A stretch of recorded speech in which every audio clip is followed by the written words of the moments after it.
Don't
Sometimes when you leave the theater, like with that feeling, like fuck, I missed it already, and you want to like watch it again. Wish I was in it. Yeah, it's kind of like that.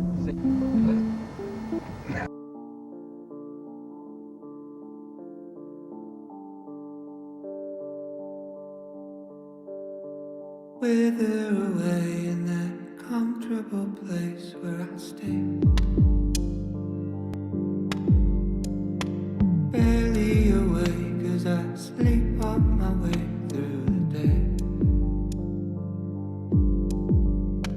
Don't ask how I've been if you run into me, it's so fake.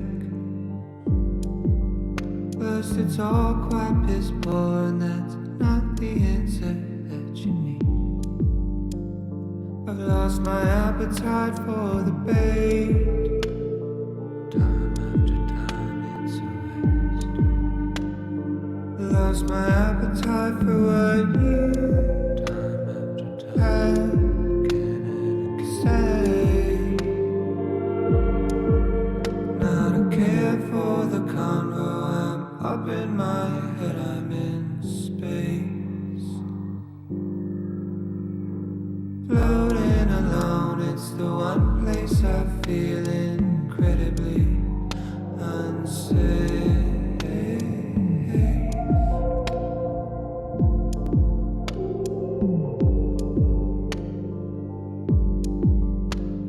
This heavy heart that beats in me will weigh me down a full 6 feet.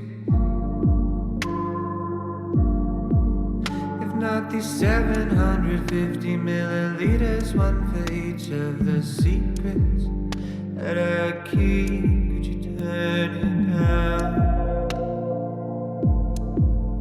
Turn it down. It's all too loud.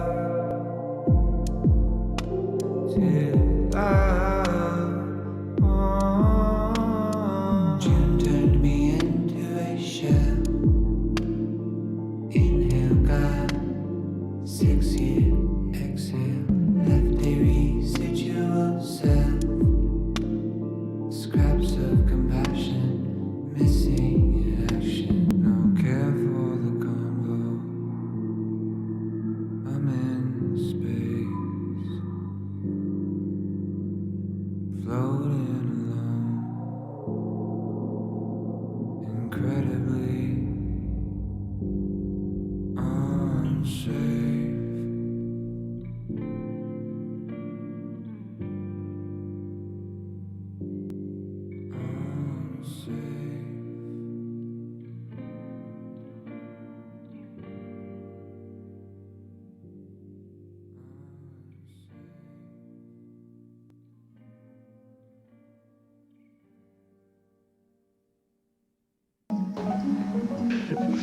Anyway, I truly feel that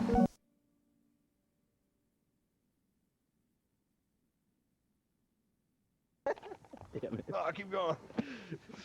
Anyway.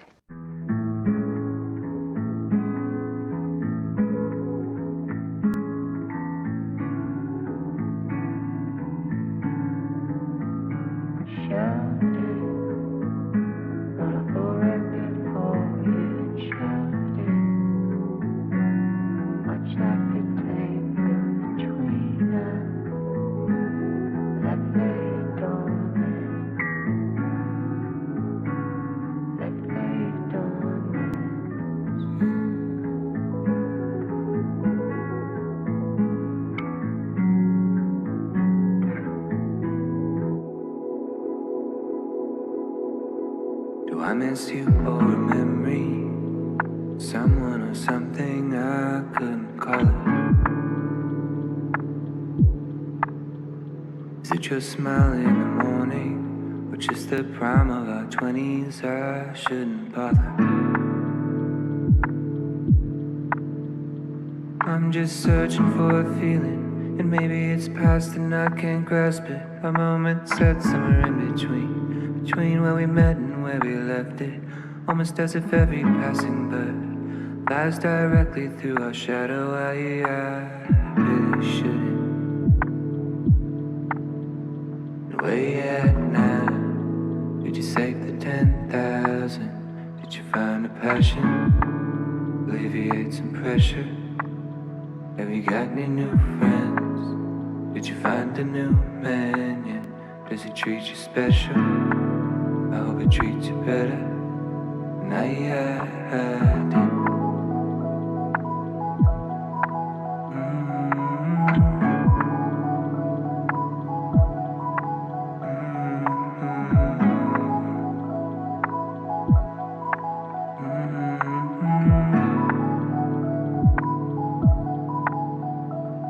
In a hoodie, in a backyard somewhere, we were talking. And your eyes all sparkly, got me nervous. Not a clue as to what it would be. Now you're leaving, few years flew past you, and you worry. Didn't quite work out just like you wanted. Now packing your things in your car. And I'm still searching for that feeling. And maybe it's past and I can't grasp it. A moment set somewhere in between two moments I described it. And now that another bird has passed, I'm stuck thinking not of her but of you. I couldn't help it.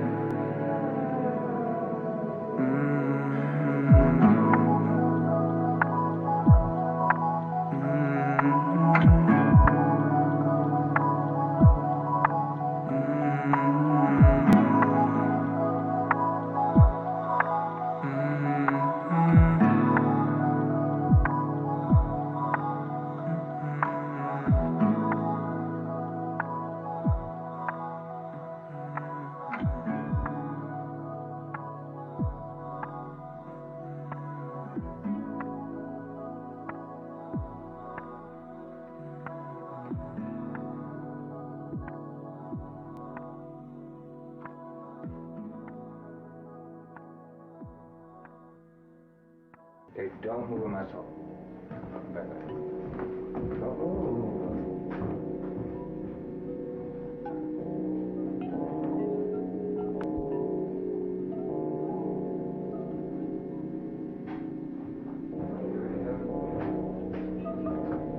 Still got a vibe or no?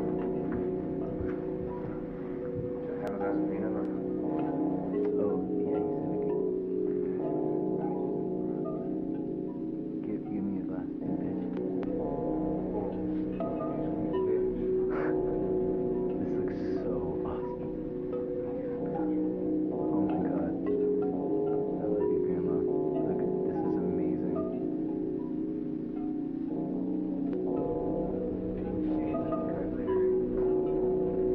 Put your fucking hands. Okay.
Meter low, hanging low. I'm on empty, headed home. I'll make it home. I guess I'm okay. I don't know. No, I'm not sure. I wasn't thinking about you. At the piano roll, had me feeling cold with memories of you. Yeah, we were younger, I was struggling. We were good, standing still, right beside me. You were good to me. I couldn't say the same, but we laid the blame to waste by the wayside. You went away. Took the good times, took the bad times, let them breathe. Left in the wake, the space.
There's a question and an answer and a worry in the middle.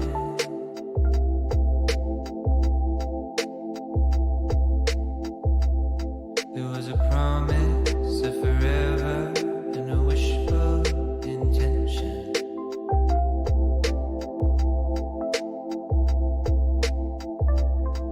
What a world it would be if we all made out like the books we read, all the films we see. It's a travesty.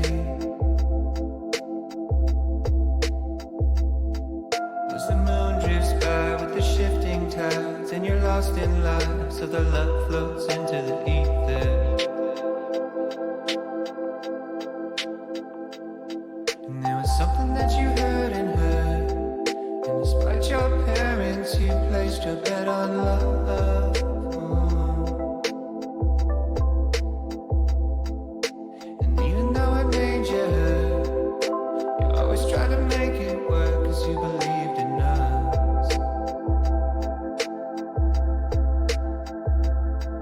Said you're pretty, but you drink too much. You've got a head on your shoulders and it's good enough, but something broke you. I said I'm sorry, and it's well in advance, but I will hurt you more than anybody has. Yeah, it's a sure thing. Oh, is it a sure thing? She said, I know that you didn't know back then. Getting all that you should know by now. It never was about the pain you held, not in the way that you shut me out, not in the way that you hate yourself, or all the ways that you let me know it was that you and I, we were on our way. Kind of feeling that was unexplained. You still feel like it felt back then. It's what you tell me when nobody's listening, and you ain't happy where you're at right now. Talked about it for a couple hours, but a lot of change in the past few years. A couple deaths and a few relationships. A little older and a little scared of making all the same mistakes I made. You said you're weary because you think too much. You've got a mind of your own. It's free enough, but it'll drain you. I know you're sorry, and it's right on time, cause you told me what would happen if I stuck around. I know you warned me.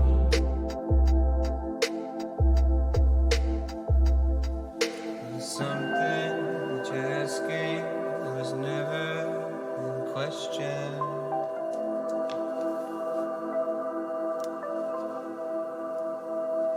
Something that you're asking was never in question.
Hello, hello, hello.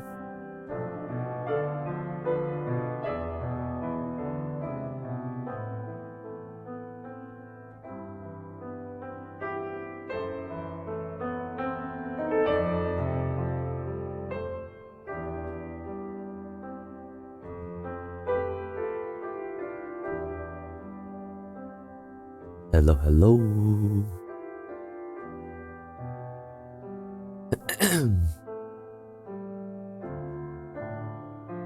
Hello, hello. What's up, everybody?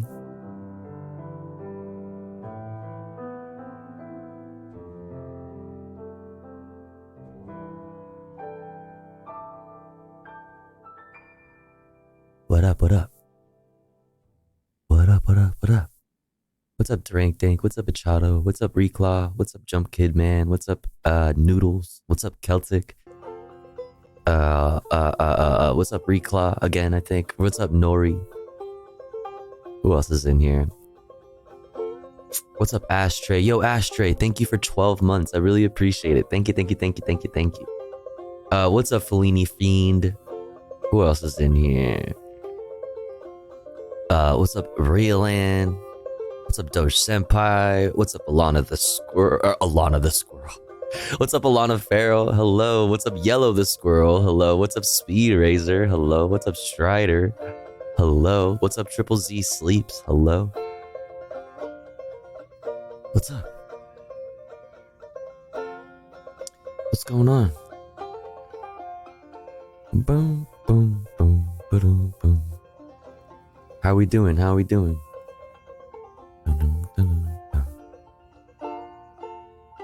Boom, boom.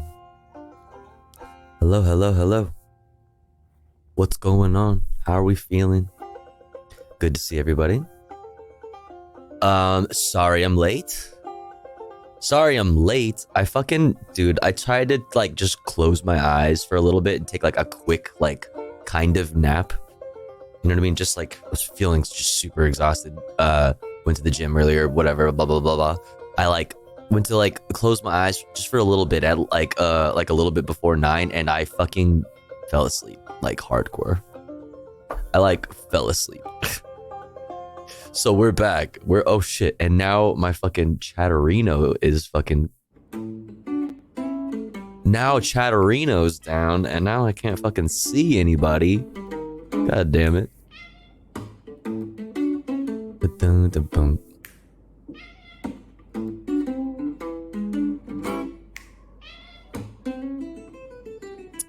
Anyway, it's good to see everyone. I'm descending into bourgeois decadence, eating a salmon fillet. SMH my head. Tofu, I voted today. I did democracy. Let's fucking go. I saw some news. We have some Irish news to look at. Dun, dun, dun. Let's see. Sleepy getting hair massage soon. So kind of good. Getting a hair massage soon. What's a hair massage? That sounds amazing. What's up, Nori? Results not in yet? Okay. Why did I... Hold on. Really? Dun, dun, dun, dun, dun, dun. I guess I didn't want to pre-react. Hold on.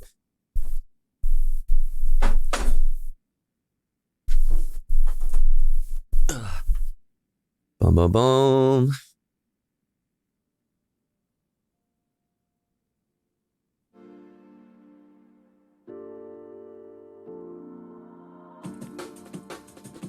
Pre-act, yeah. Am I dropping frames? Oh my god, I knew it. I didn't do my fucking normal pre-show, like, pre-stream, like, ritual, which includes needing to restart my computer, but since I fell asleep, I'm just, like, hopping on real quick to fucking get live. So my fucking shit is fucking up, god damn it. Sorry, meant head massage, sleepy plus okayish English. Gotcha. I mean, a hair massage sounds relaxing. I mean, I don't know.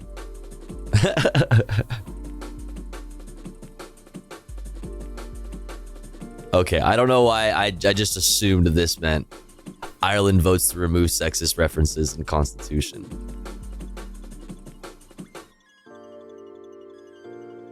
Either way, my title is still good, okay? My title is still good and is still funny. I don't care if it's not funny to you. It's funny to me. What is this?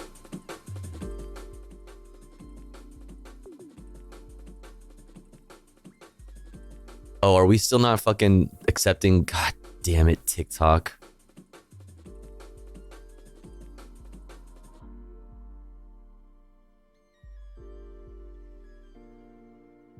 Yeah, I don't know what's up with TikTok. We can't do TikTok.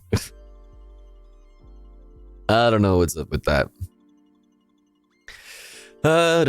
We voted on it, but the counting is 9 a.m. Gotcha. Tofu Toriyama passed away. I heard. Rest in peace. A huge rest in peace. I need a massage, dude. Honestly, fucking same, dude. I need it so bad. I need like a real, actual massage. Tofu hates Japan and anime. That is not true.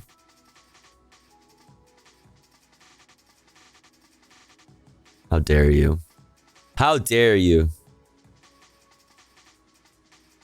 All right. Sorry, I'm fucking super flustered, chat. I'm getting my shit together here. Oh, cool. My face is looking extra shiny today because I didn't fucking. All right. Let's see. What's up, texting? Just finished watching a lot of Journey to the West lore, thinking on his inspirations. Name every anime. That got me. Took me for like 4 hours to get through my workout tonight. 4 hours? 4 hours? Dude, I'm complaining about being all tired because I worked out for an hour today. Fucking 4 hours. Casual anime tier list? Okay, dude. What the fuck? I don't know. I've seen not all of these, all right, dude? Listen, I'm an anime fan. I'm not a fucking weeb, all right? I've seen Bits of Hellsing. I've seen the beginning of Devilman Crybaby. I need to finish that. I saw the first like 2 seasons of Attack on Titan. Don't know what the fuck so much of this is. Oh my god, yeah, I have no idea what like any of this is.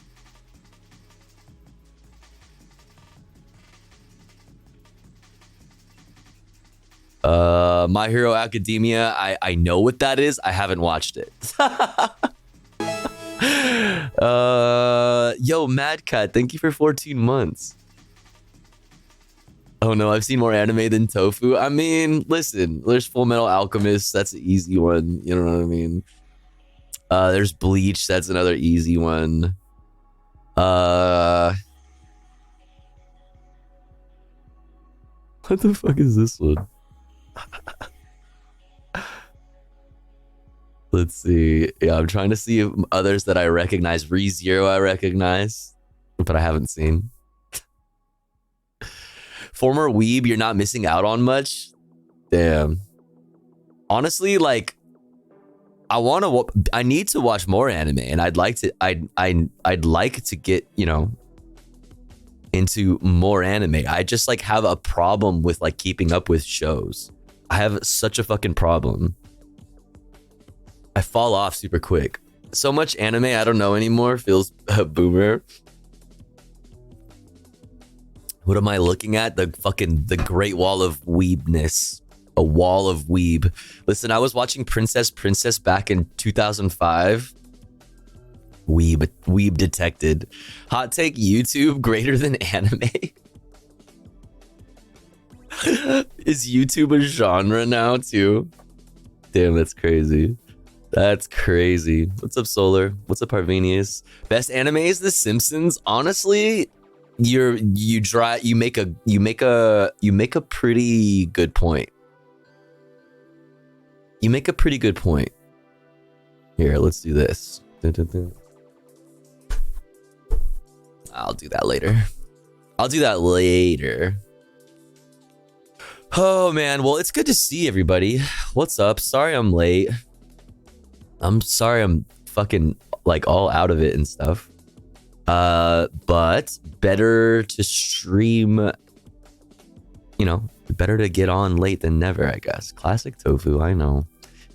Cory in the House is the best anime of all time. What even is Cory in the House? Wait, why does that sound familiar actually? Cory in the House. Is that like a Disney Channel thing?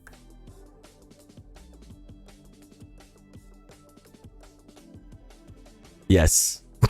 Yes, it is. Yeah, I just looked it up, yeah.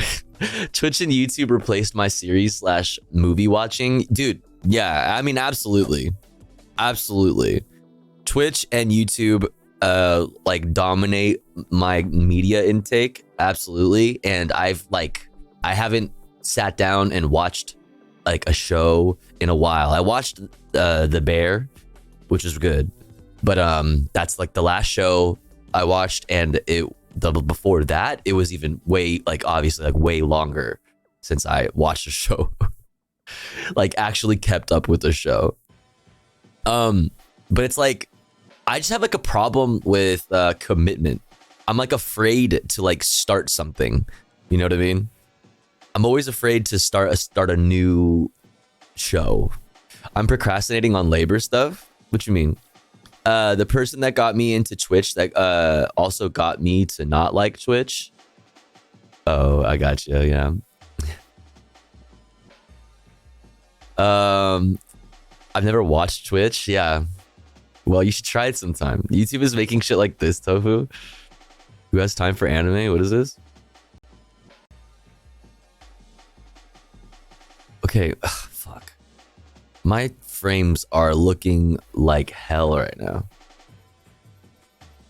Oh, God. Yeah, who needs anime and Netflix and shit like that when you have fucking 10 hours? 10 hours of why, like...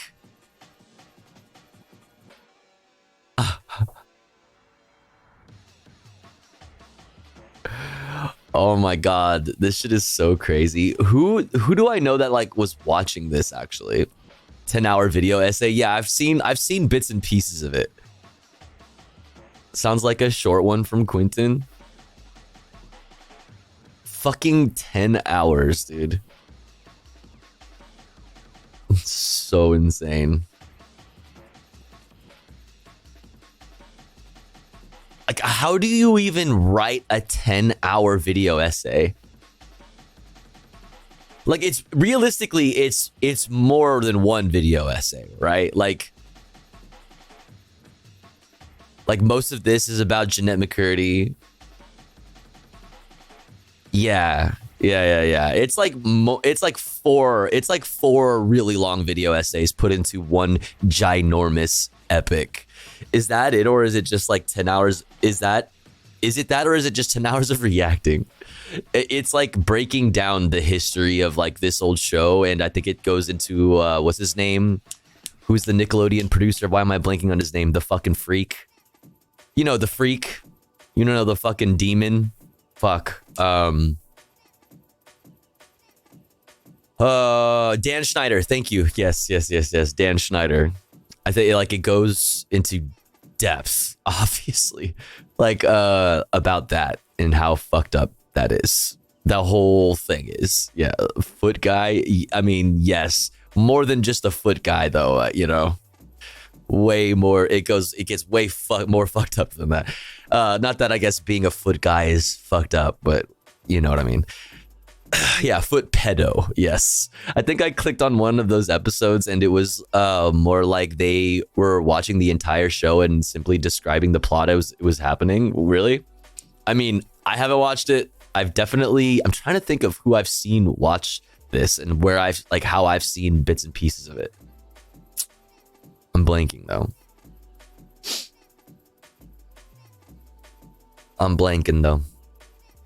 Dan Schneider was like the PG Quentin Tarantino. I mean, I guess, dude, with the feet, I guess, but we're talking about we're talking about kids here. This is like, it's way more, it's way deeper than the foot thing, you know, for sure. I think I lasted 30 minutes when I realized it was 4 hours long. I mean, no, this is 9.5 hours long. Sometimes Quentin reviews can be short, Tofu.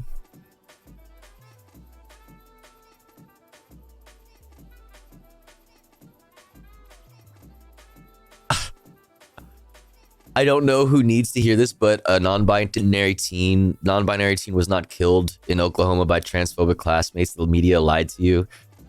I know it's a tough pill to swallow. Can't believe the media would lie and exploit a tragedy. It's so shocking. It should.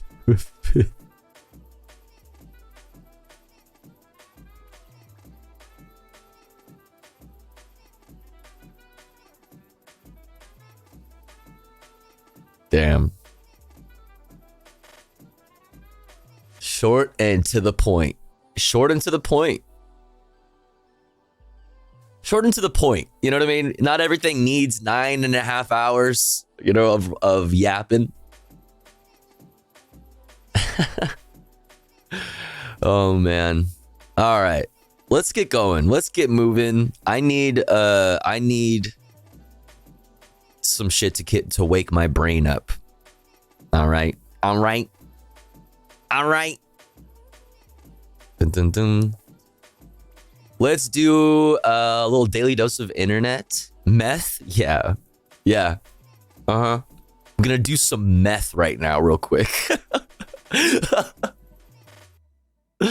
Not really, but kind of. I fucked up my streak, you guys. I went a week without energy drinks, but listen, sometimes like you fucking, you know, sometimes you just kind of need it. All right.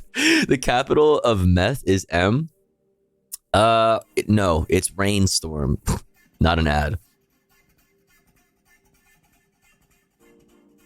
Wake up. Joe Biden. All right, let's get a little daily dose of internet, then we'll get a little light news from today.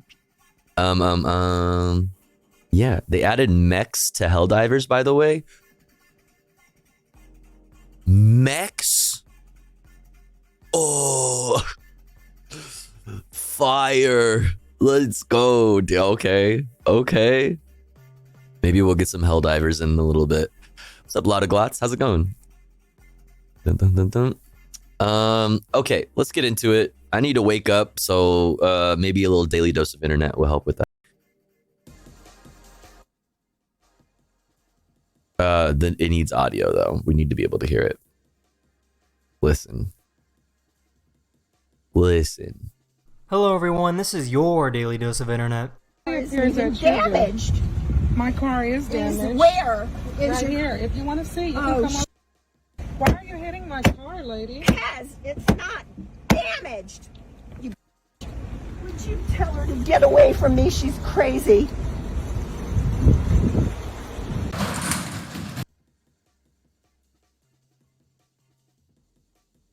What the fuck just happened right now?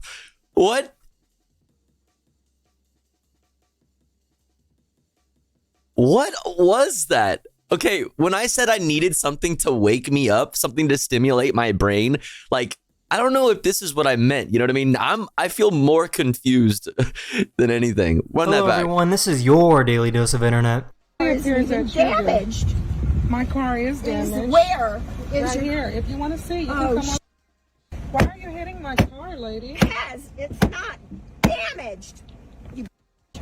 Would you tell her to get away from me? She's crazy.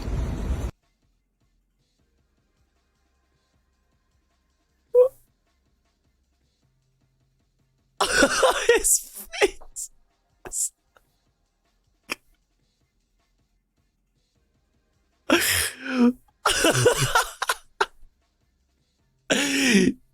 He's in. Easy. Holy shit. This poor mailman got Holy attacked by a turkey. shit. Okay. What?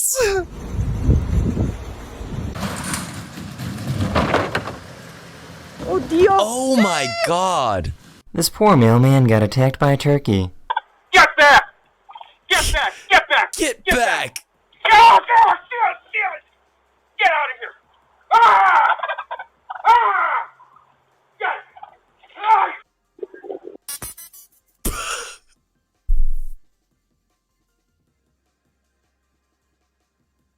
I'm sorry. I'm sorry. I kind of feel bad for him because, like, you know what I mean? Like, it's like,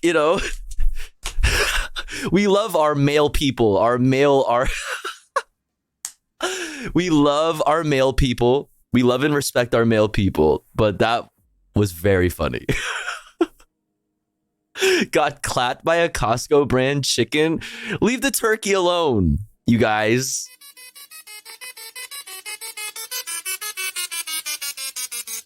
This guy was trying to do What an the interview when he got fuck? interrupted. Have been with this northern white trainer for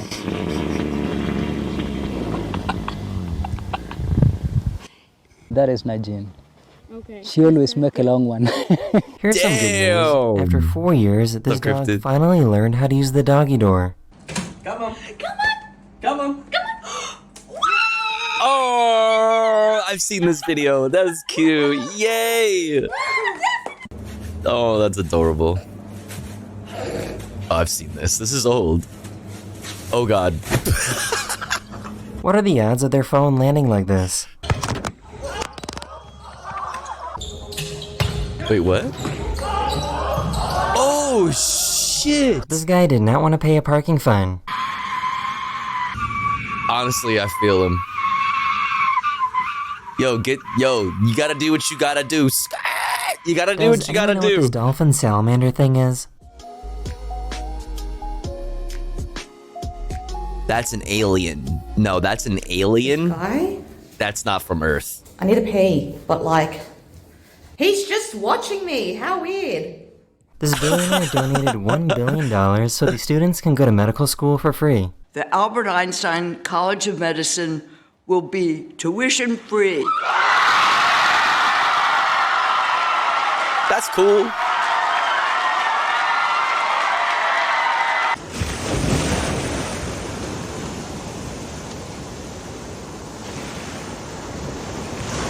That just looks like This fun. is called the I don't know. That one Atlatl, just looks and like it's one fun. of the oldest hunting weapons our ancient Cool, now let's do ancestors that everywhere. used. This Yeah. YouTuber decided to make his own version and try it out. Yeah, what if it was always free and billionaires didn't exist?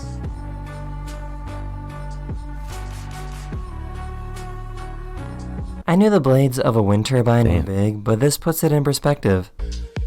What?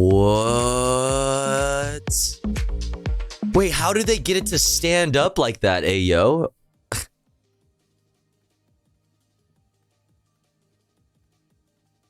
How does it? Yo, yeah, a lot of Viagra. I've seen them on the road, but like they're just really long, like just like laid down. How the fuck is it standing like that? Holy shit. That is the end of this video. Hopefully this video put a smile on your face, and I'll see you guys Wicked. again very, very soon. Later. Later. Okay. Oh, that's right. Oh, that's right. I forgot. All right, chat. It is International Women's Day for me anyway, for another, 43 minutes, I believe. So in honor of National Women's Day, we have a couple things here that came across my my YouTube homepage or whatever. Japanese men experience simulated menstrual pain. Let's check it out.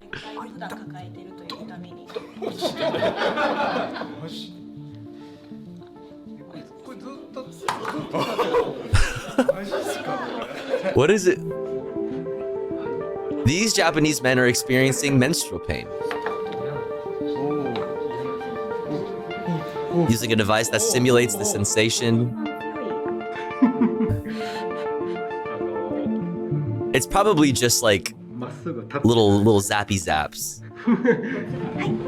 The perionoid stimulates the lower stomach muscle with an electric signal. I couldn't move. It hurt a lot to the point where I couldn't stand. Through the virtual experience, I now understand women have to work while fighting this pain every month. It's actually amazing how women can do that. I really respect them. Oh, that's wholesome. All right, now this sailor becomes the first American woman to sail solo non-stop around the world. Cole Brower just wrapped up the voyage of a lifetime, blazing into port and history today as the first American woman to ever race non-stop around the world alone. Has it sunk in that you're a history maker? No, for sure it is not sunk in. In Spain, she was welcomed by a sea of fans, friends, and family. After finishing second in the global solo challenge. I really just want to see a clip. Brower was the youngest and only female competitor in the race of 16 sailors from around the world. Along the way, she amassed all men? 400,000 followers on Instagram, sharing the ups and downs of life at sea. Her treacherous journey nearly upended when she badly injured her ribs. The New York native sailed 30. Oh, there it is. There it was. Oh, shit. Journey nearly upended when she badly injured her ribs. The New York Dude, when you're all by yourself too, in the middle of the fucking ocean. native sailed 30,000 Like, what the fuck do you do? down the western coast of Africa. It's pretty crazy out here. Over to Australia. Pretty big waves. Oh shit. Through the notoriously rough waters around South America. Because there's a couple storms that are going to hit the Cape. Closing the loop 130 days later. What do you hope people take away from your success? I really want people to find what they're passionate about and go and fight for it. Anytime you hear the word no, I would just ignore it. And while the sun has now set on Brower's Ocean Odyssey, I don't agree with that advice, depending very strongly on the context. Okay, chat. All right. as her mission to inspire young women in the What's up, Blue Room? is just getting started. Emily Ikeda, NBC News. Thanks for watching. Stay updated about breaking news and top stories on the NBC News app or follow us on social media. All right. My passion is dick. Well, get out there and find you some dick. You know what I mean? Get out there and find you some dick then.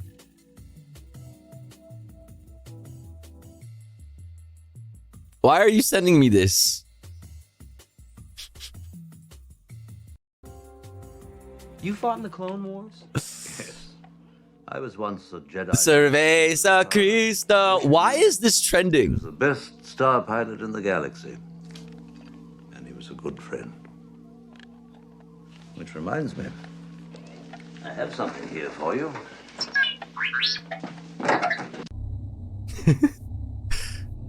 Cerveza Cristal. Really good. Really good commercials though. Oh. Hokey religions and ancient weapons are no match for a good blaster at your side, kid. You don't believe in the Force, do you? I've seen a lot of strange stuff, but I've never seen anything to make me believe there's one all-powerful force controlling everything. Cerveza Cristal. It's like, what is that one? Doesn't even. Like, what? That one's good. That one's good.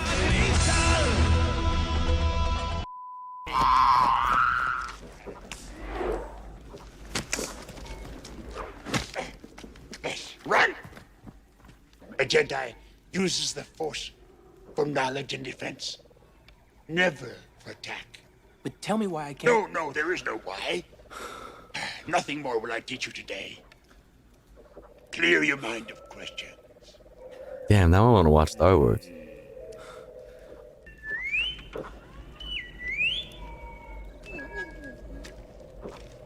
Just so you know, these were real ads.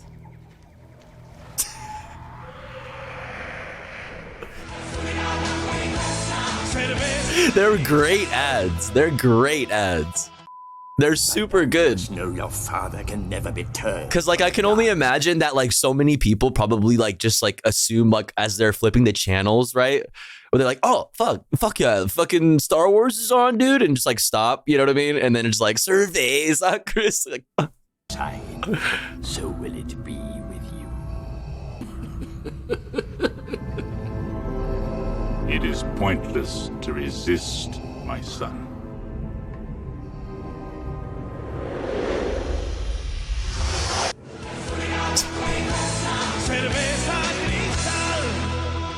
Crystal. Fire. No, they were spliced into the film on the TV showing of the movies Tofu. Wait, are you serious?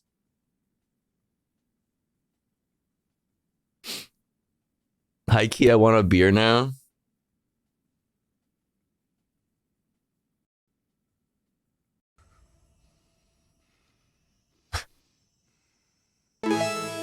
Yo, Satanic Llama Plaza.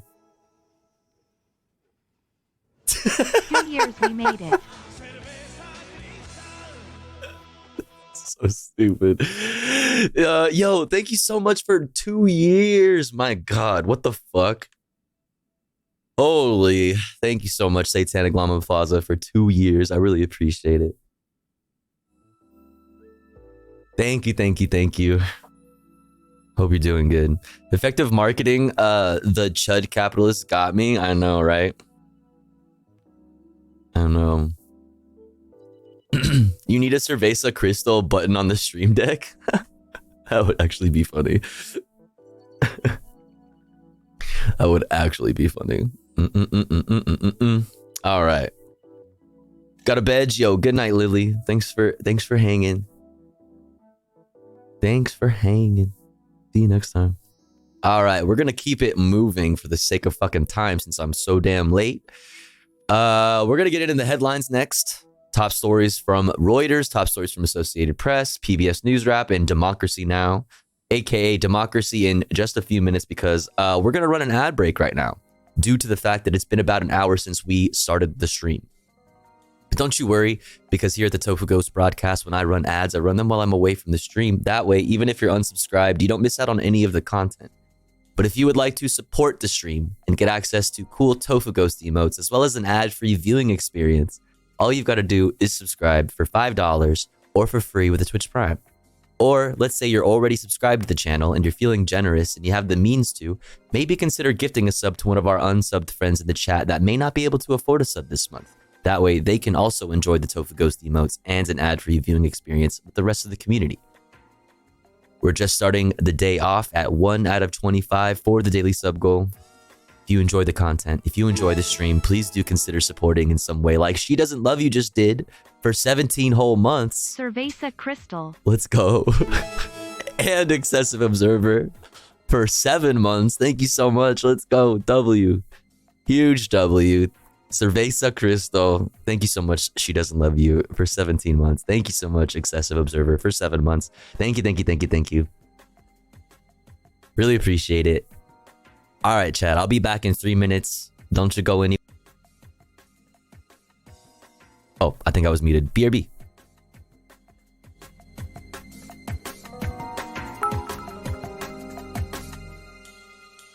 Yo, Excessive Observer, thank you for the 1,000 biddies. What the? Thank you. Thank you, thank you, thank you, thank you. I really appreciate that. Thank you so much. Thank you, thank you, thank you. BRB.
Alrighty, we're back.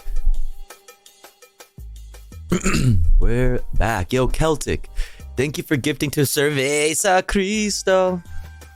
Oh, and Noodles, thank you for the 1,000 biddies. Let's go. Are we in a hypers? We are in a hypers. Alright. Alright. Alright. Oh, not this one. Boop, boop, boop, boop, boop, boop. How come this is not working? There we go. Here you go, chat. Let's go. Let's fucking go, baby. Thank you so much for all the support, chat. Thank you, thank you, thank you, thank you. Celtic, thank you for the gifty. Noodles, thank you for the 1,000 bits. Thank you so much. Successive Observer, thank you for the 1,000 bits. Thank you so much. Thank you, thank you, thank you. And also for the gifty, or no, for 7 months. I really appreciate that. She Doesn't Love You, thank you again for the 17 months. Satanic Llama Plaza, thank you again for the 24 months. Let's go. Huge W. If you enjoy the content, consider supporting. What's up, Panda? What's up, K-Pars? What's up, Catch a Butterfly? Dude, my frames are so ass today. My frames are ass. Oh, and right when it ended, oh no. But thank you so much for gifting to Panda. Let's go. Here, listen, this is for you guys. That's okay. That's okay. You guys deserve it. This is for you. Thank you so much for gifting to Panda. Thank you, thank you, thank you.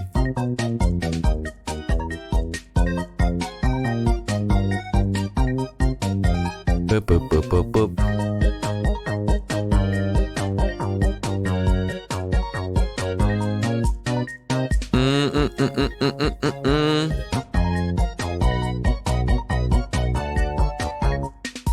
W. Huge W. Oh, wrong thing.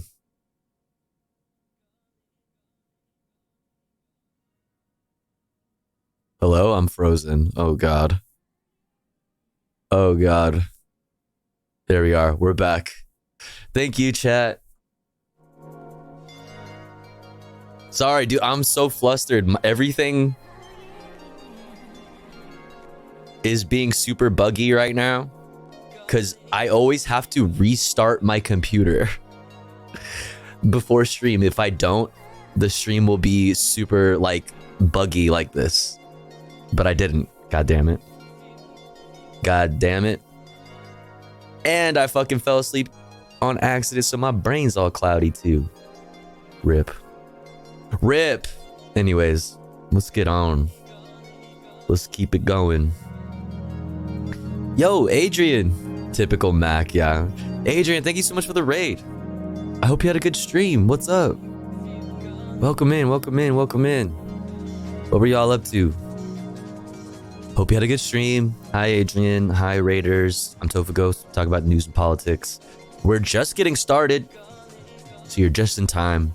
We're going to get into the headlines right now. We're going to start off with the top 5 stories you need to know today from Reuters, then top stories from Associated Press, then PBS News Wrap, then Democracy Now!, aka Democracy, in just a few minutes here.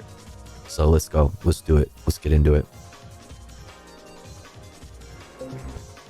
Top 5 stories. Number 1. President Joe Brandon laid out his case for re-election in a fiery State of the Onion speech that accused Donald Trump of threatening democracy, kowtowing to Russia, and torpedoing a bill to tackle U.S. immigration woes. Number 2. Israeli settlements in the occupied Palestinian territories have expanded by a record amount and risk eliminating any practical possibility of a Palestinian state, the UN human rights chief says, finally coming around on what we all already knew, that calling for a two-state solution is unfortunately not fucking even feasible anymore. It's not even feasible anymore. This is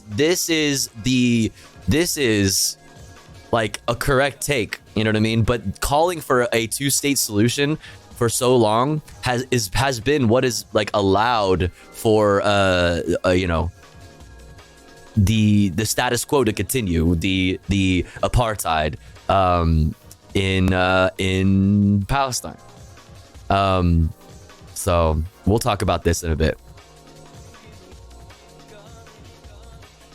Number 3, the U.S. military will build a temporary port in Gaza to receive humanitarian aid by sea, President Joe Brandon said in his State of the Onion speech. Number 4, the U.S. Senate is expected to give Congress final approval of legislation funding several federal agencies through September. It did, I believe. It did pass, averting a partial government shutdown and that otherwise would begin at midnight. This is like this. I've said it before. This is just the state of our politics. This is the state of the hill. Just short-term spending bill after short-term spending bill, constant threat of government shutdown, just total gridlock. Nothing ever gets done. It's garbage. Number 5, British Prime Minister Theresa May says she will not stand for re-election, ending a 27-year career in Parliament, marked by a tumultuous spell leading the country as it tore itself apart over Brexit. Damn. All right, keep it moving. Top stories from Associated Press. America's employers delivered another healthy month of hiring in February, adding 275,000 jobs. At the same time, the unemployment rate ticked up 0.2 of a point in February to 3.9%. What's up, bipedal humanoid? Former Honduran President Juan Orlando Hernandez has been convicted in New York of conspiring with drug traffickers. He was charged with allowing tons of cocaine to make it unhindered into the United States. A United Airlines plane rolled off a taxiway in Houston as it was heading to a gate. The 160 passengers and 6 crew members were evacuated. No injuries were reported. United is not having a good time right now. We'll talk about it. A survey finds that 1/3 of Italians have cut back on a staple of Italian food, extra virgin olive oil, because of higher prices. But olive oil producers say the survey doesn't show the full picture. They say sales of higher quality olive oil are actually up. Okay. The Italians. Oh no. What are we gonna do? What are we gonna do? Not the olive oil. President Biden is. I mean, that's obviously huge. I mean, I cook like pretty much most of the time with olive oil. Like I would say pretty much all the time with olive oil. And olive oil is actually absolutely getting expensive. But I mean, yeah. Fuck that. I love olive oil. Dude, same. Road tonight, hoping to PBS build News Wrap. momentum for his re-election after last night's State of the Union address. First stop this afternoon was Philadelphia. His campaign said it's the start of a sweep through the major swing states. The president told supporters he is ready to take the fight to former President Trump. Tomorrow, he heads south for a campaign appearance in Atlanta. Former President Trump has posted a $92 million bond to cover a defamation settlement in New York. That filing today lets him put off actually paying the penalty while he appeals. A jury found he sexually abused the writer E. Jean Carroll in 1996 and then falsely accused her of lying about it. The former president also consolidated $92 million. the Republican Party as its national committee approved his leadership team. North Carolina Party Chair Michael Whatley was voted in as RNC chair. Mr. Trump's daughter-in-law, Laura Trump, will become the national co-chair. The Trump team has promised not to use RNC funds to pay his legal bills. It's not your grandfather's Republican Party, Jack. The nation's jobs market put up healthy numbers in February. The Labor Department reports that employers added a net of 275,000 positions. That's up nearly 50,000 from January. At the same time, the unemployment rate hit 3.9% as more people began looking for work. And what do you think of Biden's temporary peer idea? I don't know the logistics of such a thing and if it will help at all. It is proof. It is proof of America's, the Brandon administration's ability. It is proof of the Brandon administration's like failure and inability to control the monster they created. But we will talk about it in a bit. Hourly wages a little bit later. Exclamation point watching for a link to the playlist. Could help lower inflation further. Efforts to get humanitarian Look at aid that. into Whoa. Gaza intensified today. The European Union announced a ship loaded with supplies could arrive this weekend. The vessel will sail from Cyprus in a pilot operation for a maritime. What is a peer idea? There's so Brandon during the State of the Union announced that the United States is going to be constructing a port on the shore of Gaza to facilitate aid. The thing is, it's going to facilitate aid shipments since the ground paths are all blocked off and by the state of Israel, and also Israeli settlers that are protesting are blocking aid from coming in on land routes. The thing is, like, you still have to use land routes regardless. Like, you still have to be able to truck everything to the rest of Gaza from the port. It's just, it's like, you know, they're trying to do everything else they can, I guess, right? They'll go from air and from sea because they can't get in from land. But who's preventing them from getting in on the land? It's the state of Israel. It's just a huge, huge, huge fucking failure of the Brandon administration and of America. Huge fucking failure. More than 200 nautical miles. Today, the European Commission's president, Ursula von der Leyen. Also, today, we're going to talk about it. I mean, it's not funny. I laugh because it's so fucked and dark. But I don't want to get too stun locked on it now because we got to get through other stuff first before we talk about this. But Gaza authorities say 5 were killed by food aid pallet.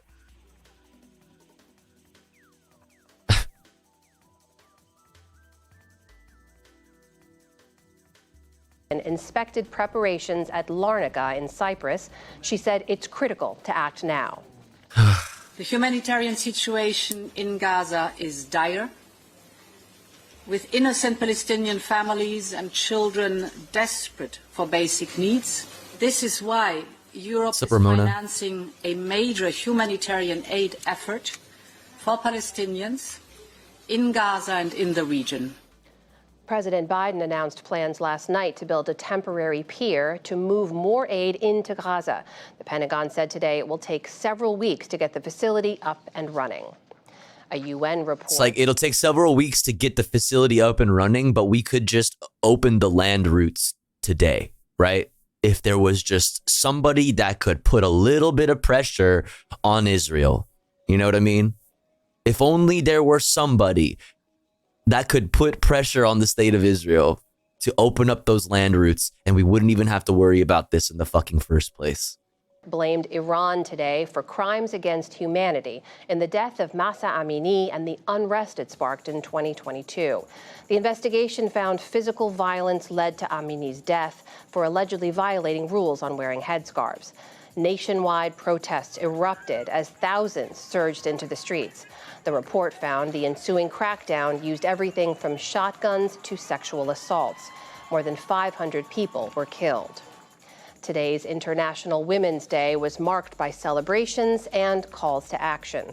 Supporters of women's rights in Spain and across Europe rallied for gender equality, and women in Afghanistan staged a rare protest against Taliban restrictions.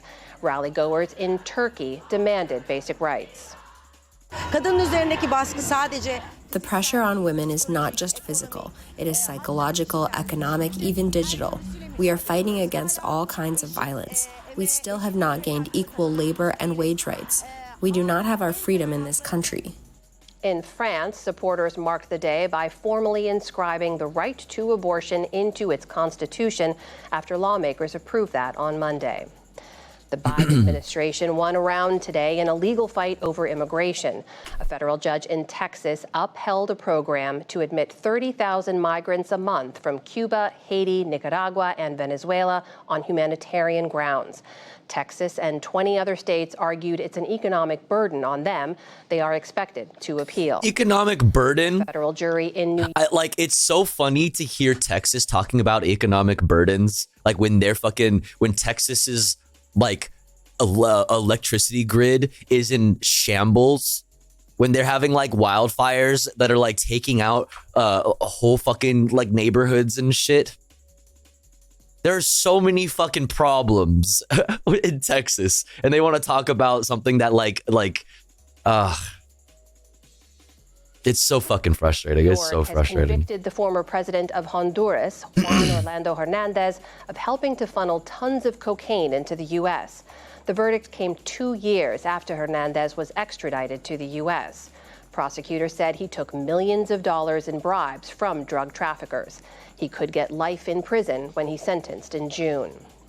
The U.S. military has cleared its workhorse Osprey aircraft to return to duty. The entire fleet of several hundred Ospreys was grounded in December after a fatal crash in Japan.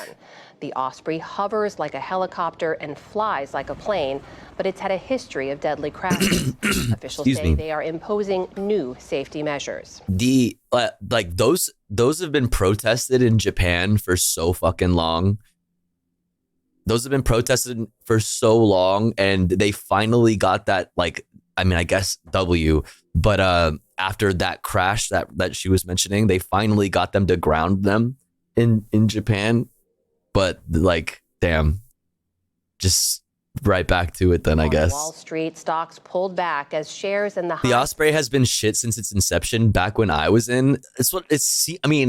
I obviously have no experience with it, but what it seems like to me, all of what I've heard of the Osprey is all it does is fucking kill U.S. military personnel because they fucking crash so much.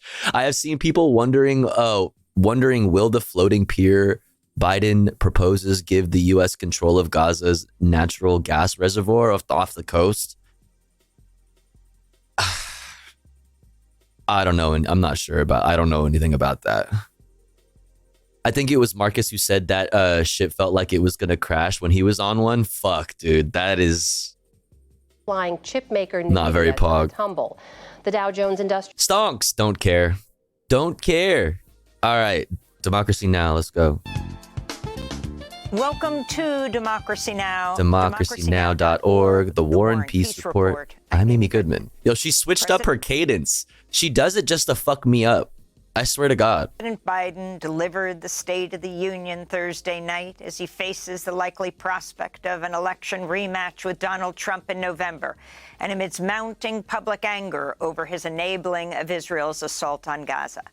Biden announced plans to tax the wealthy, vowed to restore federal abortion rights, and touted his record on relaxing federal marijuana restrictions and punishments. But he also doubled down on his efforts to pass a hardline border and immigration crackdown and repeated far-right Congressmember Marjorie Taylor Greene's use of the term illegal after she heckled him during the speech over the death of a Georgia woman who allegedly was killed by an undocumented immigrant. Biden held up a pin handed to him by Taylor Greene with the killed woman's name on it. He also addressed his age and welcomed Sweden as the newest member of NATO, following its formal entry into the military alliance earlier in the day.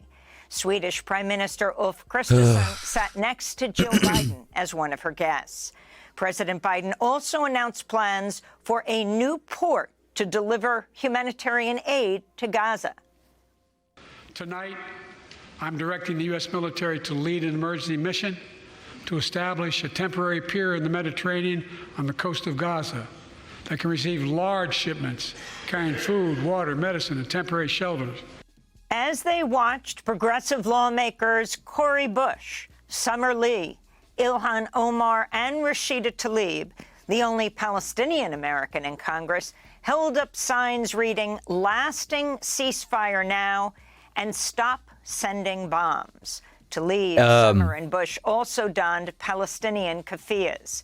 Yeah, and they had a Palestinian guest with them. We read about that yesterday. Women wore white in honor of the suffragettes. Today is International Women's Day. We'll have more on the State of the Union after headlines. Ahead of last night's State of the Union, hundreds of protesters blockaded roads outside the White House and near the Capitol, delaying President Biden's speech. This is this is from NYC-DSA. This is what we looked at yesterday, too. Campaign for Palestinian Rights, speaking from one of the shutdown streets. President Biden's talking about building a port to get aid into Gaza, but the simple formula is stop funding the occupation and the genocide, yes, and Palestinians will build our own damn port. I mean, build their own. Okay, why isn't there a port? Why isn't there a port on the shores of Gaza? You'd think there would be if they were, you know what I mean? If they, if it wasn't like, I don't know, an open air prison or whatever. Do they have train stations? Do they have an airport? You know what I mean? Why don't they have an airport? Why don't they have any of those things? I mean, and we talked about yesterday, the Brandon administration, approving over 100 different arms deals in the last 5 months for Israel, or with Israel. Yeah. While that's happening, you know what I mean? While that's happening, dropping some MREs, you know what I mean? Feeding, sending enough MREs to feed, what was it, like 30,000 people or something, is like almost insulting. I mean, it is insulting because we're talking about over 2 million displaced people. It's just like, it's just PR. And it's like, it shows you that like the ability is there. Like we could, but we're choosing not to place pressure on the one place that matters the most. They're willing to airdrop MREs. They're willing to build a port that will take weeks to do. But they're not willing to put pressure on Israel to open up the fucking land routes so we could have gotten aid in there fucking yesterday. They want you to think that they're doing something good by building a fucking port that's going to take fucking weeks to do. While Israel continues to bomb Palestinians and plan an offensive on Rafah. This also delivered their own People's State of the Union Thursday night. This is Samaya Awad of the Adalah Justice Project. We're out here representing the majority of Americans who have made it clear time and again in the last 5 months that they demand a ceasefire now. That they demand no more weapons to Israel. The majority of the people in this country want taxpayer dollars invested in life, not in genocide, not in war. Protests took place elsewhere across the country, including in Chicago, where a coalition of activists held a State of the Union. Solving a problem that could be solved by solving the existing problem. Address called State of Genocide. Participants Welcome in observed baked a 24-hour vigil Zeta. in Federal Plaza, reading aloud the names of over 30,000 Palestinians killed by Israel in the last 5 months. One of the participants in the State of the Genocide event will be joining us today after headlines. In Gaza, the health ministry says Israeli attacks have killed at least 78 people and wounded more than 100 others over the past day. In the southern city of Rafah, at least 5 people were killed in an Israeli airstrike. As they deplored the destruction, people at the scene blasted President Biden's plans for an aid port. Instead of telling us they will build a port to help us, stop providing the weapons they throw at us. All these American weapons are killing our kids, and killing us wherever we go. It's super fucking simple. We need them to stop the killing, stop the death.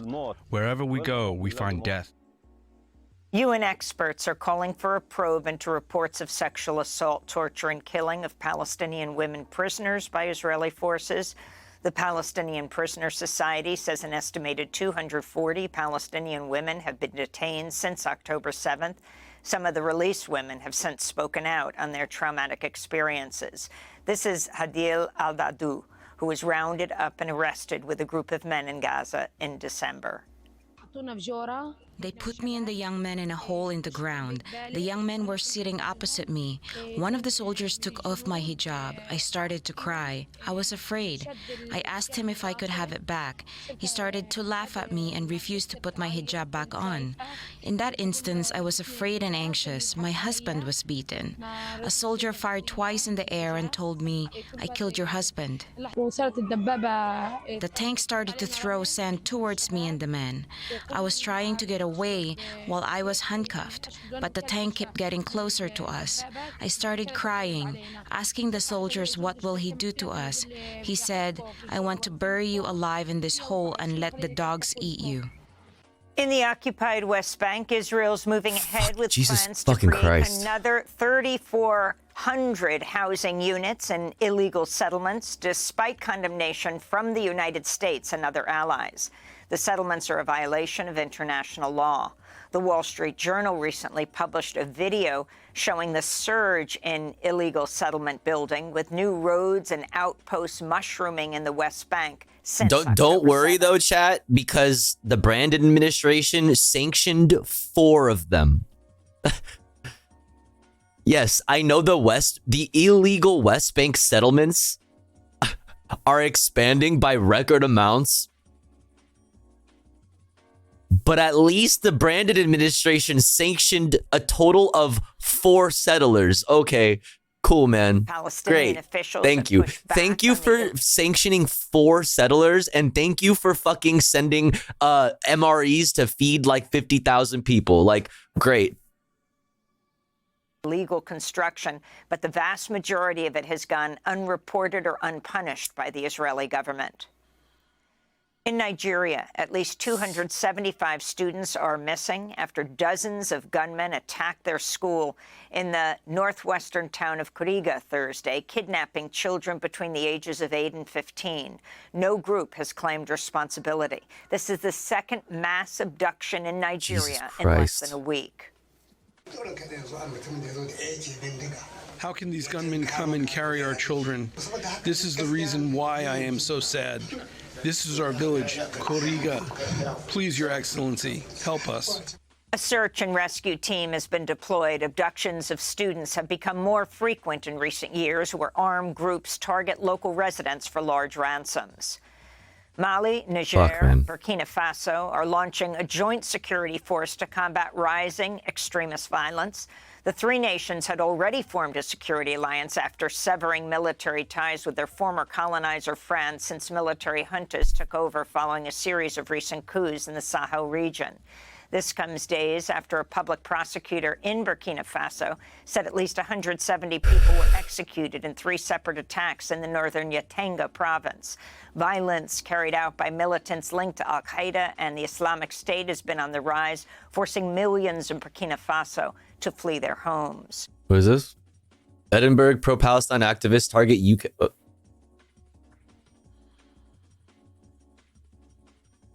Pro-Palestine activists target UK government offices. Pro-Palestine climbed the UK government offices in Edinburgh and covered the building in red paint on Wednesday morning. Nice. Damn.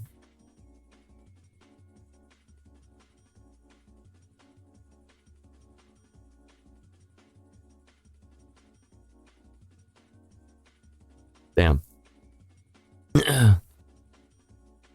Hello? Play? There we go. In Senegal, President Macky Sall announced a new presidential election date, March 24th. Tensions have been mounting in Senegal since President Sall postponed the election last month, triggering mass protests, mass arrests, and accusations by opposition. Oh yeah, I saw this one too. Yeah. I saw something. Did you share it, Celtic? Or am I just like assuming you maybe did because you're Irish? I saw like an old political cartoon. I think it was on Twitter. That was like Lady Ireland like fighting off like the beast of like Celtic shared it. Okay, that was, yes, was it Celtic? All right. So let me not fucking describe it then. Base, look at this. Yeah.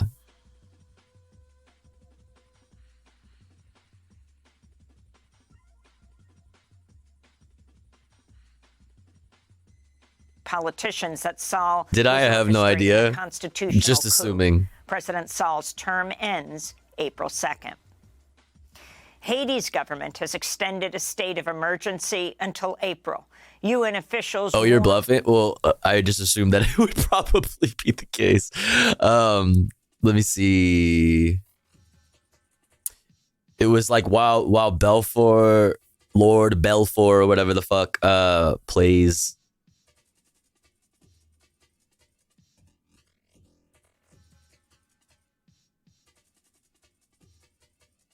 It was this image.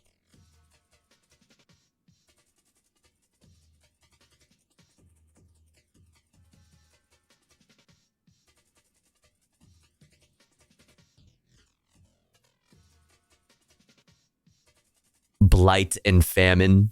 Ireland wrestles with famine while Mr. Balfour plays golf. From 1890.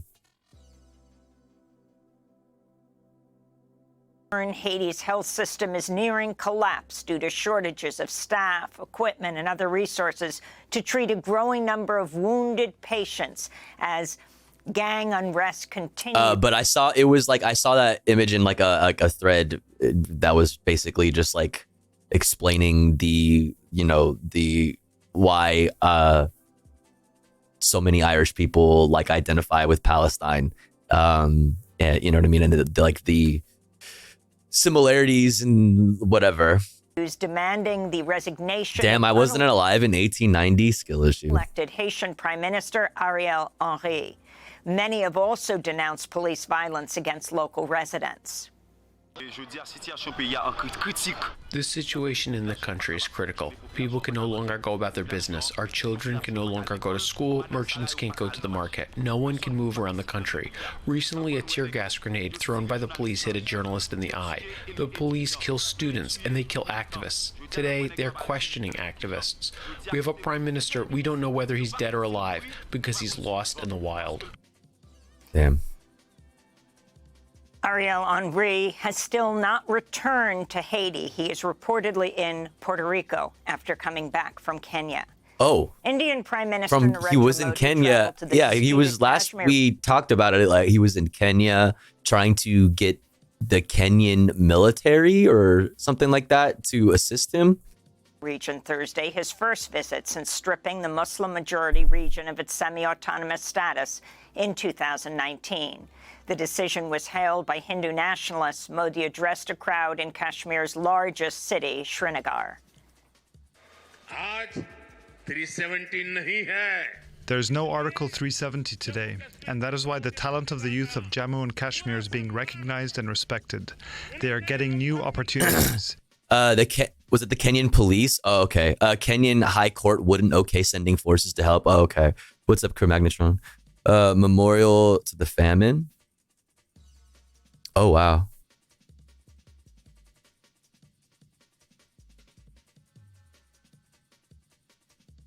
That's wild. That probably looks very fucking creepy at night. Today, there are equal rights and opportunities for everyone here. That's cap. Rights groups have That's denounced cap. Modi's intensifying crackdown on journalists and dissidents in Jammu and Kashmir. Nah, that's cap. In Hong Kong, They're just in the city. lawmakers published a draft of a new national security law that further cracks down on dissent and free speech. The law expands the definition of certain offenses and targets treason, insurrection, sabotage, external interference, theft of state secrets, and espionage. The draft law also imposes harsher penalties for these offenses, including life imprisonment in some cases. The bill is expected to pass swiftly, as only Beijing-aligned lawmakers have been permitted to run in Hong Kong elections since 2021. Back in the United States, a federal appeals court has dismissed a child labor case which sought to hold big tech accountable for the abuse of children forced to work in cobalt mines in the Democratic Republic of the Congo. Companies including Apple, Microsoft, Tesla, and Google rely on cobalt to make the rechargeable lithium batteries used in their products, but have argued they merely have a buyer-seller relationship with cobalt suppliers and have no power to stop child labor. The two companies named in the lawsuit are UK-based Glencore and Chinese company Zhejiang Huayu Cobalt. Which is a small bean. I don't. What? It's not my fault. Listen, dude, you have more money than whole nations. You have you. These are trillion-dollar companies. These are companies that have more power and more money than entire nations. Don't give me that shit. With how many millions and millions and millions of dollars that these companies spend every single fucking year to lobby governments? Fuck out of here. You don't have power. I mean, obviously, the buck doesn't stop with corporations. We shouldn't just stop at like asking more from our corporations. We should have governments that are willing to fucking, put the fucking their foot down and control these fucking huge international corporate entities. Obviously, but still, to say that we're just like a ooh small bean, listen, it's not our fault. We have no power. It's like, come, shut the fuck up. Circuit Judge Naomi Rao acknowledged that tech giants are aware of the child exploitation, that they, quote, intentionally use a murky supply chain to obscure the extent to which they rely on forced labor, unquote. What's up, Dusty? The group International Right Advocates, which brought the lawsuit, says it's considering an appeal. In labor news, Google's come under fire after laying off dozens of unionized contract workers in a likely act of retaliation. The workers we were talked made about aware of the firing as they spoke last week in front of the Austin City. We learned about this from Anthony Fantano, of all places, Texas, which was preparing to vote on a resolution in support of their efforts. Renowned journalist. You know what I mean? Anthony Fantano. To negotiate with Google. There are less than 50 of us at YouTube Music, and we're taking two of the largest corporations in the world. So to be supported by the city of Austin and also our allies in the labor community, give us the motivation to keep this fight going. Not to interrupt, but they just laid us all off. Oh. Yeah, they just laid us all off. I guess we just all Our got jobs are ended today, effective immediately. Wow. I'm sorry your time's expired. And then the bing. Sorry, damn, that's crazy, but your time has expired, so. The workers who oversee the YouTube Music platform voted to join the Alphabet Workers Union last year. Since then, Google's refused to bargain with the workers because they're subcontracted through another company. Honestly, like real shit though, shouts out to Anthony Fantano for for covering this and interviewing them and like using his platform to highlight this. It's extremely fucking base. Despite the National Labor Relations Board ruling, Google is the fact that was the first place where I like that was how I learned about all of this.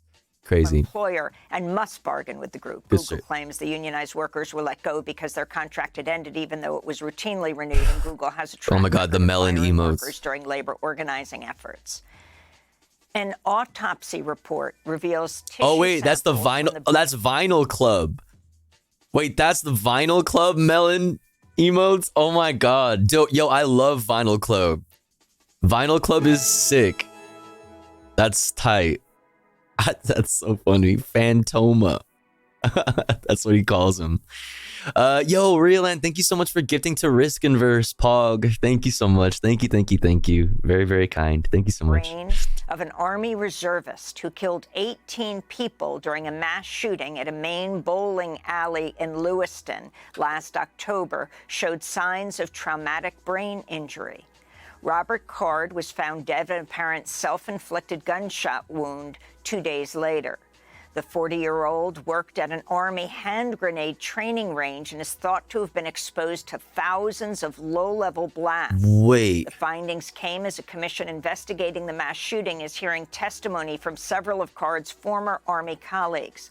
Leading up to the shooting, Maine police had been alerted the gunman was a possible danger after he threatened to shoot up his military base.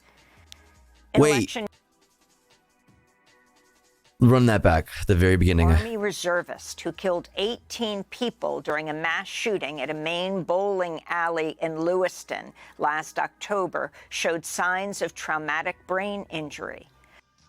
Oh, fuck.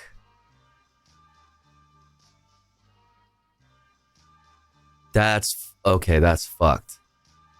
Robert Card was found dead of an apparent self-inflicted gunshot wound 2 days later.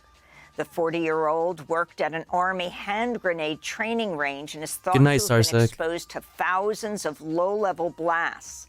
The findings came as a commission investigating the mass shooting is hearing testimony from several of Card's former Army colleagues. Leading up to the shooting, Maine police had been alerted the gunman was a possible danger after he threatened to shoot up his military base. In election news, President Biden won Wednesday's low turnout primary in Hawaii.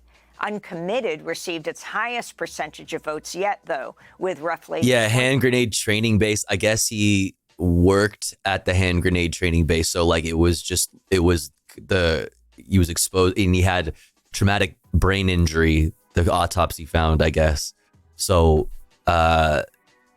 being exposed possibly to thousands of blasts like that every day, and then over time a total like thousands of blasts. That's interesting. He threatened to shoot up his military base but still got to keep his guns. Jesus fucking Christ. Is this the guy who tried to turn himself in? Did he try to turn himself in? I don't recall.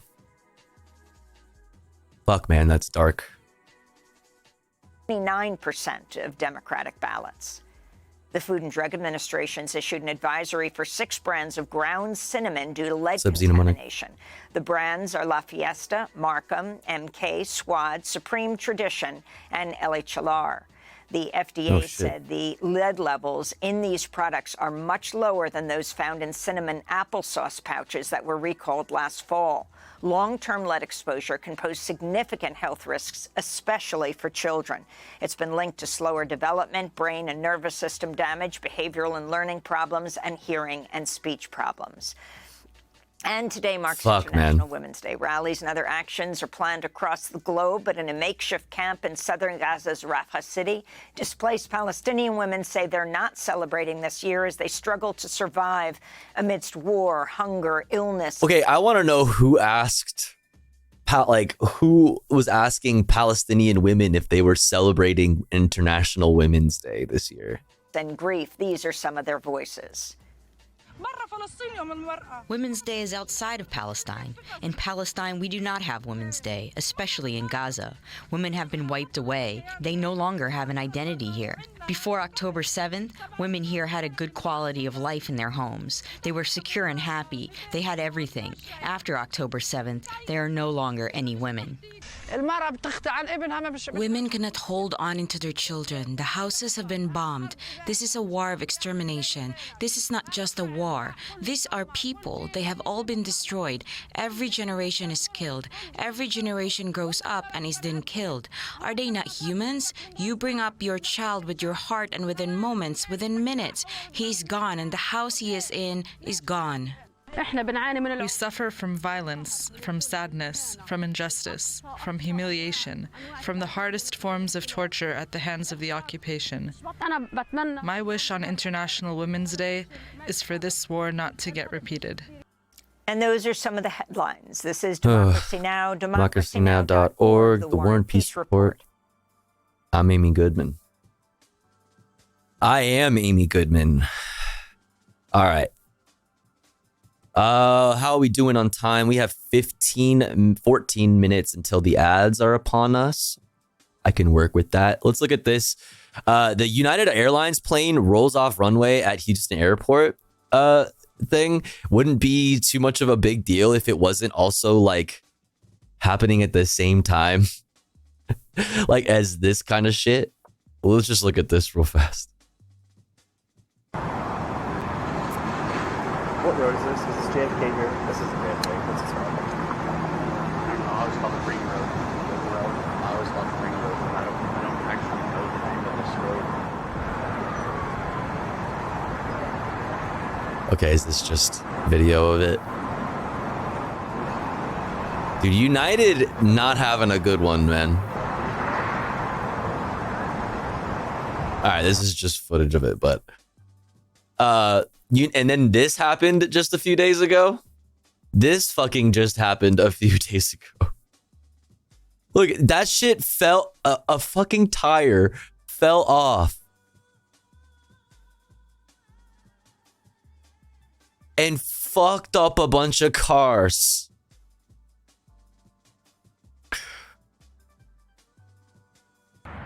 Dude, like in the same week, that's crazy. And honestly, this is exactly it. This is exactly it. Regular person here. Planes only do this when corporations initiate stock buybacks instead of investing in proper quality control. Yeah, man. Who needs landing gear anyway? Yeah, pussies. And this is funny. Hogwash. This is something a bit more systemic. Yes. Yes. Uh-huh. Anyway, I thought that was interesting. All right, let's look at this. Or actually, yeah, before we look at what we'll look at this first. NYPD is using social media to target critics. Just cop shit. I mean, just cop shit. LAPD already very widely known. You know what I mean? Very widely, like famous for this type of behavior. But let's check it out from Associated Press.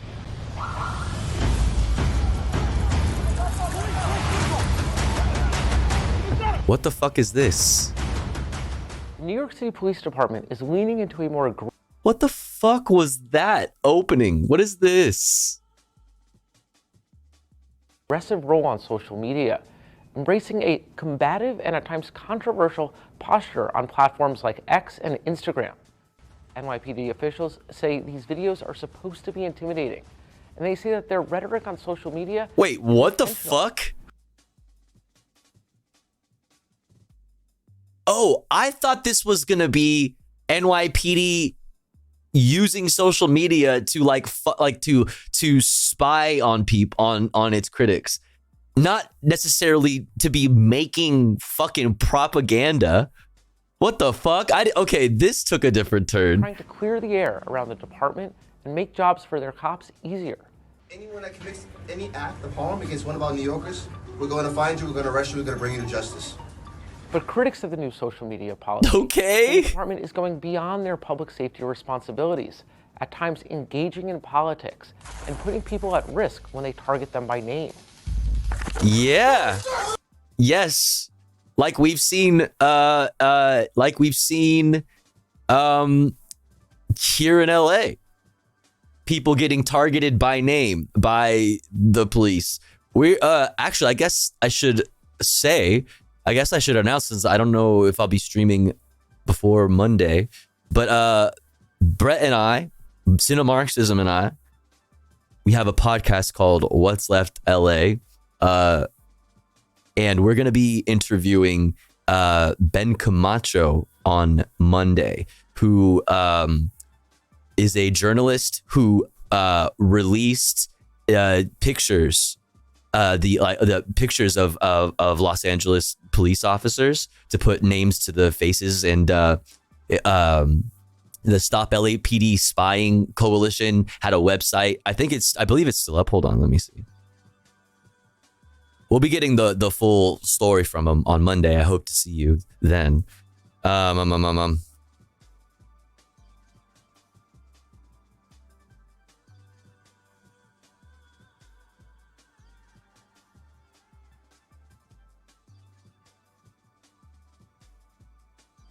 Yeah, basically it was the reporter that was behind a bunch of behind like the release of like photos of Los Angeles police officers, which was released via like a public information request. The LAPD is suing, or is it the police, the Los Angeles Police Union? I'm not sure. We're gonna get all this the information, the correct history on Monday. Definitely come hang out.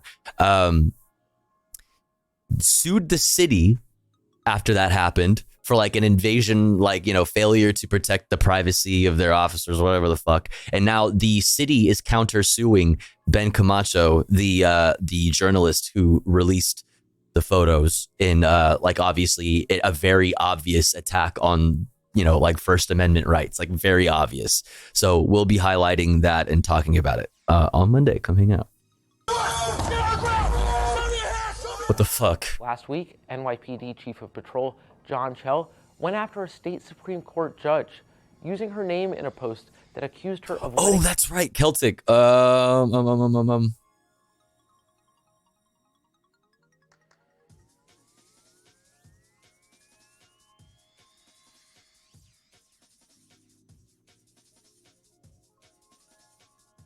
hell yeah. Perfect. Okay.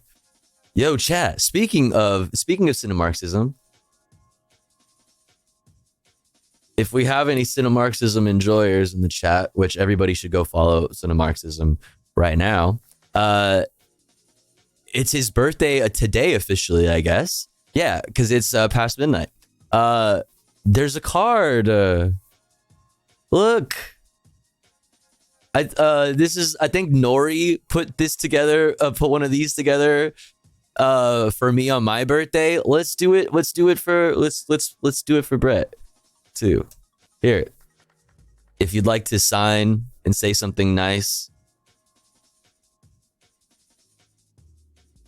Let's see, how does this work?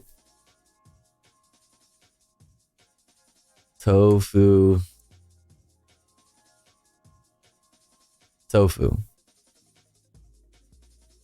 Why is this so small? Oh, there we go.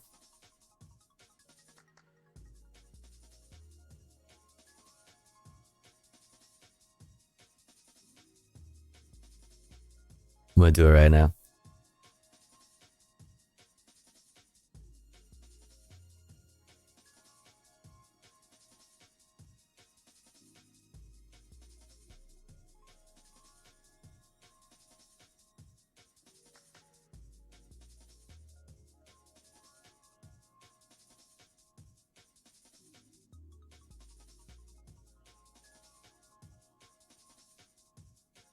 Dun, dun, dun. Sorry, I'm saying something nice.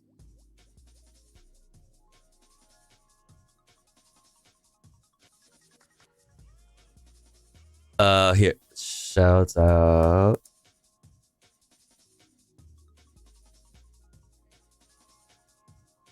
Boom, boom, boom, boom. Here, I'll do this on the side while we watch this. A predator free. The post racked up hundreds of comments. It later came out that Chell had misidentified the judge in the post. He apologized, but the NYPD defended him. Oh my god, this page is fucking with my frames. Hold on. Sorry, chat. Let me just finish. I need a new computer, chat. Any gifters? Any Oilers?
Sorry, chat. I just want to say something nice and I want to get it over with right now. You think because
Dun, dun, dun, dun.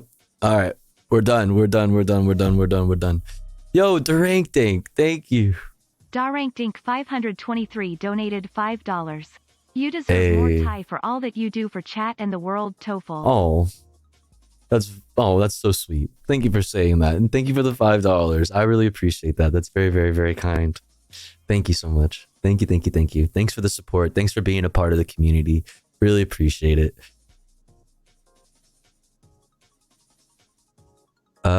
Did I finish it? Did I do it? Oh, I have to sign in to avoid edit access. That's fine. Go sign this. Brett, Cinemarxism enjoyers, go sign this. Go wish Brett a happy birthday, Cinemarxism, and also definitely come join us on Monday. We'll probably be live a lot earlier than normal. We're gonna interview Ben Camacho. And it's gonna be cool.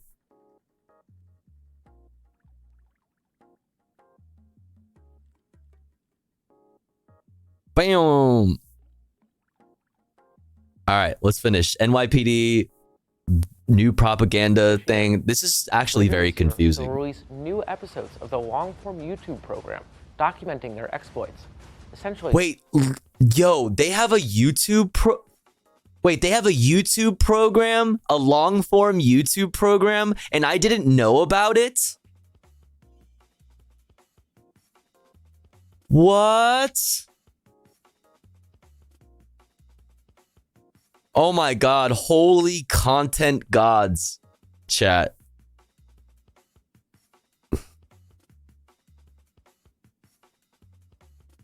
Oh my god, no fucking way.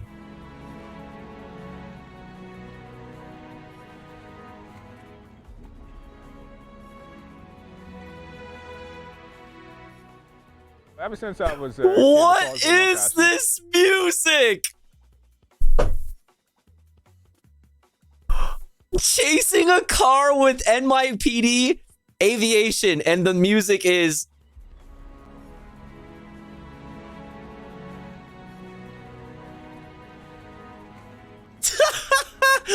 dude. We got a LPR here for a felony vehicle. Advise the units in the field. On the 22nd, this vehicle did take off on New Jersey State Police in New Jersey. That's felony warrant out of New Jersey. Oh my god, dog. We just unlocked some shit.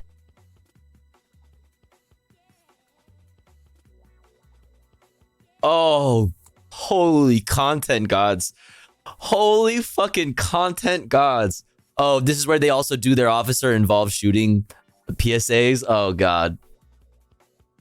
Dude, that is some shit. We might have to add this to the oh.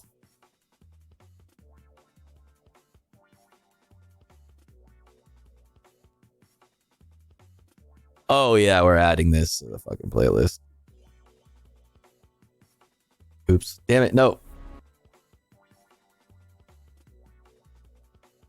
Holy Christ.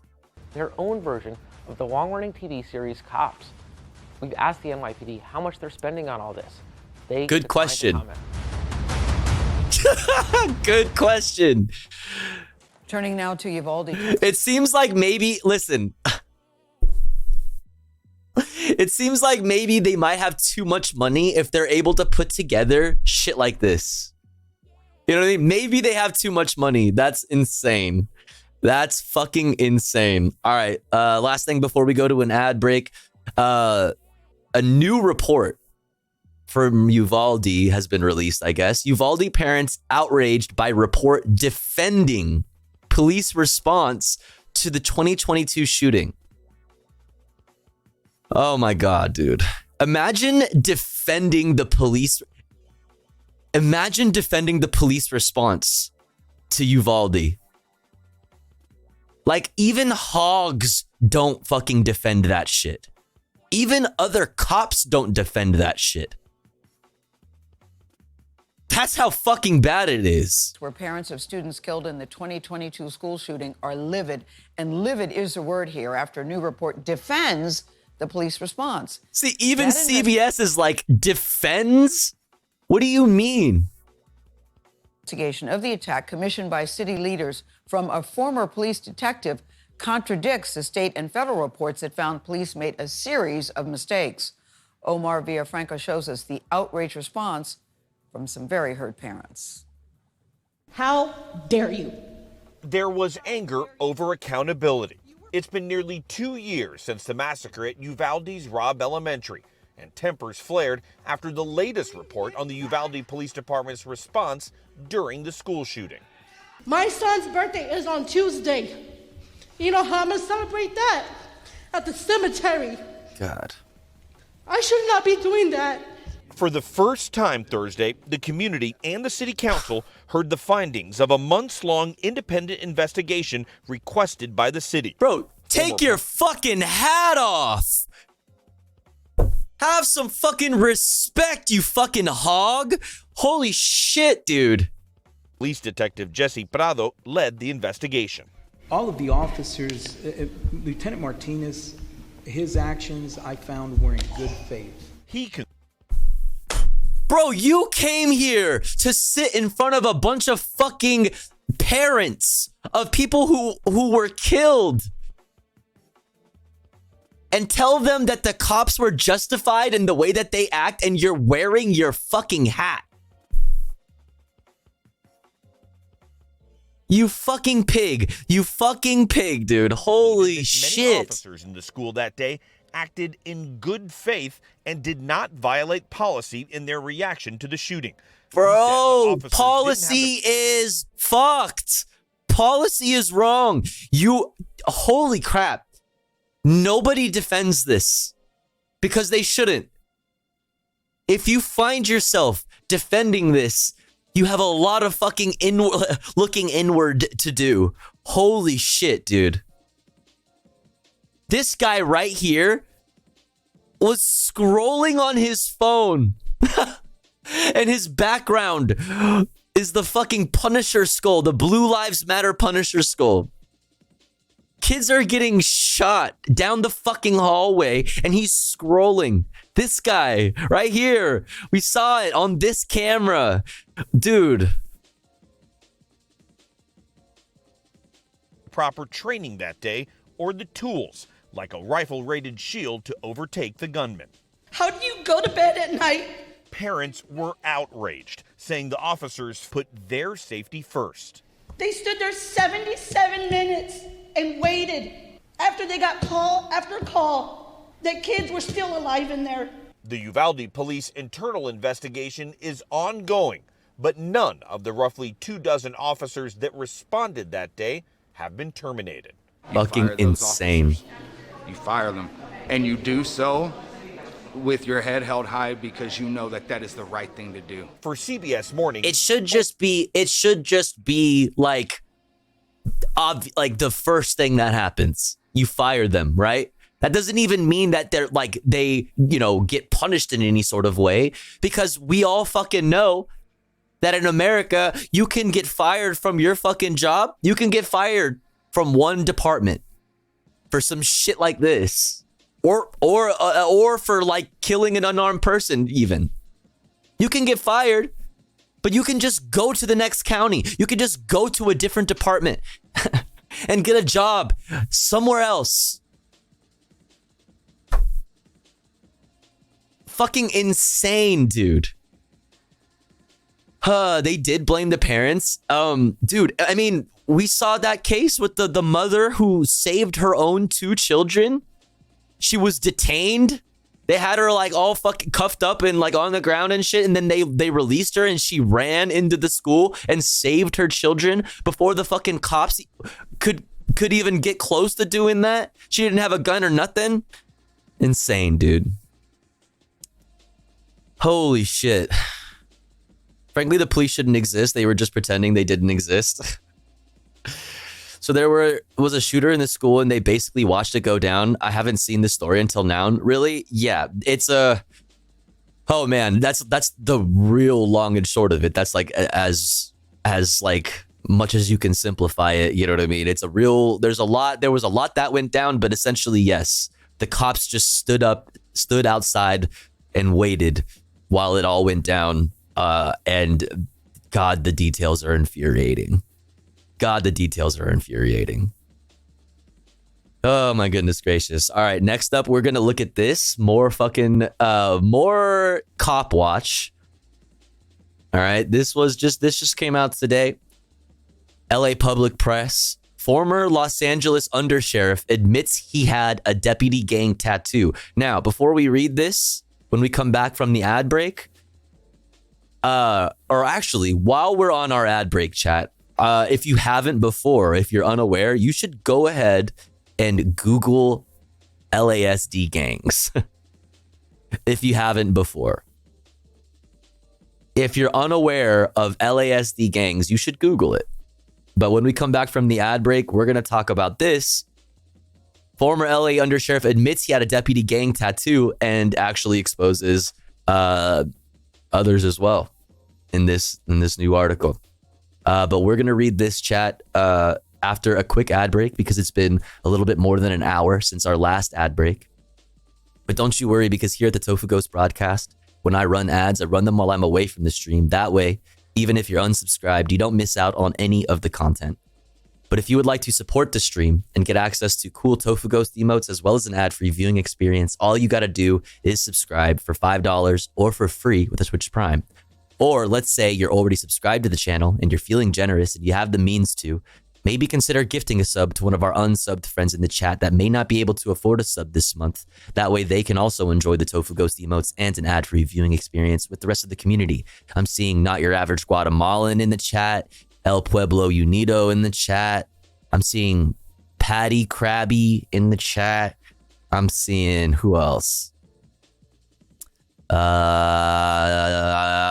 all I see so far. But if you are one of those unsubscribed people, make sure to say hi in the chat. That way somebody sees you and maybe they'll feel generous enough to shoot you a gifty. We're currently at 5 out of 25 for the daily sub goal. If you enjoy the content, if you enjoy this stream, please do consider supporting. That way we can continue to do this full time. I'll be back in 3 minutes. Don't you go anywhere. BRB.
All right. Excuse me. All right. We're back.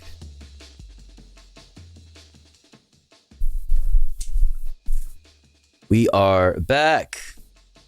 Oh, yo, Anonymous, thank you so much for gifting to El Pueblo Unido. Very pog. Thank you so much, Anonymous. Thank you, thank you, thank you. Really appreciate it. Oh, and Patty Krabby, thank you for 5 months. Thank you, thank you, thank you. Thank you so much for resubscribing. Very kind of you. Thank you so much.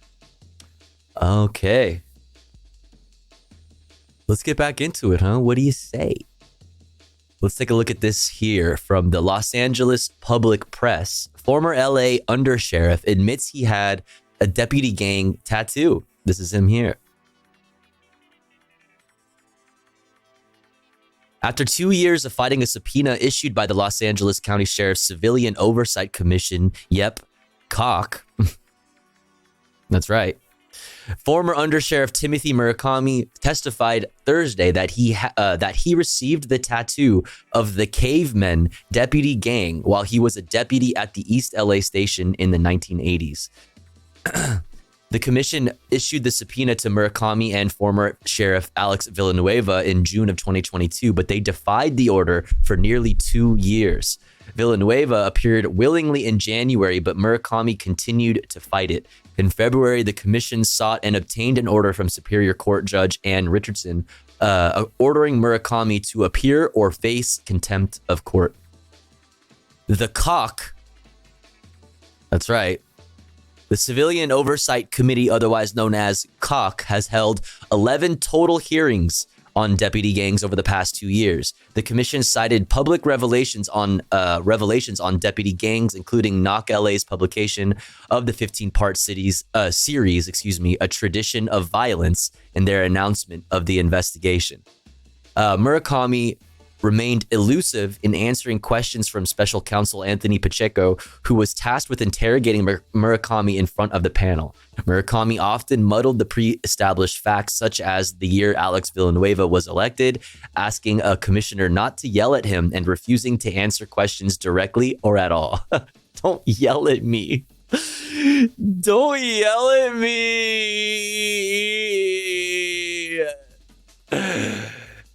No, don't.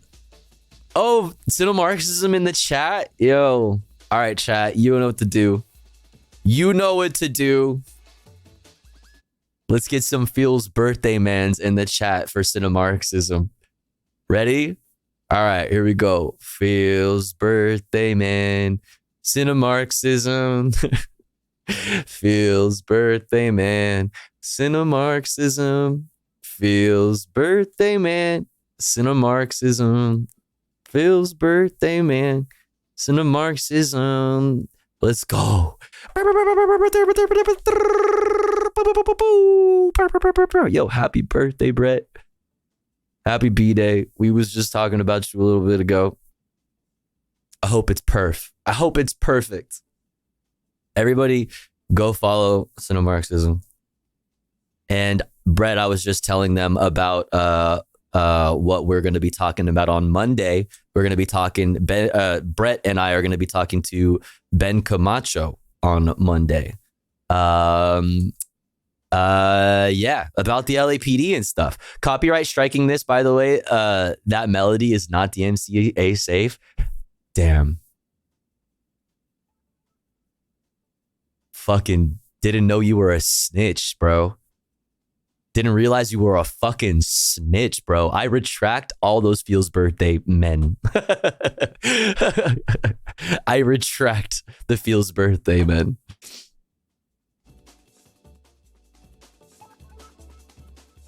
Dun, dun, dun, dun, dun, dun, dun, dun, dun. Fucking snitch, dude. All right, where were we? The cock? No, we had passed that. Let's see. All right, let's start here again. Murakami remained elusive in answering questions from special counsel Anthony Pacheco, who was tasked with interrogating Murakami in front of the panel. Wait, did I go past this? Oh, wait, no. In front of the panel, Murakami often muddled pre-established facts, such as the year Alex Villanueva was elected, asking a commissioner not to yell at him and refusing to answer questions directly or at all. Murakami also revealed, he has a second tattoo, but would not answer questions about what it depicted or where on his body it is located. Plot twist. Plot twist, it's Alex Villanueva's face and it's on his fucking ass cheek. The former undersheriff said only deputies who were invited could get the mark, but couldn't identify who invited him. He stated that like current undersheriff April Tardy, who admitted last year to having a tattoo belonging to the V-Boys / Temple 5, he got it done because it, quote, signified pride and being a hard worker. Yeah. Can I get... Yeah.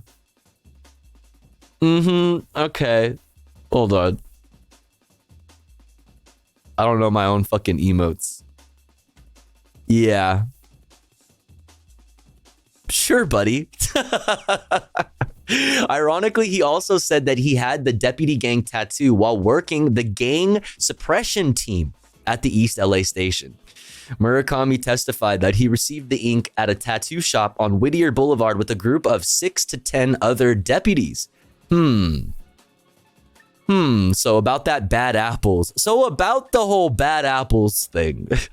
The ink was described as an image of cavemen carrying a club with the letters ELA, signifying the East LA Sheriff Station, across its chest or stomach on his right calf. Murakami's was number 10, meaning he was Murakami's was number 10, meaning he was one of the first 10 people to get the tattoo. He stated that he had seen others with the tattoo, but could not identify them, nor how many others had it. Murakami could not identify any women or black people who were members of the cavemen, but said he thought there were some. He also testified that he did not think it would be illegal for a deputy gang to discriminate against either group.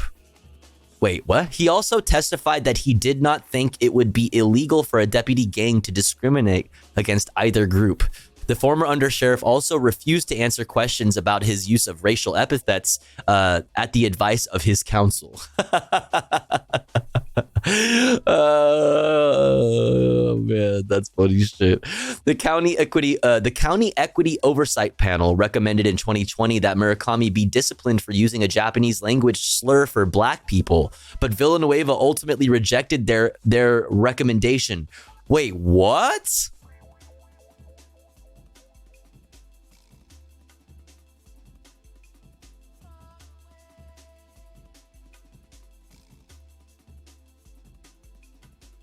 It was nearly 10 years ago, but it's a day Lieutenant Tracy Stewart remembers well, walking into then Captain Timothy Murakami's office interviewing for a transfer. It didn't sit right. He never gave me eye contact, Stewart recalled in a recent interview with Spectrum News. Stewart didn't get the promotion years later after Murakami rose to the rank of undersheriff. A colleague told her Murakami used the Japanese slur, the equivalent of the N-word, to describe her. Okay, well, it says it here. I'm not going to fucking read that. Captain Murakami said we don't hire any, like... Yikes.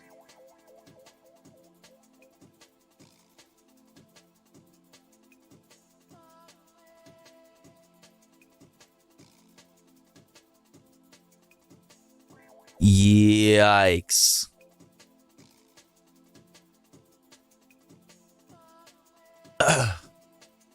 Yes, the argument is that it would be discrimination to not allow deputy gangs. Seriously? Okay, the wording there was weird, but that's fucking insane. Okay, I didn't quite understand it, but what the fuck? Oh, yeah, it feels yikes, man. Is right. All right, where were we? Ultimately, okay. The County Equity Oversight Panel recommended in 2020 that Murakami be disciplined for using a Japanese language slur for black people, but Villanueva ultimately rejected their recommendation. Murakami's lawyer maintained that the release of the records was a, quote, violation of law, despite a lawyer for the county explaining they were, in fact, public records. Murakami told the commission that he had his caveman tattoo removed about 5 years ago because of the negative media. But believes there is nothing wrong with having tattoos like it. Okay. All right, buddy. Kennedy pointed out the department uses street gang tattoos as one of the criteria to make the opinion that a civilian is a gang member. But deputy gang tattoos cannot be used to determine whether a department employee is a member of a deputy gang. Interesting. Very interesting. Murakami said he was, quote, highly offended by the comparison. Yeah. Yeah. I can't believe you would say this. I can't believe you. Pacheco inquired about Murakami's time at the industry station, where he worked for 20 years and rose to the rank of captain. Murakami said that he never investigated deputy gangs while at the station, although he knew about one called the Industry Indians. The gang was recently exposed in reporting from the Los Angeles Times detailing a February 2022 incident where at least 2 members got into an altercation with teenagers at a Montclair bowling alley. Murakami said that he was not informed of the event because it didn't rise to the level where it could have been where it would have been notified to someone of his rank. He admitted that he knew the deputies and that he also knew them to be hardworking. So that's an interesting callback to when he said, like, what he said the tattoo represented to him, right? Yeah, they're hardworking. Yeah, and that's what my tattoo represented, was that, pride and hardworking and being hardworking or whatever. When asked what he would have done if he saw a deputy with a tattoo belonging to the Industry Indians, Murakami replied, nothing. Murakami was tapped to become assistant sheriff of patrol operations by then Sheriff Villanueva in December of 2018. He was also promoted, up 3 ranks, skipping those in between. Murakami was one of at least 2 other deputy gang members recruited by the Villanueva administration. Pacheco also asked about Murakami's role in investigations into the Bandidos and Executioners deputy gangs, a common theme across the ongoing commission hearings. Both gangs have been featured prominently in media coverage, such as member assaults of deputies and killings of civilians. In December 2018, the department was in the midst of an investigation into a beatdown of new deputies at the hands of Bandidos members at an off-duty party, which former Sheriff Villanueva attended. Former Division Chief Matthew Burson testified at an earlier hearing that he directed internal criminal investigators not to ask questions about the Bandidos. Burson also stated he was given a promotion of 2 ranks, skipping a rank between. 1 day before being given orders to not ask about deputy gangs in the investigation into the assault. Murakami said Thursday that he spoke to Villanueva that December about promoting Matthew Burson. He also said that he believed that members of the Bandidos were transferred out of the East LA station, but couldn't confirm that they were in fact members. An investigation into a deputy gang at the Compton station yielded similar results, according to Murakami. He said that a department investigation was unable to determine if the executioners existed, but that people they believed had the tattoo were given the chance to transfer out of the station.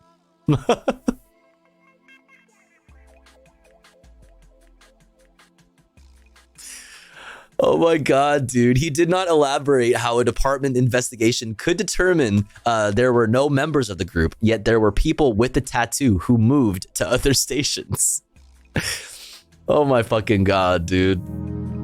Oh my fucking God. Yo, Riverboat Jack, thank you so much for the raid. What's up? I hope you had a great stream. Welcome in. What's up? What's up? Everybody should go follow Riverboat Jack. If you like politics, if you like lefty politics streamers, go follow Riverboat Jack. She's very based, very pog. Hope you had a great stream. We are talking about Los Angeles Sheriff Department gangs.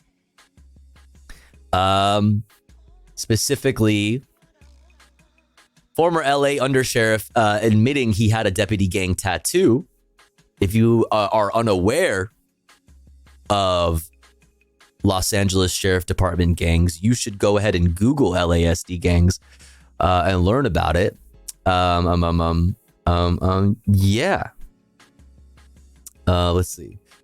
We're reading this article from LA Public Press.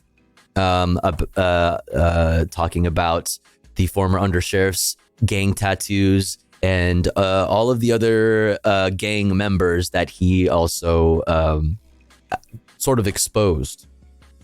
Okay, where were we?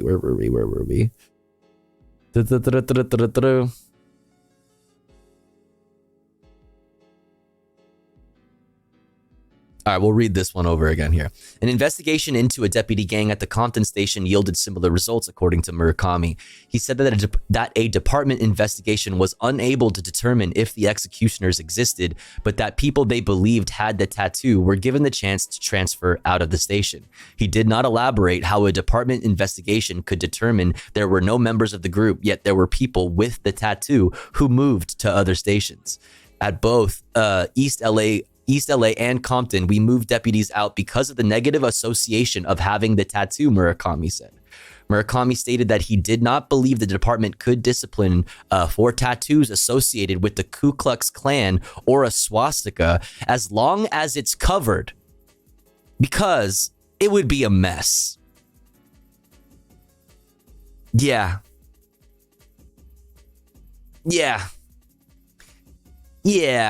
Murakami also stated that Murakami also stated that he had the one deputy gang affiliate he freely named, April Tardy, put in charge of investigating allegations of deputy gangs at both stations. Damn. So interesting how that always happens. He said the department's data on the matter was later handed over to the FBI. He also testified that he instructed the Risk Management Bureau to look at any correlation between deputy gangs and shootings by deputies and found none. I think we should probably go back and relook at that. You know what I mean? Something tells me that maybe we should, take another look at that. Maybe we should have an actual independent investigation into some of this stuff. Holy crap, man. I'm starting to think cops are racist, you guys. Villanueva said the same, that it would be discrimination. Unbelievable. Unfucking believable. Kennedy suggested several times throughout the meeting that Murakami may be forced to reappear since he continually refused to answer questions. In the past, Murakami had cited a medical issue as a reason for his inability to appear. An investigation by Spectrum News 1 showed he had no such condition preventing him from testifying. It is difficult to imagine what, if any, impact his testimony will have on LASD's operations. The department has yet to ban deputy gang tattoos or adopt any of the COCs, otherwise known as Cox, recommendations to eliminate deputy gangs. Current LA County Sheriff Robert Luna told the Los Angeles Times in December that the department drafted its own versions of the policies to eliminate deputy gangs and had delivered it to the employee unions for their review. He did not give a date for the policies to be put in place. Something tells me that the police union, is not going to be very happy about that, about cracking down on LASD gangs. Something tells me that people in the Los Angeles or in the the LA police union are not going to be very happy about that. What's up, Lainey? Racist, the most discriminated against group. Yeah. Won't somebody think of the racists? Won't somebody think of the racists? Oh my God. Oh, Jesus fucking Christ. Good article. You should show this to your friends and family. You should also instruct your friends and family to Google LASD gangs if they haven't. Oh my goodness gracious. All right, how are we doing on time? All right, I guess we can move on to... I wanted to cover these things real quick because yesterday we watched the State of the Union, obviously. There were a couple moments. There was the hot mic moment and then the like one heckler moment. Oh, wait. Oh, we should also talk about this too. Ah, fuck. Well, there was the heckler moment as well. That I didn't understand what was happening. I couldn't tell what they were saying or anything. So we'll update and we'll look at what the heckler moment actually was. We'll look at what the hot mic moment, what Brandon actually said, because I couldn't tell what he said yesterday. We'll look at Brandon not committing to debating Trump, but says he still will sign a TikTok ban, which is really fucking interesting.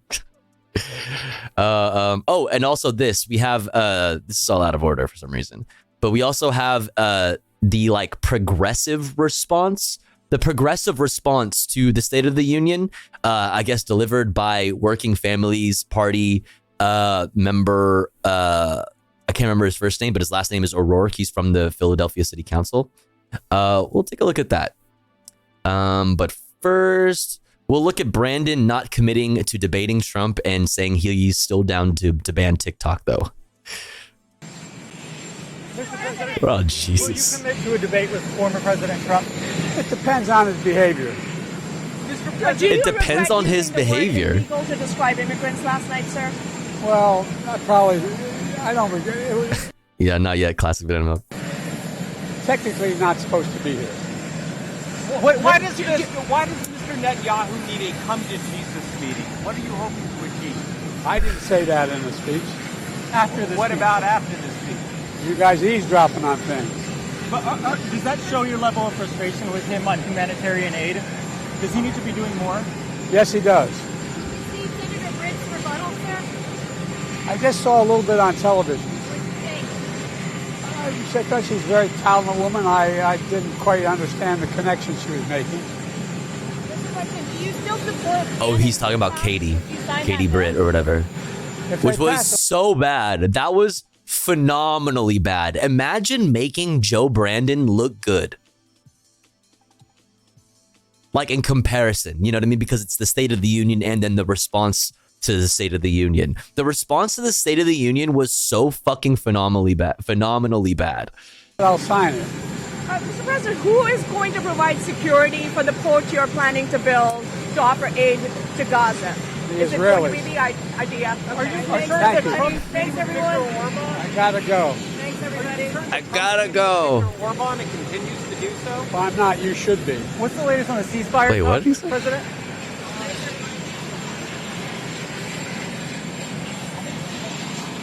All right. Okay, now I guess they referenced it, but we'll take a look at this. The Biden hot mic moment and what he actually said, because we couldn't actually tell, or I couldn't actually tell yesterday. But we're gonna go ahead and do this first, and then this motherfucker is more dead than alive. True.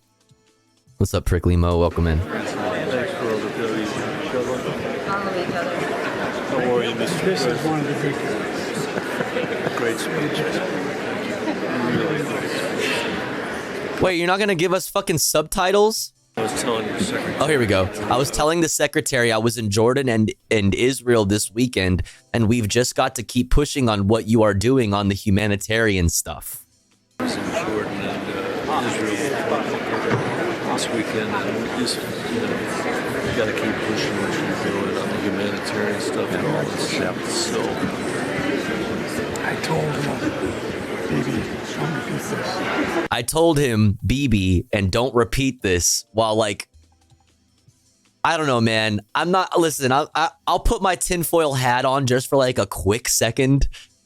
Like, to not assume, especially when there's a camera directly next to you, like, you don't think Michael Bennett knows there's a camera right here? You don't think that, like, that Peter here knows that there's a camera right here? Like, if you are at the State of the Union, it should just be very fucking safe to assume that you are on like a hot mic at any given moment. You know what I mean? Like, come on.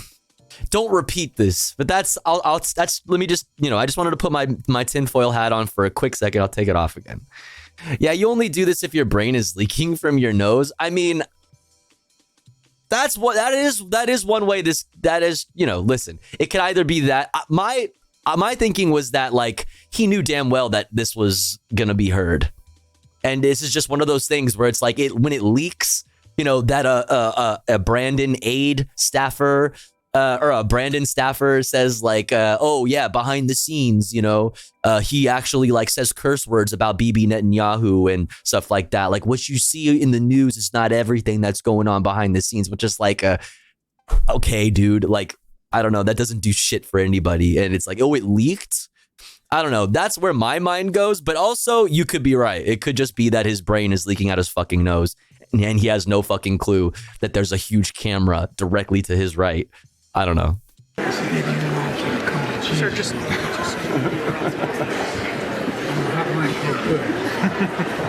He said, I'm on a hot mic here. Good. That's good. My name is... Whatever. All right. So this is the...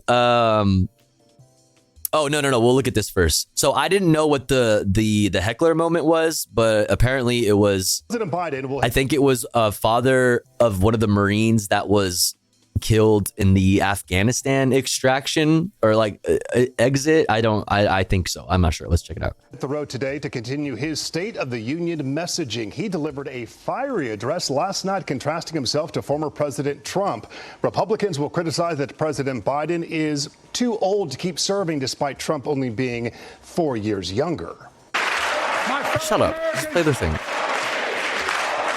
The issue facing our nation isn't how old we are, it's how old are our ideas. Well, Biden did stumble at times, but by and large, his supporters will call the speech high energy. Oh my God, shut up. Quote, seek to bury the truth about January 6th on immigration. In a heated moment, he held up a pin given to him by Republican. Oh my God, I don't need ABC 7's full breakdown. I just wanted to see the fucking heckler moment. And America is safer today than when I took office. Year before I took office, murder rates went up 30%. 30% they went up. The biggest increase in history. That man identified as Stephen Nakui. His son was Lance Corporal Kareem Nakui of Norco. Capitol Police said that Stephen Nakui was charged with a misdemeanor for causing a disruption. Wait. Hello, I'm Mark Brown. Get more great. Give me more of what the fuck, bro? Okay. Stephen K. Nakui is the father of Marine Lance Corporal Kareem Nakui, 20 of Norco, who was one of the 13 U.S. members. Yeah, okay, so I was right. U.S. service members killed in a suicide bombing outside. Oh, wait, no. Oh, no. Yes. The 13 U.S. service members killed in a suicide bombing outside the Hamiz Karzai International Airport in Kabul on August 26, 2021. The blast happened as America was pulling out of Afghanistan. Yeah, I mean, like, yeah. So that's what that was about. That ratio, though? Oh, shit. Wait, what's going on here? What the fuck?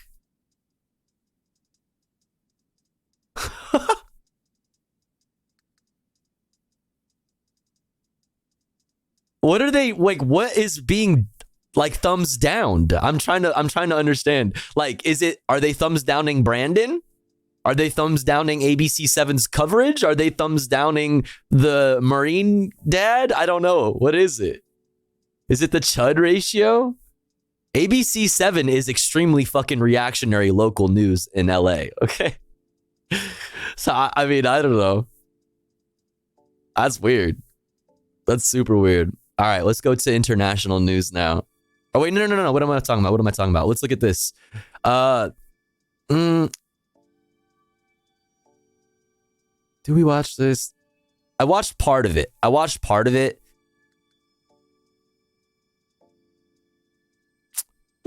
look at it.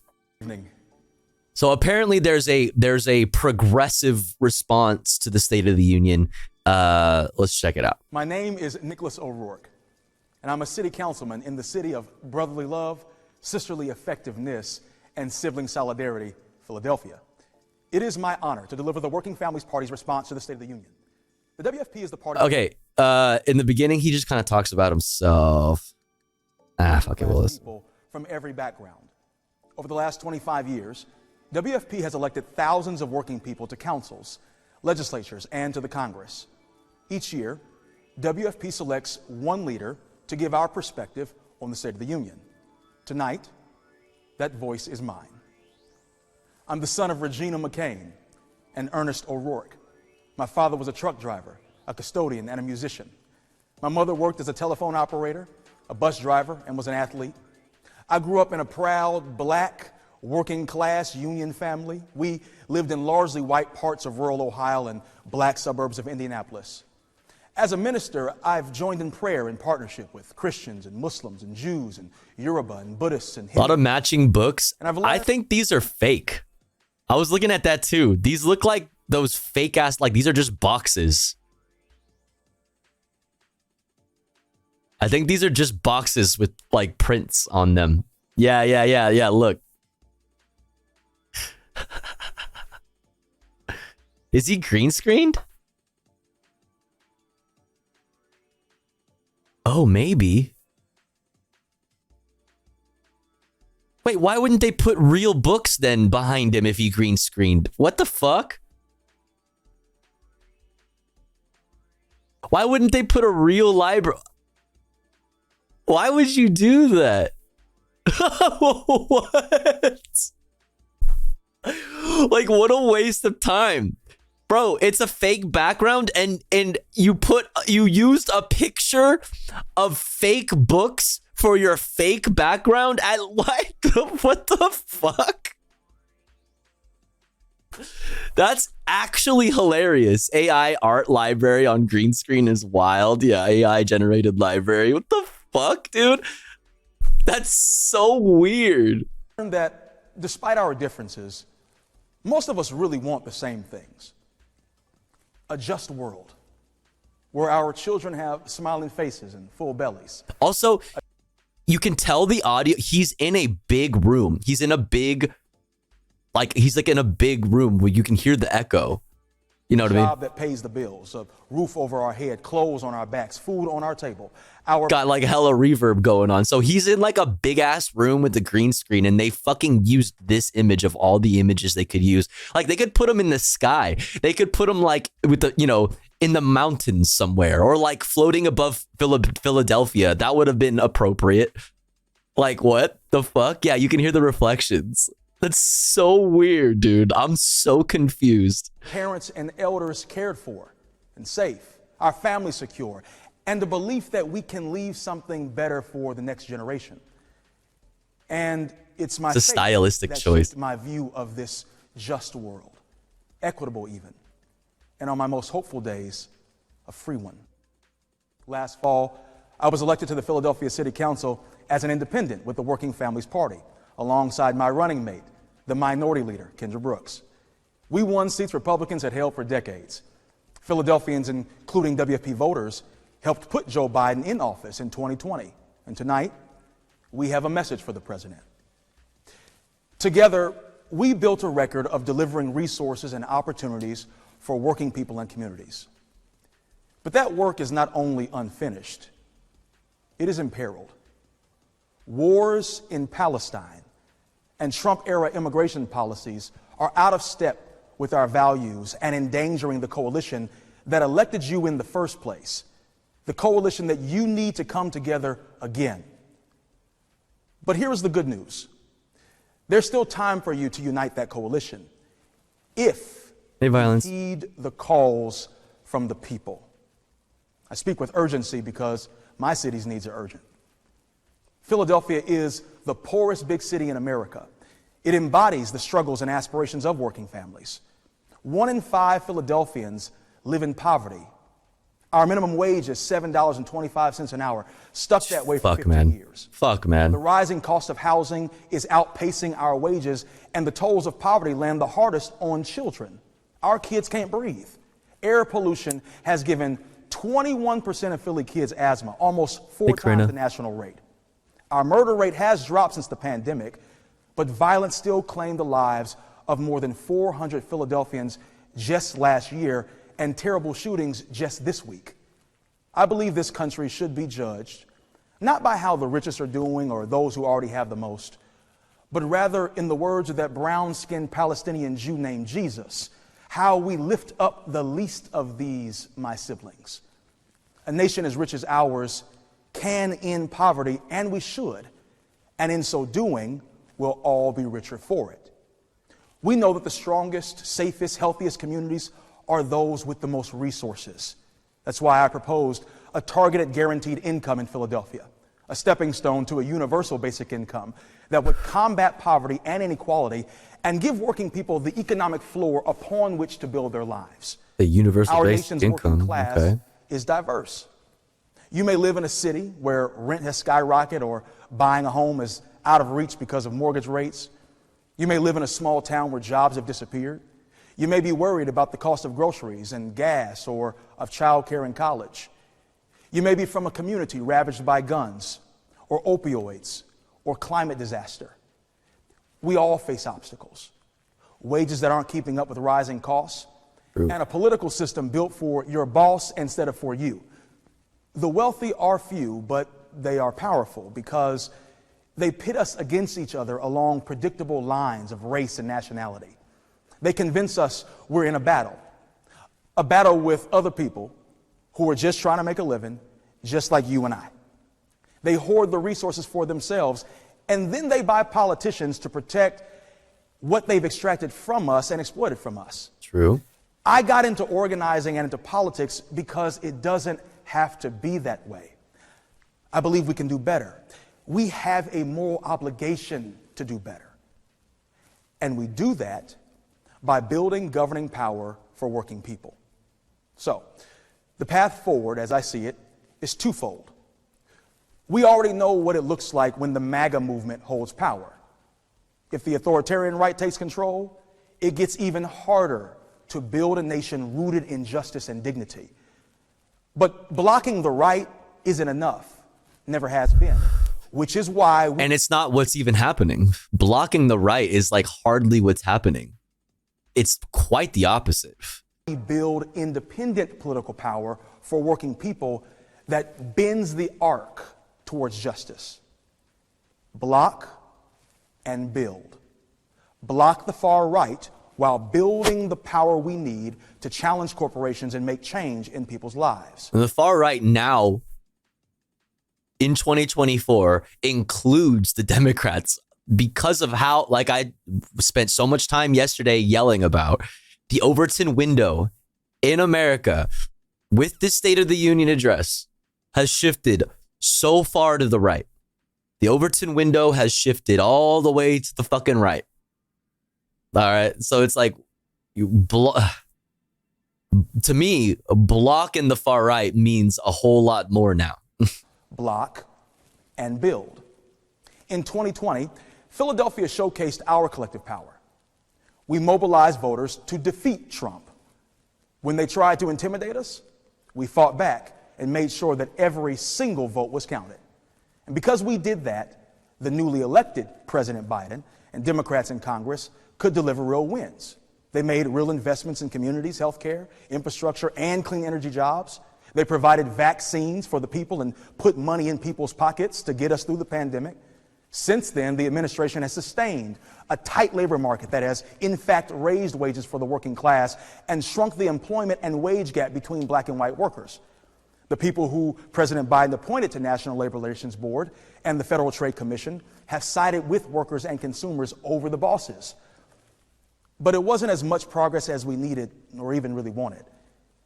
Just enough corporate Democrats worked alongside Republicans to block some of our most needed fixes. True. Like affordable child care. True. Expanded Medicare coverage. Yep. That's why in 2022, we elected a new class of WFP champions to Congress, including Greg Casar, who won his Democratic nomination again earlier this week, or Delia Ramirez, and my sister on the other side of the Commonwealth, Summer Lee. Today, we are witnessing an undeniable humanitarian crisis, and the establishment is falling woefully short. The United States has given moral and material support to the arrogant and extreme right Netanyahu regime as it daily wages a horrific bombing campaign in Gaza. Now, I recoiled in horror at Hamas's brutal attacks on October 7th. The slaughter of Israeli Condom civilians hummus. and the taking of hostages was Hummus condomed. abhorrent. And the government of Israel's campaign of collective retribution has claimed the lives of more than 30,000 people and counting. 13,430 of them Palestinian children, left more than 1 million displaced and created widespread starvation and is risking, perhaps instigating, a wider war. I've listened to the accounts. I've heard the stories. I've watched the videos.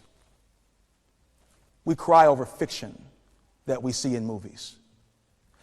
Have we hardened our hearts so much that real life doesn't move us to tears?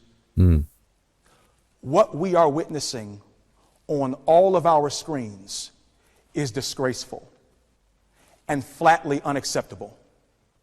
There is no military solution to this crisis. That's why WFP members in Congress were at the forefront of calls for an immediate and lasting ceasefire months ago. We're glad to hear the administration, and especially Vice President Harris, finally start to shift rhetoric. Yeah, but it is just that. Okay. I'm gonna let him cook. I may have. I'm gonna let him cook. It is just that. Rhetoric. But now, it's time to shift action. Yeah. I'm glad the Biden administration wants to send aid. But how can we do that when we also keep sending weapons? Yes. Yesterday we covered Brandon has sealed the deal on 100+ different arms deals in the last 5 months. Some aid drops and a potential port that would take weeks and weeks to build is just fucking bullshit PR. Bullshit fucking PR. Bullshit PR. Because a port, dude, we're gonna talk about it. Let me not get stunlocked on it. We're gonna talk about that later. Okay. All right. Exclamation point watching in the chat for a link to this playlist so you can get an idea of the flow of the stream today. We should not be providing. Yo, thanks for hanging out, Muhammad. Thanks for hanging. Thanks for lurking. See you next time. Unrestricted military aid to Israel only to escalate this slaughter. We should be using our diplomatic weight to force start a peace process. That is the best path to returning hostages, ending the occupation, and bringing long-term peace and security and freedom to every human being in that region, regardless of religion. Over the last 2 weeks, Democrats in Michigan and Minnesota voted uncommitted to communicate this message. Tonight, on that, hold on real quick. I'm gonna let you finish, okay? But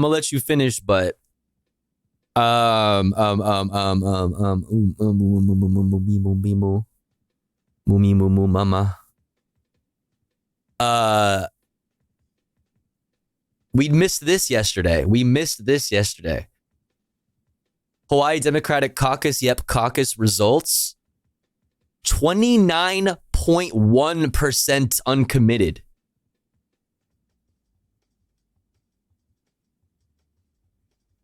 That's right. 29.1%.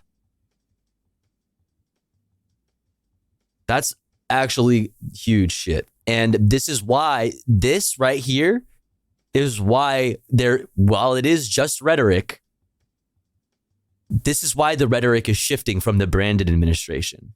Because they see this. They know, and they're worried, and they should be. They should be. And, Hawaii, Brandon didn't do shit for Hawaii. They're still reeling. They're still dealing with the fact that predatory real estate investors are like buying up land and shit in Maui. It's a fucking problem. The Brandon administration is fucking guilty. So this is huge.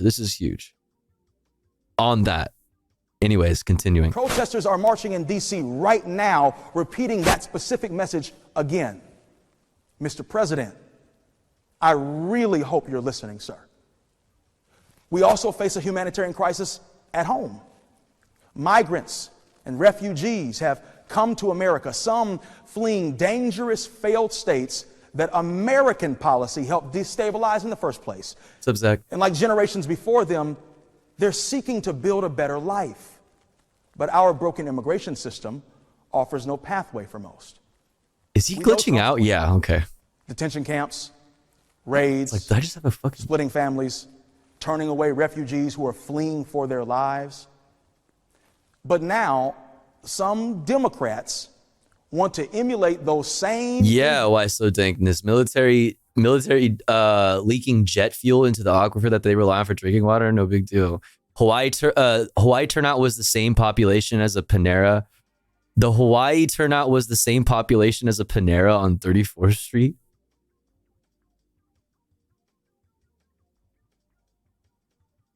I mean, okay, but it's still, it's... Your point? I mean, it still means something. It still means something. What the heck? Humane policies, mind you, they previously spoke out against before. Democrats should not follow Republicans on this. Democrats shouldn't follow Republicans on anything. No human being is illegal. Democrats should lead by fixing our immigration. See, at least they're responding to the State of the Union, right? At least this is like he's actually referenced the State of the Union, like the actual address. System so that it does what it was meant to do. Give people who want to come to our country and build our communities a pathway to citizenship. Migration, climate change, offshore tax shelters and wars, these all will require us to engage in unprecedented global collaboration. Let's be clear-eyed about the Biden administration.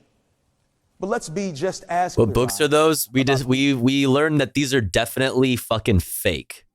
They're like definitely boxes. Or it's AI. But my guess that it is a real picture, but it's a real picture of fake books. And he's not actually in front of it to make it even worse. He's not actually there. He's green screened in a warehouse because you can hear the reflection in his voice, the reverb on his voice. So like, this is they could have used any background and they used this one with either AI books or just fake books. I'm not sure. I can't tell. Insane. Trump's Republican Party really is. The Republican Party has shown us their unshakable. Like if it was AI though, like why wouldn't they make like, I don't know, like why is the light off? Like why is it so dull? Like they just took it with like an iPhone. Like they took this is actually someone's background. You know what I mean? Like maybe this is his Zoom background that he uses or something like that. And he just like, I don't know, had a picture and he just like used it when they green screened it in because they didn't want to use the fucking like random empty warehouse that they were in recording this as their background. To corporate power.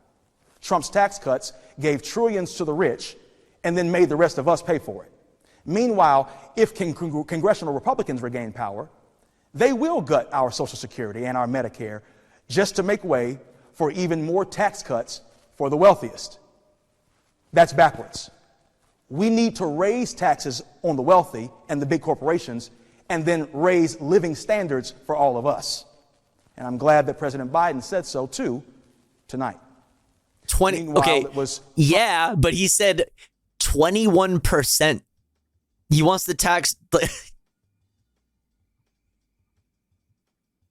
He wants to tax these fucking rich people, these like insanely rich people and these insanely rich corporations to like 21%. So it's like, dog. Trump appointed judges who denied us basic freedoms like abortion rights and then opened the door to Alabama banning in vitro fertilization treatments. They'll eliminate birth control if the evangelical Christian right has its way. And to be clear, that ain't my Christianity. Trump has sung the praises of autocrats and has said he wants to be a dictator. When people wait, hold on, snowflake. He said only on day one. Yeah, kind of soy, buddy. Who they are, believe them the first time. Trump's MAGA movement must be defeated. But our commitment to opposing Republicans must not blind us to where the Democratic administration continues to fall short. Thank you. I'm going to run that back. Must not blind be defeated. First time. Trump's MAGA movement must be defeated. But our commitment to opposing Republicans must not blind us to where the Democratic administration continues to fall short. So what do? Don't get mad. Organize. Yo. And even if you are mad, organize. Power concedes nothing. So we must build our own independent political power. That's important. That's important what he says right there. Power concedes nothing. So we must build power concedes nothing. So we must build our own independent political power outside the Democratic Party. Now imagine with me a future with Trump. Well, he's an independent, right? The MAGA movement rejected firmly. The Senate is free of Joe Manchin and Kyrsten Sinema. Imagine a House led by a growing working families party bloc. This is a scenario that opens the door to progress. We can win abortion protections across the country with that. We can make the minimum wage a living wage with that. We can make child care available and affordable for everybody, and elder care and in-home care too. With that, we can build housing that people can afford and protect tenants from spiking rents with that. We can protect workers from retaliation for speaking out and organizing at companies like Starbucks and Amazon with that. We can protect the right to vote in gerrymandering and push big money out of politics with that.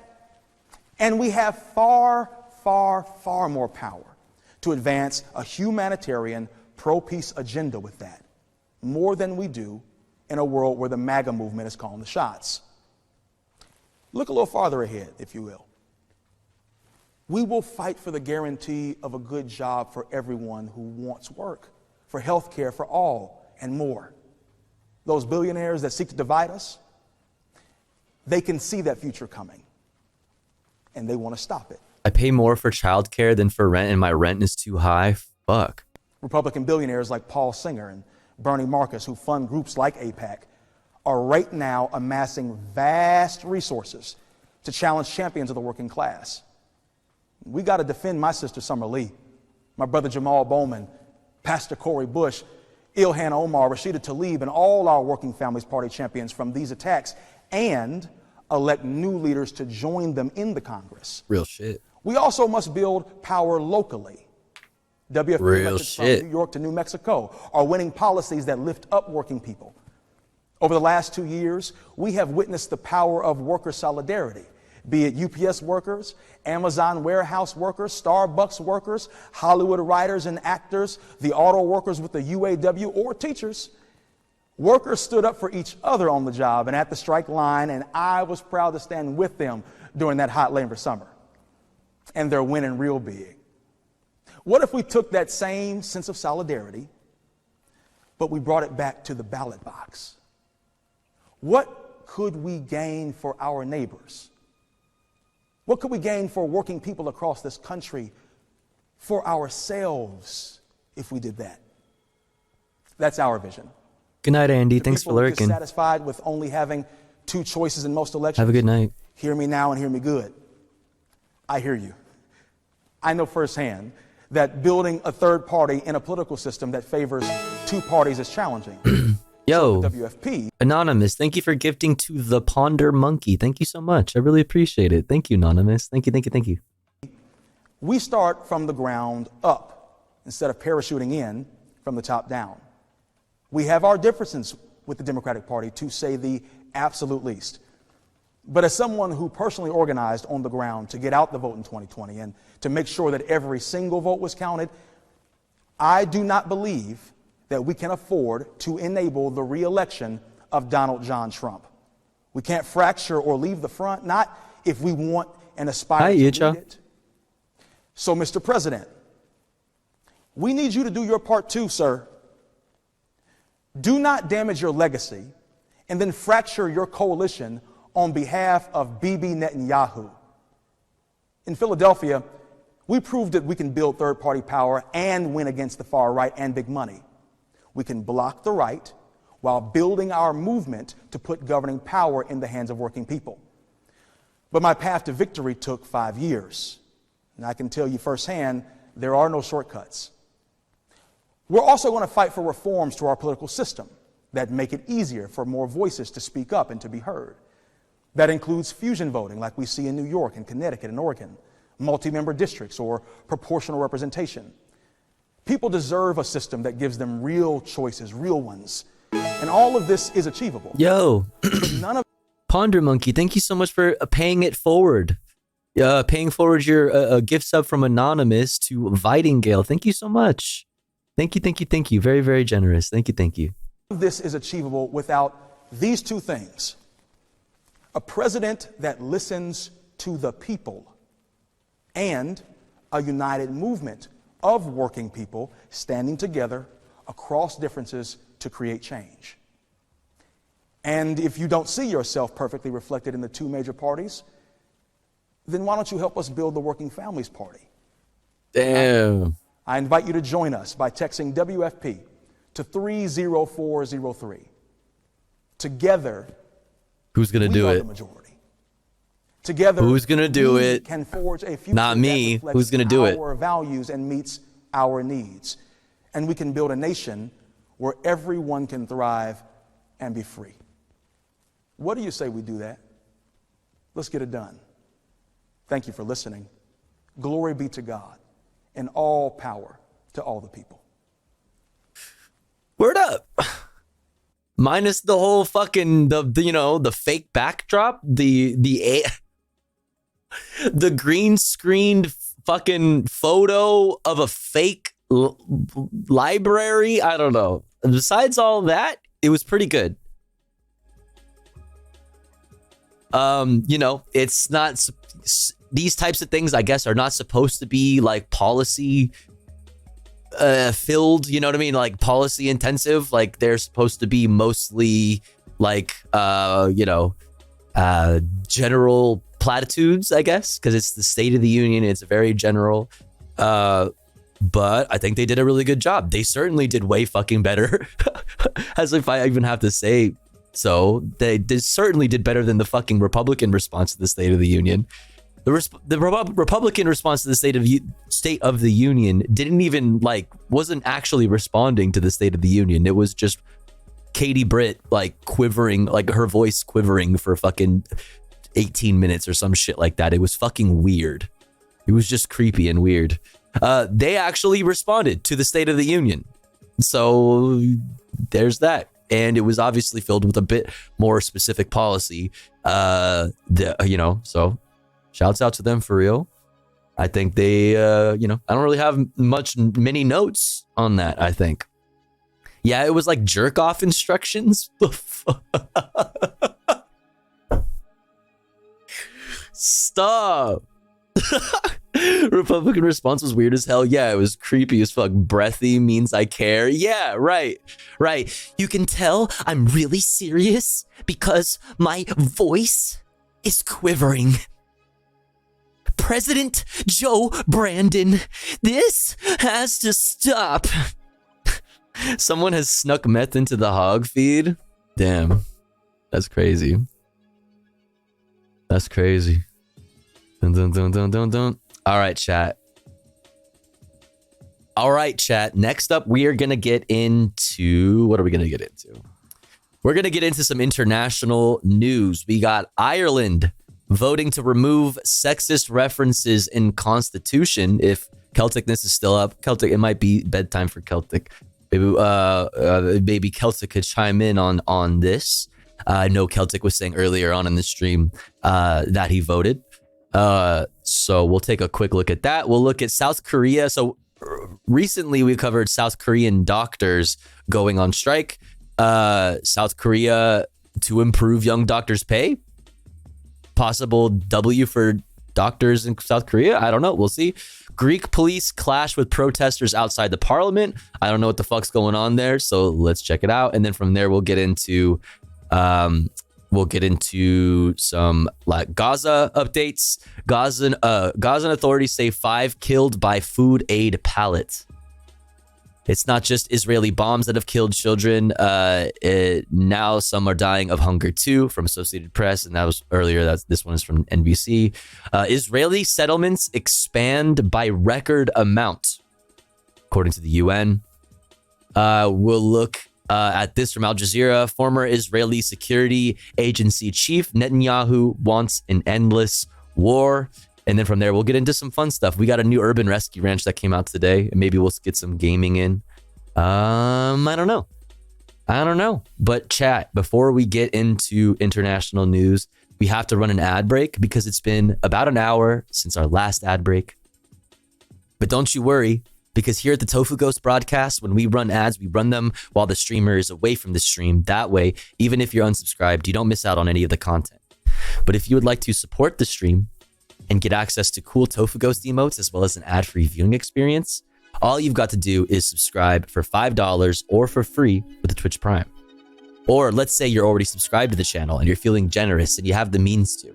Maybe consider gifting a sub to one of our unsubbed friends in the chat that may not be able to afford a sub this month. That way they can also enjoy the Tofu Ghost emotes and an ad-free viewing experience with the rest of the community. I'm seeing a few people in the chat. Progressive Squirrel, not your average Guatemalan, has been dodging like crazy. We got Iacha. I see a few people, but if you are one of those unsubscribed friends in the chat, make sure to say hi in the chat. Make yourself seen. That way somebody, might see you and feel generous enough to shoot you a gifty. We're currently at 9 out of 25 for the daily sub goal. Thanks so much for all the support so far. If you enjoy the content, if you enjoy the stream, please do consider supporting in some way. That way we can continue to do this full time. I'll be back in 3 minutes. Don't you go anywhere. BRB.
All right, we're back. We are back. Okie dokie. Dun, dun, dun, dun, dun. Let's get back into it. Where were we? Yes, we were right here. Ireland votes to remove sexist references in Constitution. Let's check it out. I just had a nap. I was running from police after... I just had a nap. I was running from police after causing a disturbance, and I woke up just as a SWAT van pulled up on me. Oh my god. Bro, not me, like, at first, being like, I just had a nap. You know, I thought you were like saying, I just had a nap because, you know, I just had a little run-in with the police and, you know, got, you know, super tired. Oh, that's funny. Good morning. Or whatever. Welcome back. That's so funny. Okay. Ireland votes to remove sexist references in Constitution. Let's check it out. Hello? Hello? There we go. Ireland voted on Friday to remove references to a woman's life within the home from the Constitution. Its socially conservative 1937 founding document says, quote, that by her life within the home, woman gives to the state a support without which the common good cannot be achieved. Social change in the once deeply Catholic state has spurred the removal of bans on abortion and same-sex marriage. Irish Prime Minister Leo Varadkar held the vote on International Women's Day as a chance to delete what he called very old-fashioned, very sexist language about women. Director of Ireland's National Women's Council, Orla O'Connor, was out canvassing for a yes vote in... Anonymous, thank you so much for gifting to Progressive Squirrel. Thank you, thank you, thank you. I really appreciate it. Thank you, Anonymous. Very, very kind of you. Now we're at 10 out of 25 for the daily sub goal. Very pog. Very poggers stuff. This yes is essentially voting yes to change the verbiage in two different sections of the Constitution to that are like specifically referencing like families, like the makeup of families and what that means essentially, and also like the importance of women in society, and obviously like broadening that language to, you know, to me, because for fucking obvious reasons. So yes, no glizzy though. Yes, ice cream so good, based Ireland, vote yes. Yo, Anonymous, thank you for getting to Not Your Average Guatemalan. You got sniped finally. Somehow been dodging for so long. Hell yeah. Thank you so much, Anonymous. I really appreciate it. Very, very kind of you. Thank you for lacing up the poggers chatters.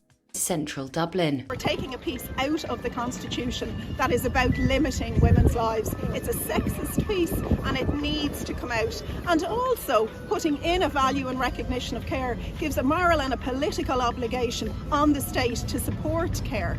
And that's what we want to see, and that's what we'll be calling for. What is that? Is somebody's phone like ringing behind her? Hold on. Do you hear that? Out limiting women's lives. It's a sexist piece and it needs to come out. And also putting in a value and recognition of care gives a moral and a political obligation on the state to support care. And that's what we want to see, and that's what we'll be calling for very strongly after this referendum. Another clause that music was crazy. Says the state shall endeavour to ensure that mothers shall not be obliged by economic necessity to engage in labour to the neglect of their duties in the home. Historically, until 1973, single women had to resign from their jobs once they got married, and married women were disqualified from applying for vacancies. Still, many others intend on voting no, including education worker Sinead McCourt. So I'm considering voting no, because of the lack of clarity around the durable relationship. I'm just concerned about the ramifications in the future, and I'm not happy that we wait till it's defined by the courts. And the second reason is I would like to see the amendment, the second article challenged in the courts first before we go changing the amendment. Many I'm not sure what she campaigners who said. oppose the amendment That argue last the part I couldn't replacement tell. wording, saying the state shall strive to support. Yo, Celtic, live Celtic reaction. The amendment argue that the replacement wording, saying the state. Look at that beard. Bro, it could fit perfectly into the square and not cut it off, like not cut any of it off. Oh, I can't zoom in any further. Look at this fucking glorious beard. Holy shit. Shall strive to support. Look at that shit. The structure on that thing. Fuck, man. Would enshrine care as a private Yo, responsibility that chat is definitely voting yes, yes. and not a state one. That's crazy. That's crazy. You can hide squirrels in there. Yeah, yeah. All right, let's get into this. South Korea to improve young doctors' pay after there has been walkouts in recent days. South Korea will move quickly to improve pay and working conditions for young doctors on Friday. That's according to Prime Minister Han Dok-soo, who said long working hours were partly responsible for doctors' mass walkout, and that must be changed. Authorities announced new measures to tackle a key demand by medical trainees who have walked off their jobs, but denied there was a full-scale healthcare crisis in South Korea, which has one of the world's fastest aging populations. Will a pay raise help the 7-day work weeks? Fuck. 10,000 medical interns and resident doctors have protested over a government plan to increase medical school admissions. They say the government should first address their pay and working conditions before trying to ramp up the number of new physicians. Weeks of protests have led to cancellation of some operations and strained emergency departments. President Yoon Suk-yeol previously took a hard line against the strikers, taking steps towards suspending their medical licenses. According to the new measures, trainee doctors in pediatrics will receive an allowance of around $760 starting this month. The government also plans to allocate an additional budget for trainee doctors, and will start with those in essential specializations such as emergency medicine and general surgery. The striking doctors and medical associations that have been critical of the government did not immediately comment on the proposals. Okay, well, it would be, I guess it... Oh, God. Holy shit, that was quite a jarring fucking transition there. Holy fuck. I mean, depends on how the doctors feel about it, I guess. Yeah, so I guess what initially started or kicked off the walkouts was the government's plan to increase admissions to the medical schools to like create more doctors. But the doctors that exist are say they aren't paid well enough. And their working conditions are shitty. I'm inclined to believe them. And so that's a proposal, I guess, by the government. So we'll see how the doctors respond. Yo, eating glue and crayons. What's up? Welcome in. How's it going? How's it going? Greek police clash with protesters outside of Parliament. I wonder what.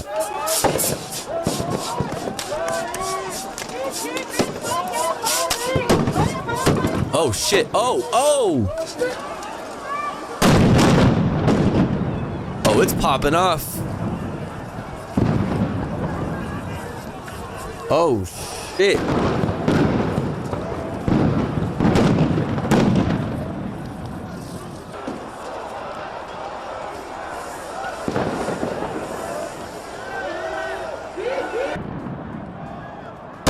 Oh fuck. Is this just like action shots? I guess so. Well, journalism.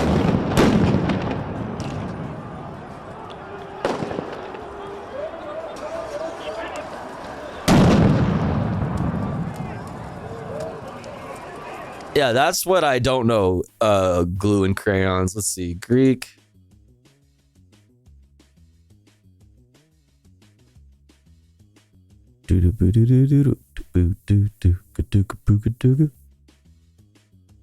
Education bill vote.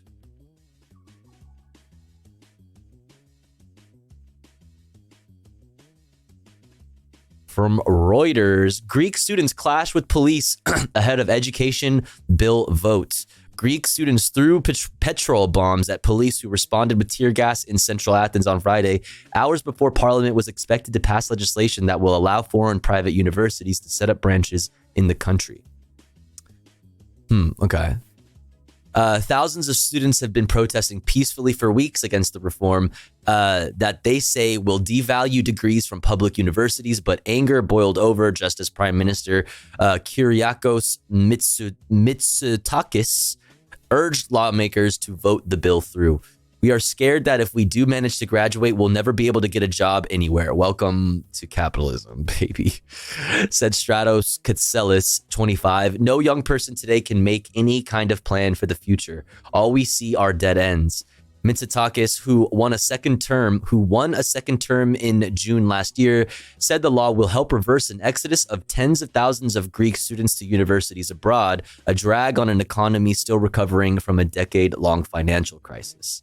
The bill will also help align Greece with the rest of the European Union and boost competition in higher education, he said. The bill is likely to be approved as the conservative government controls 158 lawmakers in the 300-seat legislature. Parliament is not only called to vote on a pivotal bill to approve a radical and courageous education reform for growth and social justice, Mitsotakis said. It will finally allow non-state, non-profitable institutions to operate in our country. Students with support from some teachers and university staff are not convinced. One group broke away from the demonstration and threw petrol bombs at police who dispersed them with tear gas, Reuters witnessed and a police official said. The bill is part of the government's reform agenda that also includes a same-sex marriage law that was passed last month.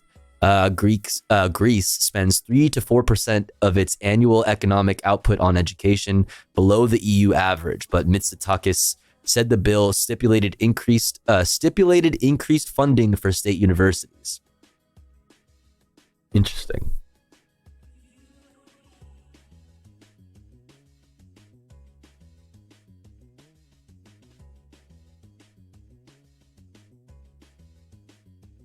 So essentially, the people are protesting the government allowing foreign entities, foreign like universities to operate in Greece.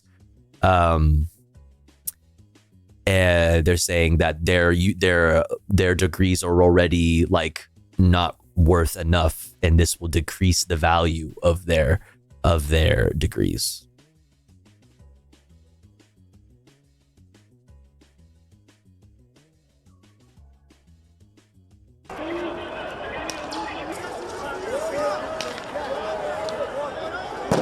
Oh, is that a Palestinian flag there too? This is what an aid drop into Gaza. Right at the end there. Like that fucking, of course, the transition was perfect. Yeah, right there. All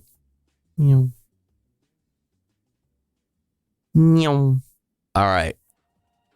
Now, speaking of that, let's continue on into some updates on that front. We got a few things here that we are going to look at. What time is it? 2:06. Okay. Dun, dun, dun, dun, dun. Gaza authorities say 5 killed by food aid pallet. Fuck. Let's check that out from NBC This is what News. an aid drop into Gaza is supposed to look like. As today, a Jordanian military cargo plane dropped pallets of food near Gaza City. They fall slowly. But this also happened today. As the pallets are dropped by another aircraft, one of the parachutes on the right of the screen fails to open. The package comes apart in midair, the pieces falling down with heavy thuds. The other pallets also drop very quickly. Oof. Palestinian medical officials and witnesses say 5 people were crushed to death. To establish a temporary pier in the Mediterranean. Last night, President Biden announced the U.S. military will build a pier to improve and expand the delivery of humanitarian aid. NBC News has learned it could take up to 60 days for it to be fully operational. Case in fucking point. 60 fucking days? 60 fucking days. And then the fucking aid drops that are, to say the fucking least, woefully inadequate, are killing people as they're tumbling down on top of it all. On top of it all. And you can build this port that'll take 60 days to build. That's a long fucking time. You could build the port. You still gotta fucking truck it through Gaza. It's such fucking bullshit. It's such fucking bullshit. It is proof of the failure of the Brandon administration and their failure of to control the fucking monster that they created. The fucking monster that they created. The best way to do this, and the way that they're gonna, even with a port, even with airdrops, you still need to truck them around. Who's blocking the land routes? It's Israel. It's fucking settlers protesting the fuck at the fucking what's the fucking word I'm looking for? The crossing routes, whatever the fucking word is off the top of my head. It's fucking bullshit. It's fucking bullshit. It's it makes me so fucking mad. And you're supposed to just take this and be like, oh, well, look, he's addressing, what he's addressing, like the uncommitted vote. Look, he's changing the rhetoric. This is just PR because it does not fucking help anybody but the United States and their fucking image, which anybody with fucking half a fucking brain knows that this is bullshit. That this is fucking bullshit. Oh my God. Washington also supplies Israel with weapons. Instead of telling us they will build a port to help us, stop giving the weapons they use to kill us, this man said. We were on an airdrop yesterday. 100 plus arms deals okayed by the Brandon administration over the past 5 months. 100 plus different arms deals. It means nothing while that's happening. All of this means nothing while that's happening. And you could build up, the port will take 60 days? How many people have died in the last 60 days? How many people? And then Brandon said himself earlier, we saw when he was talking to reporters here about Tic Tac and shit. He said that the Israelis will oversee security of the port. As if we didn't just see 2 different instances in recent days of Israelis opening fire on aid convoys. Holy fuck. Holy shit. Did you see the UK added leftists to their terrorism literature? I saw did I have it on this playlist today or was that from yesterday? It must have been from yesterday. We must not have gotten to it. I saw a headline that said, which we weren't able to get into, that said that the UK was like increasing crackdown on extremism. The headline said the UK is cracking down on extremism amid protests over the war in Gaza. So that led me to, I could only imagine that would mean like anti-Semitism or whatever the fuck, pro-Palestinian protests. Is that what that is? Or I'm assuming that is what that is. The threat from left-wing and okay. So is this like this is literally an Aaron Bushnell thing.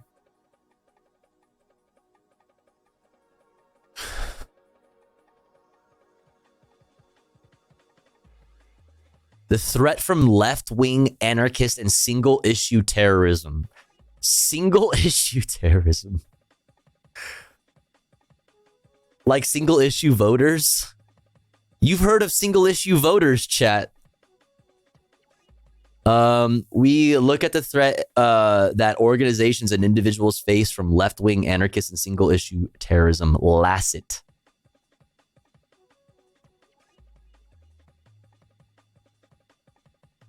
LASD, left-wing anarchist and single-issue terrorism, encompasses a wide range of ideologies. It includes those from the political left wing, as well as anarchists who seek to use violence to advance their cause in opposition to the capitalist system. It also includes those with single-issue grievances who seek to use violence in opposition to a specific policy or practice. Headline assessment. We assess a terrorist attack in the UK motivated by LASD ideology to be unlikely. The threat is low. Oh my God. Oh God. The majority of left-wing and single-issue activity remains focused on protest action. So wait, the assessment? Oh my God. Wait, the initial... Okay. You mean to tell me the initial assessment is that it's, we're looking into left-wing terrorism. All we found so far is that they're just protesting.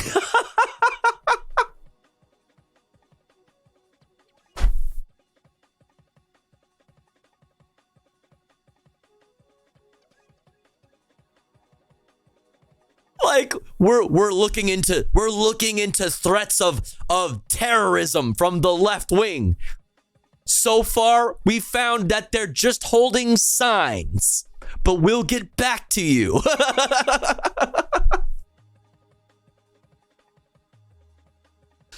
Oh, dude, how fucking dumb is this shit? Holy fuck. What is this?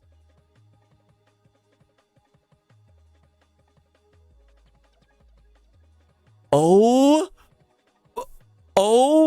my God. Oh my God. Oh my God. Oh my God. Oh my God. Oh my God. Oh my God. Oh my God. Oh my fucking God, dude. What is this shit? What is this? What is this world I live in? God, please. Dude. Oh my God. Oh. What? Oh my God. Oh my God. Okay. Where to even fucking begin, dude? Tag yourself. Oh my God, dude. I'm freaking out right now. I'm freaking the fuck out. Chat, which one are you? But what the fuck, actually? How come anti-fascism? Anti-fascism is over here. So anarchists aren't anti-fascists. Chat, did you know that? Anarchists aren't anti-fascists. Neither are communists. But socialists are.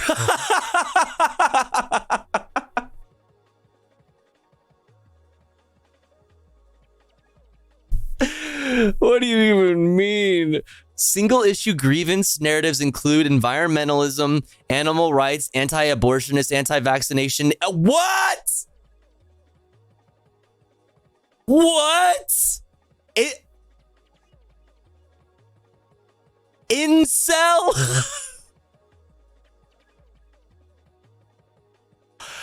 Incel? You guys know so little about what you're talking about. Chat. Damn, when was the last time you met a left-wing incel? What the fuck? What the fuck, dude? Holy shit. Anti-vax,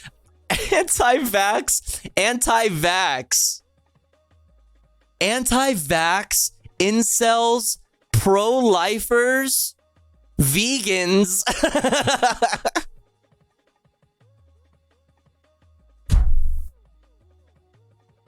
This is crazy, bro. I guess this is just okay. I think I understand. Okay, I understand.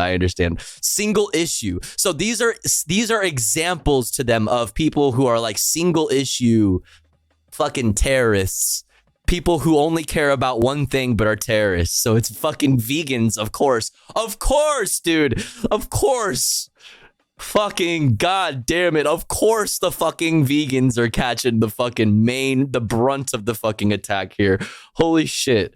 Anti-abortionists, anti-vaxxers, and fucking incels. That's amazing. Vegans getting lumped in with pro-lifers, anti-vaxxers, and incels is the coolest shit ever. I love this for us. I love this for us.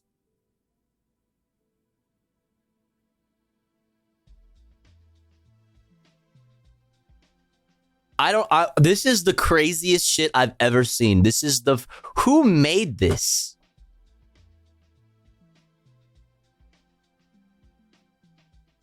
This is from 2022.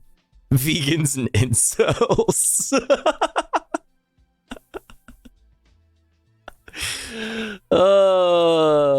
Where's the femcel issue? Those are incels. It's under the incel umbrella, the unincella. Okay, I'm gonna stop.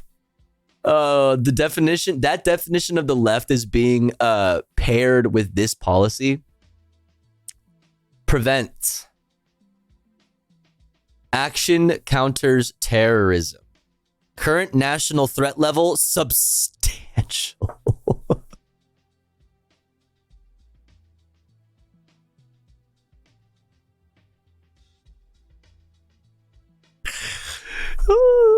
The incel threat level has reached substantial. Oh my god.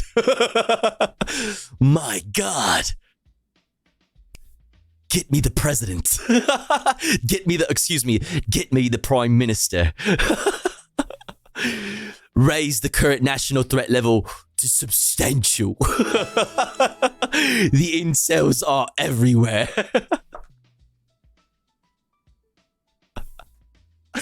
Yo, Anonymous, thank you for gifting to Robogenesis. Pog, thank you. They are really horny, sir. Sir. Blue balls has set in, sir. Get me the king. Get me his royal highness. Nah, the threat is vegan. Someone reminded them of McNuggets. Bro, why did you have to say McNuggets, bro? I'm feeling violent suddenly. Anonymous, thank you so much. Thank you for gifting to Robogenesis and for gifting to Spilled Bag of Ice. I really appreciate it, Anonymous, whoever you are. Thanks for lacing everyone up. Thank you, thank you, thank you. We're at 13 out of 25 now. That's halfway through the sub goal. Very poggers. Thank you, thank you, thank you. The vegans yearn for a different kind of meat, sir. Oh, God. We prevent vulnerable people from being drawn into extremism. Police have a long history of working to prevent vulnerable people being drawn into criminal behavior. The government-led multi-agency PREVENT program aims to stop individuals becoming terrorists, and police play a key role. Well, that's interesting. Consider all the terrorist shit that police do. Damn. I guess this is the UK. The PREVENT program will require doctors, so it really sucks. We work with local authority partners and community organizations to help find solutions and work to support and protect vulnerable people. Following assessment, many referrals to PREVENT do not result in any further police action. In some cases, other organizations such as health, forensic, forensic mental health, housing, or education step in to provide support. All referrals to police are handled with sensitivity and in confidence. So wait, how is this being applied to? All referrals to police are handled. Okay. They may be referred to a home office channels program and may be given help from a mentor. Anonymous, thank you for getting to Iacha. Let's go. Thank you so much. I really appreciate it. Thank you. Thank you, thank you, thank you. UK policing has a proud history of community engagement, and the success of counterterrorism policing, just like other areas of policing, relies on the trust, confidence, and support of all communities. Counterterrorism Advisory Network, CTAN, is a national stakeholder engagement forum which was formed by Counterterrorism Policing in 2017. It is independently chaired and its members membership consists of survivors of terrorism and survivors of terrorism, academics and researchers, a variety of faith leaders, and members who can who reach others through community organizations and groups, all of which are independent of policing. Anonymous, what the heck? What the heck? What's going on? What the? Thank you so much for gifting to Reclaw. Thank you. Thank you for gifting to Reclaw, Iacha, Bars, Spilled Bag of Ice, Robogenesis, Not Your Average Guatemalan, Progressive Scroll. I mean, this is assuming it's all the same anonymous. It could be different, I guess. But thank you so much. Thank you. Counterterrorism. So they can be a critical friend. Interesting. Interesting. So anarchists, communists, and socialists are going to be referred to these programs. Like basically, if you're like active with like pro-Palestinian like protest groups, you could be like surveilled or referred to those programs. If they suspect you're a leftist, you can be reported to the authorities by like your doctor or whatever to be monitored. Yeah.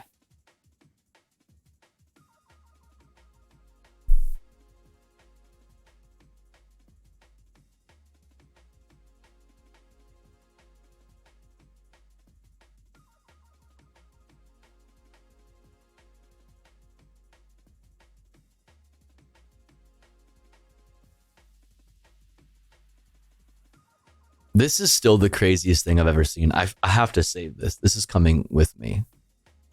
This is a part of me now.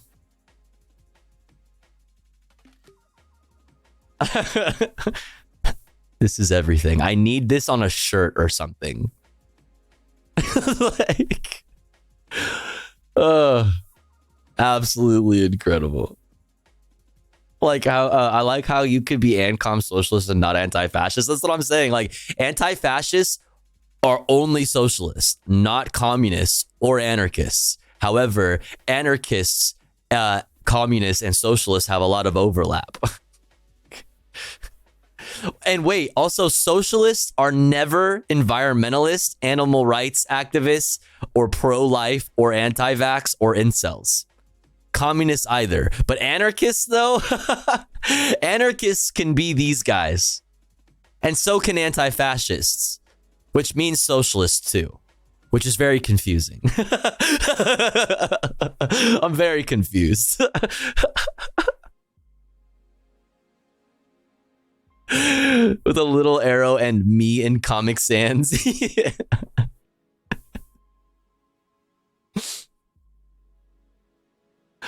Oh my goodness gracious. What the fuck, man? This is wild.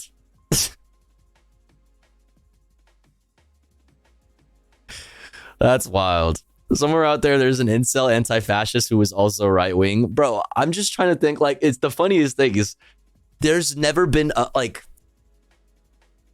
has there ever been like a what does a left-wing incel look like? I mean, I guess it's possible because it requires like a lot of mental illness. You know what I mean? So I guess anything's possible. You know what I mean? With just like the right amount of and right type of mental illness, you know? Me? Someone getting paid more money than any of us made that chart. Oh, that's so fucking real. That's so real. Oh God. The most black-pilling fucking thought of the day. Nah, lefties fuck. I mean, that's like actually there's literally data to back that up. Like there's like actual data to back that up too. That lefties fuck more. Like that's real. I'm not making that up. We must nationalize the dating market. Yeah. Fair math is mathin'. Math is mathin', but I don't know. I haven't met any leftists in my hog state. If you are very outspoken and cannot chill, I can easily see leftist incels. To be honest, after anarcho-capitalists and anarcho-fascists, anarcho-incels are not that surprising. When you come at it from the direction of like and cap, then actually you have a point. You actually have a point. You have a point. I'm telling you, if a seventh grader turned in a chart that looked like that, they would get an F, bro. I mean, it probably wasn't a seventh grader that made that chart, but they still get an F. They still get a big fat F. Anarcho Monarcho Donnie Darko, yo. Bars? There are leftist incels. Sexism exists in leftist circles. That's true. Nora, you're right. You're right. That's true. When I think of incel, I think of like self-described incel. You know what I mean? And when people are like self-described, like it's like this whole other thing. But I see you have a point. You have a point. The point is though that the bulk of incels definitely aren't leftists. Yeah. No gods, no masters, no pussy.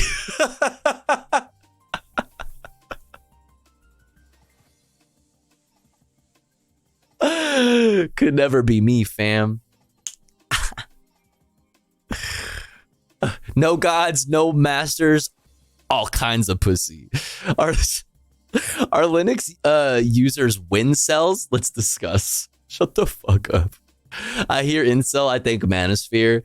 Right, that's where my mind goes, is over to that direction. But the anarcho-capitalist thing, there's a point there. There's a point there. All right, I guess we still haven't even finished this. Let's finish this up. C-130 flew over northern Gaza. They've just given the signal that they're ready to drop. The pallets carried tens of thousands of meals. Our crew filmed tens of thousands of meals for 2 million plus displaced Palestinians.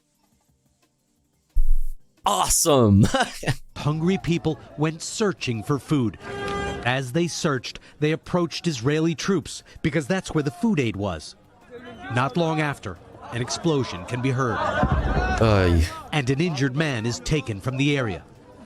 The Israeli military says its troops have opened fire on those who appear to pose a threat. We know. Gazans face an impossible... Which is what we were talking about. When Brandon said earlier, when he was talking to those fucking, those reporters outside of fucking Air Force One, and he said that the Israelis would be fucking in charge of security of the port that might be ready in 60 days, maybe. It's like, what the fuck is this? So basically, it's nothing then. It's worthless. You're telling me, one, that this kind of thing isn't going to happen again? That we've seen twice already in recent days? IDF soldiers opening fire on fucking aid convoys? When the Israelis are the ones blocking the land routes? You want to give them the responsibility of security of the fucking, of the maritime route too? So then you want it to be closed. You want it to be stopped then. What? What? The fuck? Holy shit. Dilemma. Do nothing and go hungry and maybe starve, or search for food at the risk of being shot or hit by raining pallets. Lester? Thanks for watching. Dude, yo, this is NBC. Listen to them. Listen to NBC. Listen to Richard Engel. The risk of being shot. Listen. The threat. Listen. Gazans face an impossible dilemma. Do nothing and go hungry and maybe starve, or search for food at the risk of being shot or hit by raining pallets. What do? You either get shot by the IDF, you get crushed by MREs, or you fucking starve to death. What do you do? Yo, Cassifel. Sorry you came in at a passionate moment, but I hope you had a great stream. What's up? Thanks for the raid. Hope you're doing good. Welcome in. We are talking obviously about some Gaza updates here. We're talking about how 5 were killed by a food aid pallet. We're talking about the ports. We're talking about a lot of things. Next, we're going to look at this right here from Associated Press. It's not just Israeli bombs that have killed children in Gaza. Some are dying of hunger too. So we're going to check that out next. But everybody go follow Castle. Hope you had a good stream. Thanks for the raid. Let's go. Content warning. I saw a post on Reddit talking about, yo, Anonymous, let's fucking go. Anonymous blessing us today. Plot twist, it's the fucking Anonymous, the actually kind of cringe hacker fucking group or whatever the fuck. They're so libbed up. Anyway, thank you, Anonymous. I really appreciate that. That's very, very, very, very generous. Thank you so much for supporting the community. Thank you, thank you, thank you. I saw a post on Reddit talking about how IOF is leaving behind bombs that look like cans of food. It has one of those little keys you see on some canned meats where you turn it, it kills you. Damn. I tell you what they do, whether we agree with it or not, what people in Gaza do in this situation is grab a gun and join the resistance. Well, when they're talking about constantly, obviously, when everything is always, you know, there's always a disclaimer, you know, the condom hummus disclaimer, right? What radicalizes people? Like, what is radicalizing people if not starving to death? If not being shot at while looking for food? If not being crushed by aid like pallets of MREs that are really just a fucking PR stunt for the United States? Like, what is radicalizing them if not this? But it's almost like it's the perpetual, it's the whole point. It's this perpetual thing. It in the end, it also has the purpose of justifying, creating their justification, the state of Israel's justification to continue its genocide, to continue its ethnic cleansing campaign. Let's look at this. It's not just Israeli bombs that have killed children in Gaza. Now some are dying of hunger too.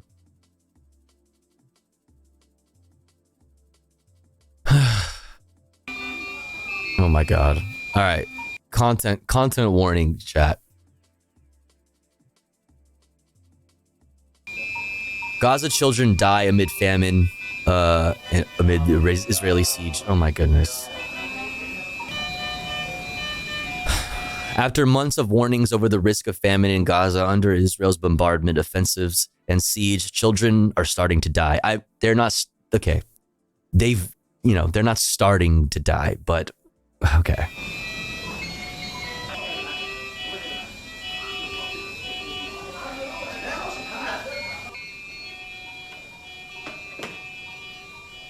At the Emirati hospital in Gaza's, oh my God.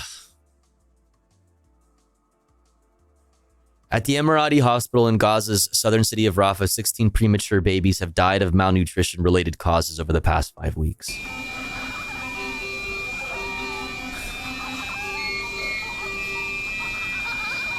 Oh my God.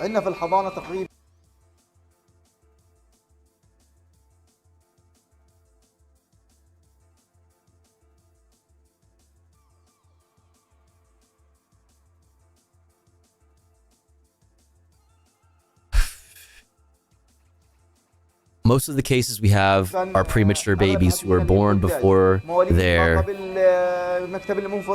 completion in their mom's bodies. They usually have breathing problems, so we place them inside incubators until they gain the proper weight, and then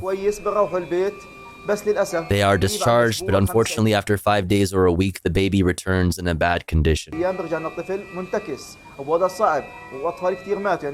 Many babies died. In February, around 14 babies died so far. In March, 2 babies have died. وشهر 3 لغاية اليوم 6 أيام ماتوا حالتين.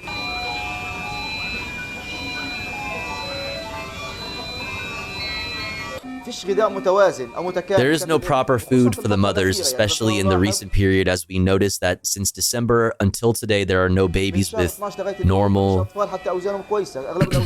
weights. Most of them are from 2 kilograms to 2.5. We stopped seeing babies weighing 3 kilograms as in before the war. The last 4 months since October until today, there is no nutrition for mothers. Ugh.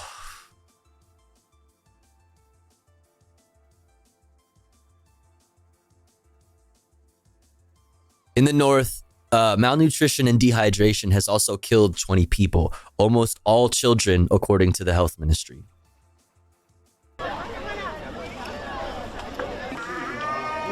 Meanwhile, in the south, despite more regular access to aid, particularly vulnerable children are beginning to face similar... Oh my fucking god. Face similar fates.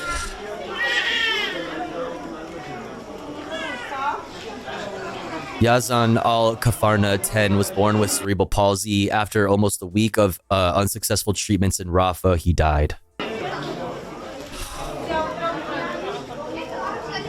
His parents said they struggled to find specific food he could eat since fleeing their home in the north.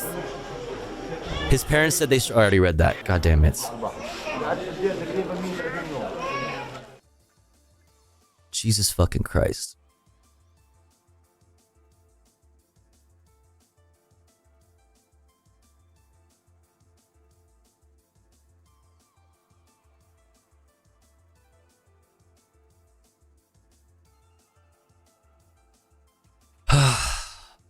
Famine is like a cancer to a population. Even those who survive it will cripple the population for generations.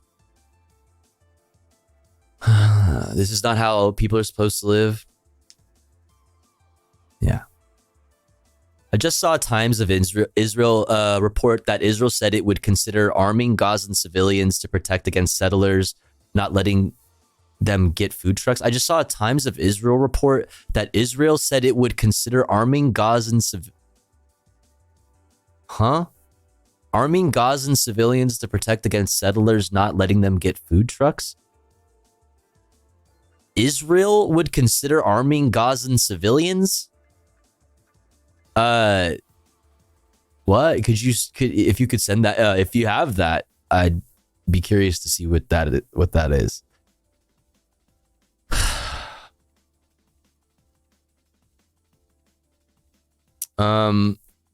Worst part is if they survive, they will sustain developmental disorders of various types, including intellectual disabilities, growth problems, and even immunity issues, and disabilities such as blindness.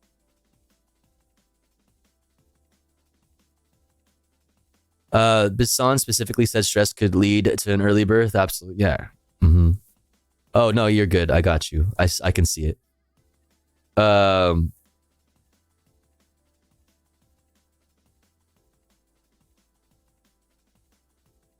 Oh, thank you, Celtic. Israel considering arming Gazan civilians to secure aid transfers. Israel considering... What? Israel considering arming Gazan civilians to secure aid transfers.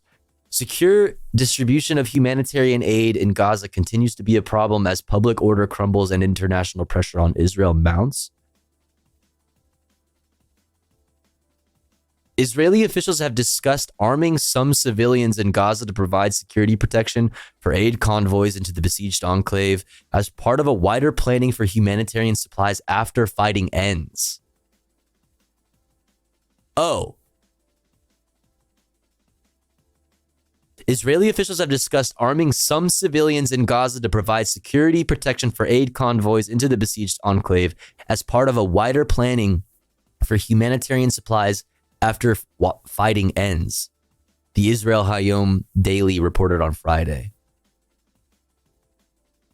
With civil order increasingly strained in Gaza and Hamas-backed municipal police refusing to provide securities to convoys because of the risk of being targeted by Israeli forces, there was it's called the People's Protection League or something. Yeah. People's Protection Force patrols Gaza Market. Groups of masked and armed men called the People's Protection Committee are patrolling Rafah on the lookout for black market pricing. The group, set up by armed factions and the Hamas-led Interior Ministry, says they're taking over the role of municipal police who have disbanded following Israeli strikes on their forces. So, is this who they're talking about? Because this is essentially the de facto police in Rafah right now.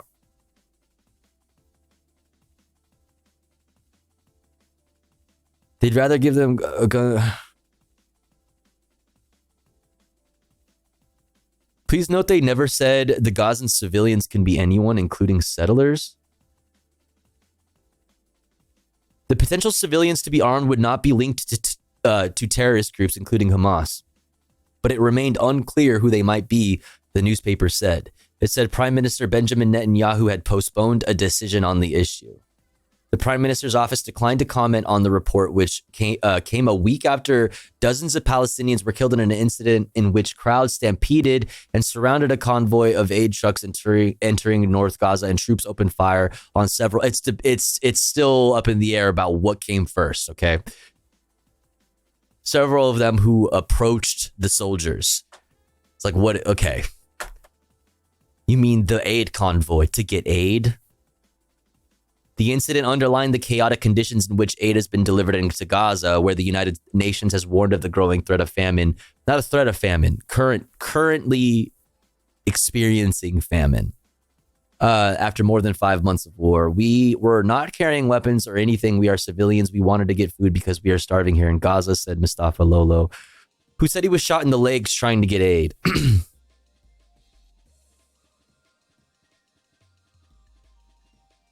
People gather around a truck carrying humanitarian aid that was hit in a reported Israeli strike on the main coastal road. On Friday, the IDF released the results of a review of the circumstances. But okay.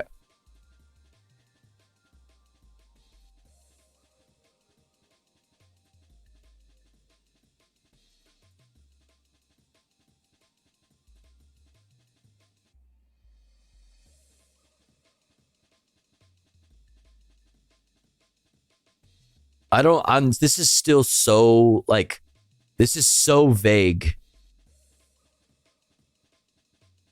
I mean, I'm going to keep a close eye on this. This is fucking insane. I don't understand how, there's something obviously very fucking fishy with going on here. Okay. There's something very fishy happening here. I don't know what the fuck this means. We'll have to see what this means as it develops, I guess. Honestly, call me cynical, but I don't trust anything. Don't trust Israel on anything at this point. Yeah.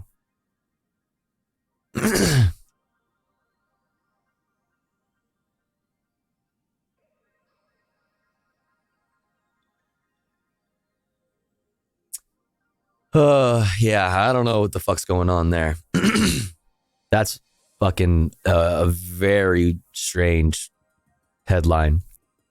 Drank Dank said vibe check, y'all. And also Dusty said to stretch 13 minutes ago. Oof.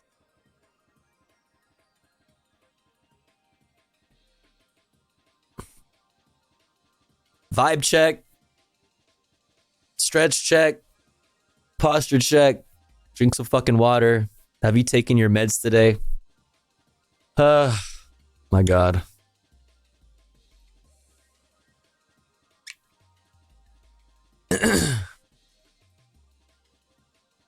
All right. Let's continue on. How are we doing on time? Oh, the ads are almost here. All right. Fuck. Actually, you know what? Boop, boop, boop, boop, boop, boop, boop. Let's see.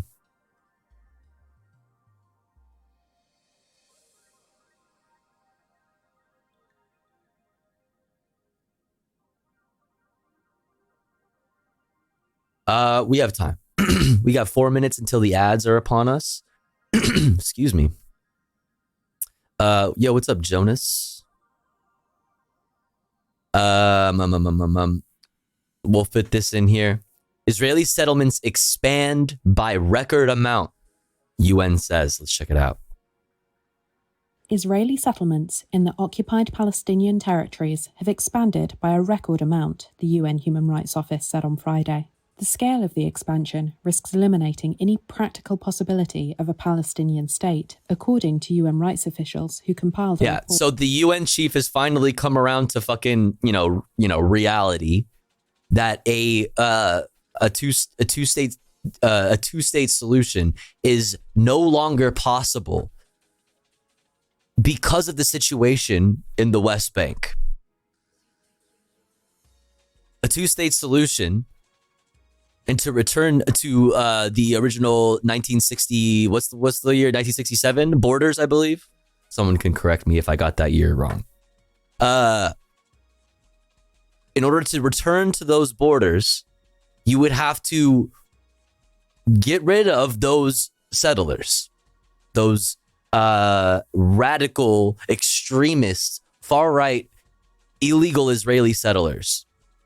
That would obviously mean fucking bloodshed, because look at the fucking blood that has been shed, that created this fucking massive issue, this fucking problem. The only possible way, if we're talking about a peaceful solution to this, which has to happen, is a single secular state where Palestinians have equal representation under a single government. But Zionists don't want that.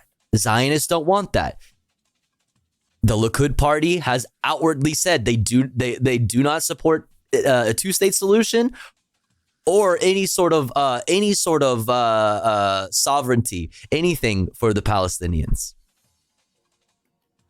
They don't want that because they'll give you the reason of the garbage. They'll give you some garbage Holocaust revisionist shit and say that would be the beginning of a new Holocaust. If you gave the Palestinian rights, they would become the minority, and then another Holocaust would happen, which is obviously fucking bullshit.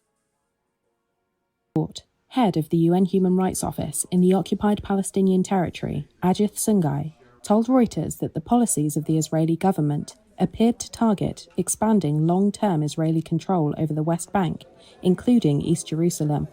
We remind Israel that the transfer of population of an occupying power into occupied territory, or the forcible transfer of the population within or from occupied territory, or the annexation of territory by use of force are all strictly prohibited. Officials and others involved in such conduct risk individual criminal liability. The report documented 24,300 new Israeli housing units in the occupied West Bank during a one-year period to October 2023, which it said was the highest since monitoring began in 2017. It added that there had been a dramatic increase in intensity, severity, and regularity of both Israeli settler and state violence against Palestinians in the occupied West Bank, particularly since the deadly Hamas attacks on Israel on October 7th. Israel. Look at that shit. You see that shit? This person is filming right now. We're seeing it from their perspective. This cameraman is filming these goofballs right here. And look, when he notices, look what he does. Attacks on Israel on October 7th. Yeah, you filming me? Look at this shit.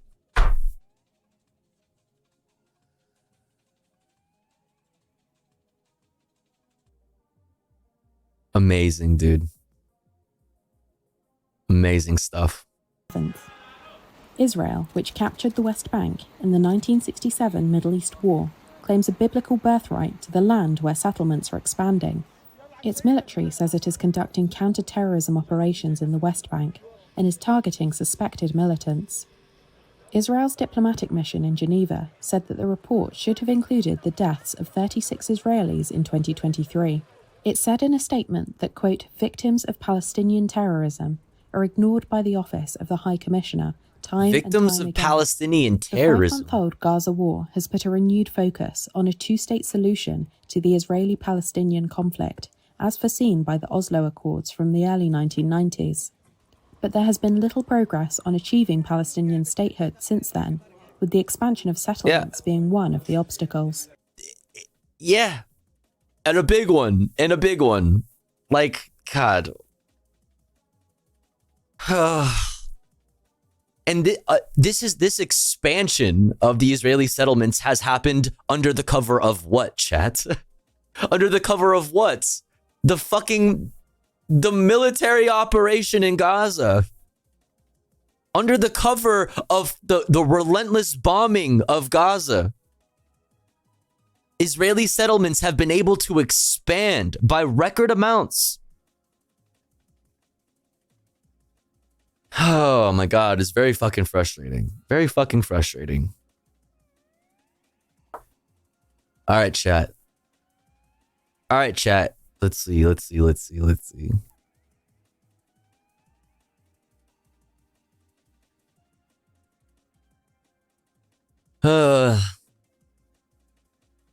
Is it 3 a.m. already?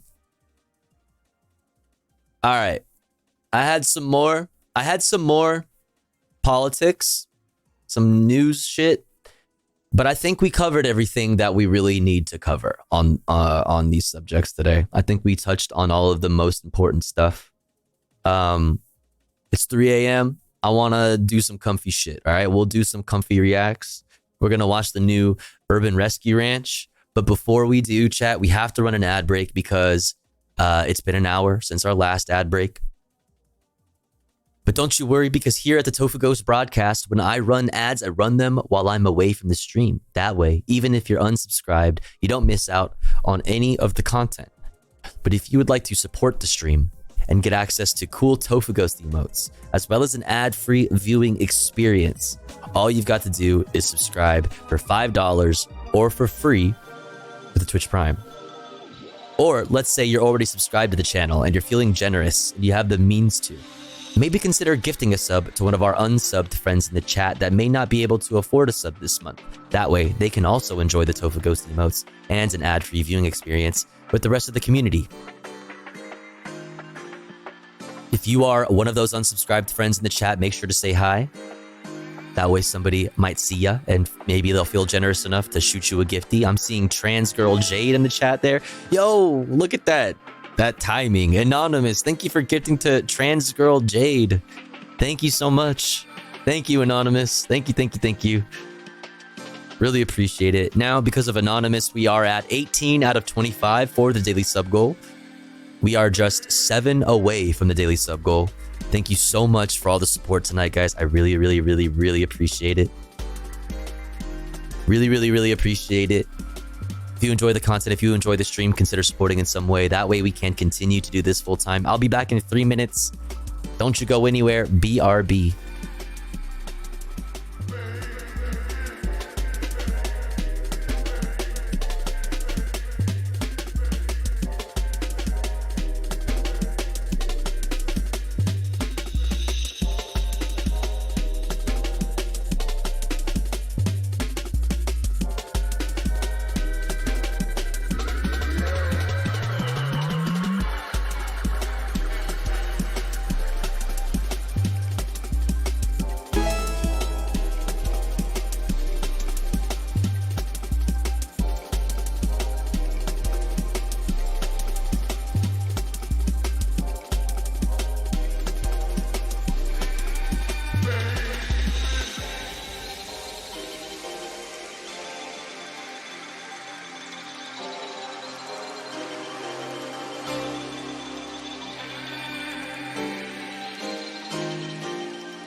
back.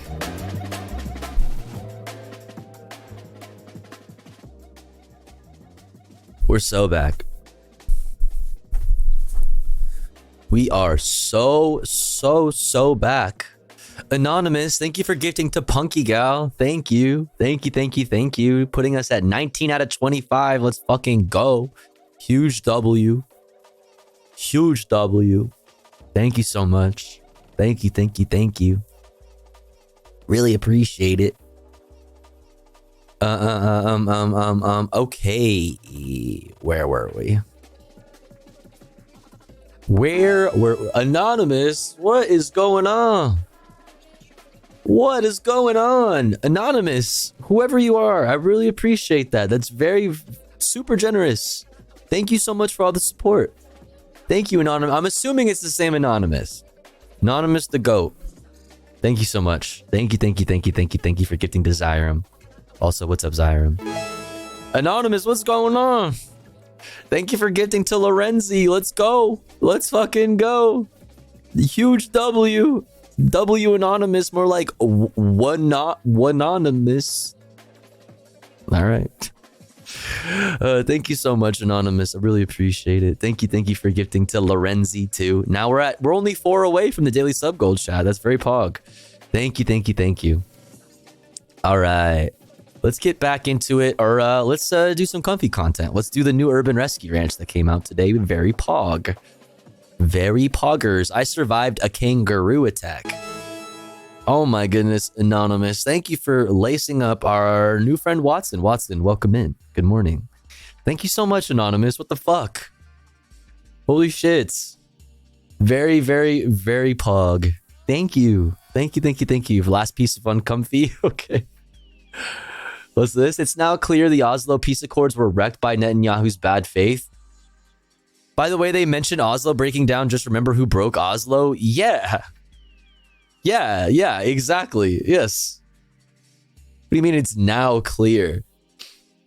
Oh, this is from 2013. Okay. Yeah. Yes. I mean, and it's like all, yep, yeah.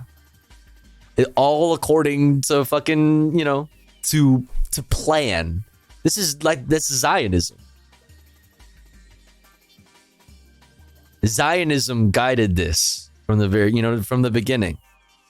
Also broke down in the 90s. Celtic serving up piping hot fresh news. Yeah. This just in. Yeah. Arafat, Oh, man. All right. True. Who broke down the Oslo Accord? Who done it? Not the Urban Rescue Ranch. Not this kangaroo. Let's check it out. I call this one the pelvic woo. Watch this. Oh my! She's a glizzy gobbler. Oh, look at her. Just like me, for real. We glizzy goblin.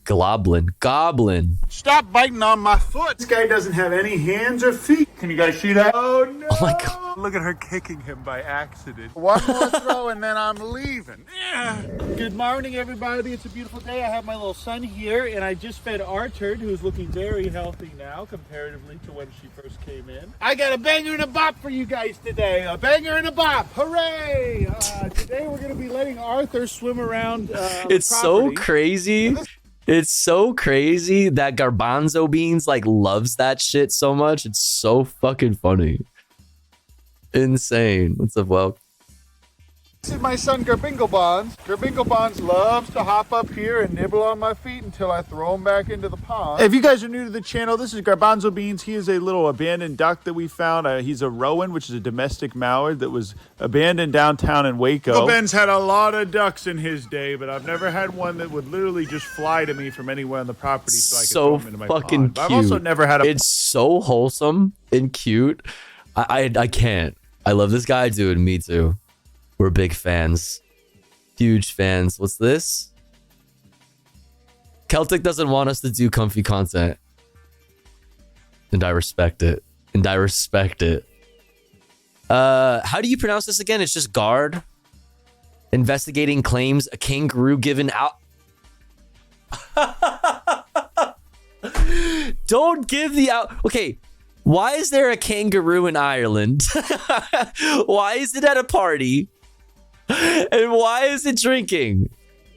Is this is just this is so Irish. Oh, this is from 2010. This just in chat. Breaking news. Breaking news. The man presented with a gift of a kangaroo. What? The man presented with a gift of a kangaroo at his 30th birthday party at a hotel in Dublin's Liffey Valley denies it was given ecstasy and booze.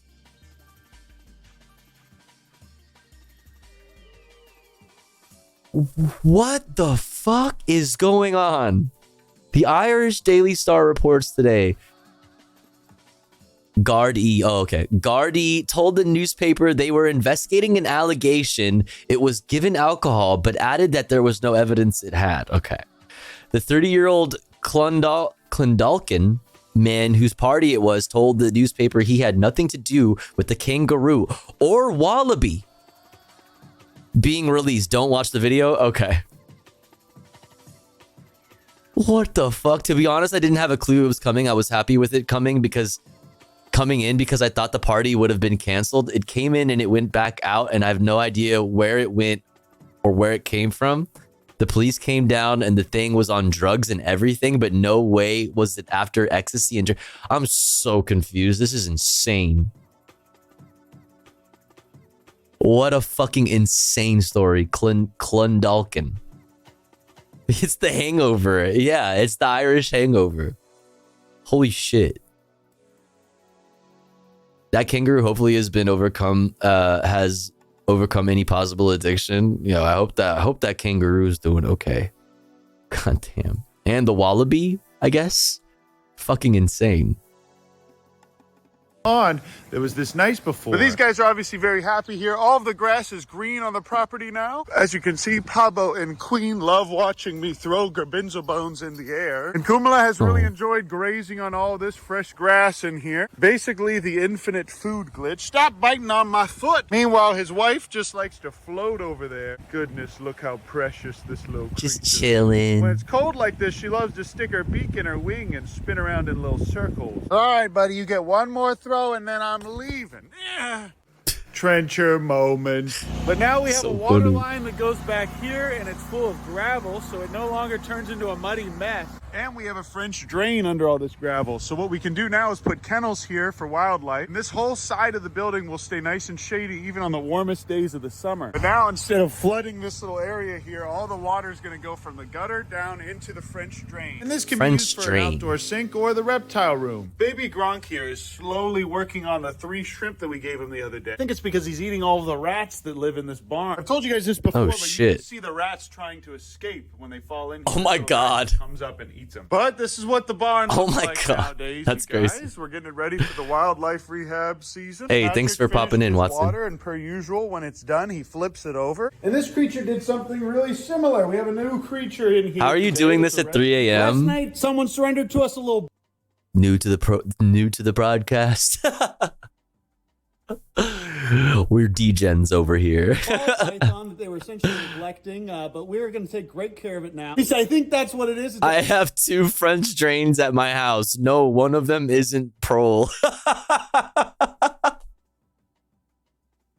A ball python. I'm no Chandler's Wildlife, but oh, come on. I'll show you. Even though this enclosure isn't finished yet, I want That's to put him funny. here temporarily. That's good. This is better than just keeping him in a tub. All right, guys, but that's it. We're working on this enclosure right here. This is going to be his big enclosure. This is one of the biggest ball pythons I've ever seen personally. In a couple of weeks, the oogways here will be able to go back into the outside area, and they can graze with the cappies pretty soon. But this little guy's going to be going into this enclosure. And as you guys can see, we have all the. And as you guys can see, I am slowly having the life squeezed out of me by this gorgeous animal. Any of the actual climbing things. And as you guys can see, I am I am slowly approaching death.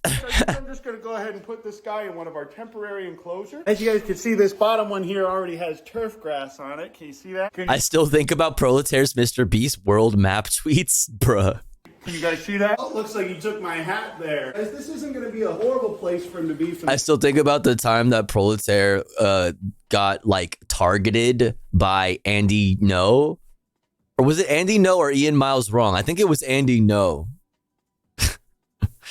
Time being until we finish that. This is certainly a better place than where he used to live, and I'll show you guys a picture of that right now. As you can see from the previous owner's setup, this little guy hadn't been touched in about 8 months. Was it Andy? Yeah. Got to a point where he outgrew the enclosure, and the owner was a little too scared to touch him. And this reptile room that we're dedicating to Brian Barczyk is Yo, it's Chado. Thank you for 21 months. Let's go. Morning tofu. Tried on a skirt and thigh highs yesterday. Then I heard a cracking sound for some reason. Oh, God. Thanks for your words that one time and all your comfy streams, Tofu L. Your words that one time? I don't remember what I said, but I hope they were nice. And, salute to you. Salute to you on your journey. Embrace the cracking sounds, okay? Follow the euphoria. Follow the euphoria, okay? I'm very happy for you. That's awesome. Love that. Cracking sounds? Yeah, egg cracking sounds. I love that for you. Thank you so much for 21 months. Thank you for being part of the community. That's awesome. You guys. And my goal is to get this whole enclosure ready for him by tomorrow. These fellas are always fighting each other. Oh no, oh no! No, don't! My favorite. Don't fight each other. Everybody, I'm stirring up some worms in my sink right now. Take a look at this.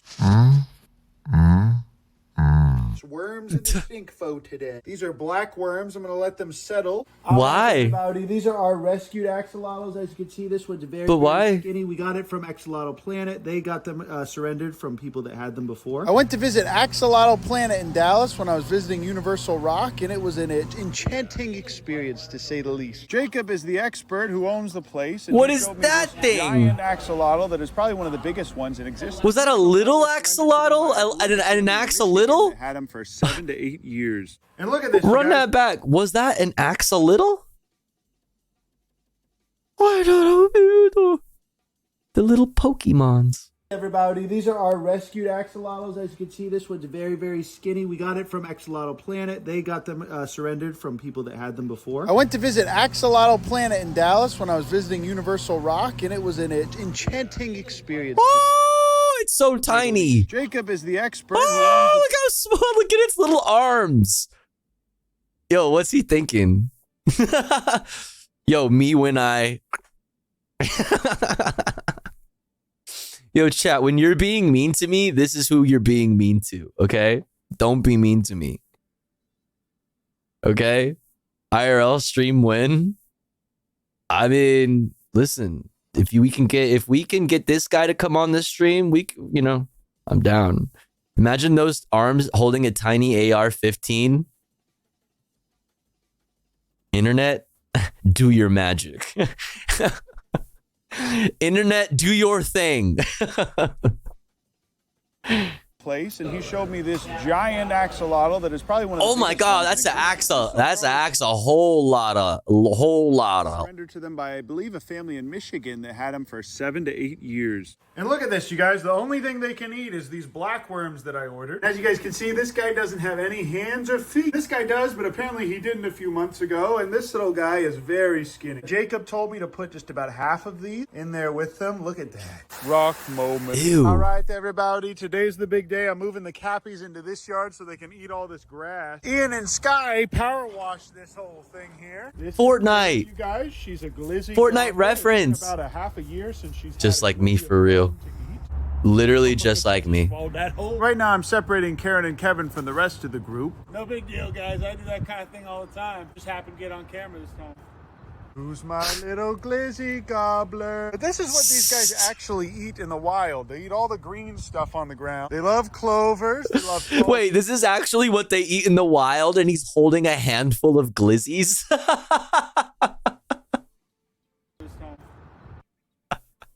Who's my little... Yo, me and who, chat? Glizzy Me and who?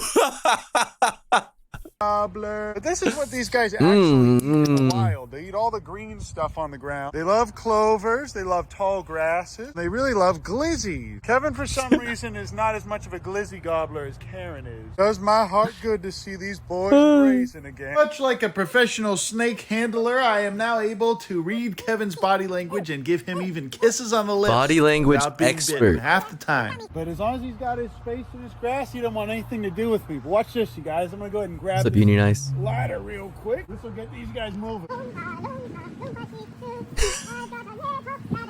That's all right, everybody. I put up this tub, and look how happy these creatures are. No, Karen's getting into the whole pack. Karen, come on, you gotta grab it. Yeah, look at that beautiful God girl. damn. That thing whole. Why didn't I do this months ago? And now also Dream's here. Dream! And Kevin has to watch me once Poggers! feed his wife delectable glizzy. All the while he's trapped. Dream's here. That's what happens when you try to attack me, Kevin. Let go of this. This water here is surprisingly not disgusting. But watch this, you guys. When I run away from this little fella, he flies out. Oh. Also, this water is not yet dangerous for these guys to drink. And the baby loves this fresh Bermuda grass. I am going to fence this little pond off after it gets nasty until we can redo it with a filter. And Kevin also loves running along this fence line with me. Only Fucking he likes demon, to do it for a Kevin. much more malicious reason. All right, now I got them all Fucking in demon. here, and his little head was just poking out a second ago, but we missed it. Guys, she is running around like this with his little face sticking out of the pouch. I don't know if you know. The baby. Oh, and look at this, you guys. The baby. And his little head was sticking out of the pouch just a second ago. That's incredible to me. But obviously they like their new space to run around and drink. And they still have a couple nice little areas to get out of the rain if they want to. Don't scratch her, the baby. Oh, look at him. The baby would lose that battle. But I'm going to go ahead and let Arthur work on this little space here because there's a lot of grass to eat. Does anyone know why this behavior is occurring? Look at how he just does that. Why is he scratching his head on this hay bale? Oh, He's probably itchy. For that little fella to be peeking out like that. That's Oh, the baby's so cute. Image. Whoa, what's going on there? Stop! It's amazing to me that this little guy can just. Dude, why does he do this? I don't want that. Oh, the baby. It looks like a dog. Oh, look at her kicking him by accident. You guys, that is our new grandson. Look how he just hangs out there and looks around. Just He's chilling, always in a dude. hopping hammock. I think all these guys are gonna like it in here for a while. That's so Plenty cute. Go Always back. in a hopping hammock. I think. Look at him. Look at him. He's just chilling. Just chilling. Just posted up. Guys are gonna like it in here for a while. And there's plenty of nice grass and weeds for them. It's nature tofu. Listen, nature is fucking obscene and gross. Comfortable with me coming up to. Oh, look at the It's so Okay, I cute. just carried this whole thing. Look, yeah, weird looking dogs. What's up, Luke Sky Dragon? Trying to keep him and his wife from breaking their legs on these cinder blocks. Oh, I dragged this all the way. Dude, standing on the tail and kicking is so OP. Very hard to drag. They got 3 legs, bro. Maybe make that 4 according to that last shot that we saw a little bit ago, a couple frames back. There. We'll say they have 4 legs, but that shit is crazy. Oh, he's doing. Can I pet that dog? Gee, that sure looked like a lot of work. At least we could do is give him a light, huh, guys? Can I pet that dog? Can I pet that dog? Can I pet that dog? Can I pet it? Who's with me? Oh my god. It's over. Break their legs or get them caught on It's so over. cinder blocks that were down there. But is there anything else you think we need? Beta, dude, you're getting Here's fucking. another baby fighting tip for you guys. I know a lot of you guys say, Uncle Ben, give us some more baby fighting tips. I call this one the pelvic woo. Watch this. See, he doesn't like like that one bit. But all right, everybody, this is what this little place looks like now. The baby and his family even have a window Me and who? to look out into their yard. Plus, all of their food is in here. And you can see that they like using their little ramp already. And now I don't have to worry about their cute little toes getting caught in between the cinder blocks in this building. Because if bipedals break a foot, they're probably going to have to die. Love you, the baby. Oh my God. It'll hop right out, though. Yeah, you see, that's fine. And it looks pretty good. Yeah, you show him, Dream. But yet, now my friend Arthur here has all of this space. The route that took to ecstasy, Pretty yeah. soon, Arthur's going to be going to another equine sanctuary because I feel like we've done our job, you guys. I love Arthur a ton, and maybe we'll see Arthur again in the future. Arthur. To be ridden. But for the time being, she is no longer considered emaciated. I'd say she's probably a 6 on the body scale now, instead of a 1 or a 2 like she was initially. I'm going to hang on to her Looking for a bit good. and keep exercising her every day like I've been doing. But there's plenty other equine sanctuaries that'll do an amazing job of taking care of Arthur, and that way Arthur can have some friends. Friends. And I've been getting a lot of emails from equine sanctuaries that really want her because they love our channel. Oh. And they think she's very cute. That's but I awesome. love you guys. I appreciate you. Thank you for following Arthur's and my journey. This was the first equine that I ever had the opportunity to rehab. Daniel came back out again and did an amazing job of filing her nails down. As you guys can see, her nail looks pretty good. Oh my goodness, look how cute she is. Never done What are you doing under there? Not a wild mallard, and she is. Oh, look at her. She's eating whatever it is off the bottom there. We did it. We took the crack house. We made a farm. All right. But it's raining. He loves that. He loves mentioning the crack house thing.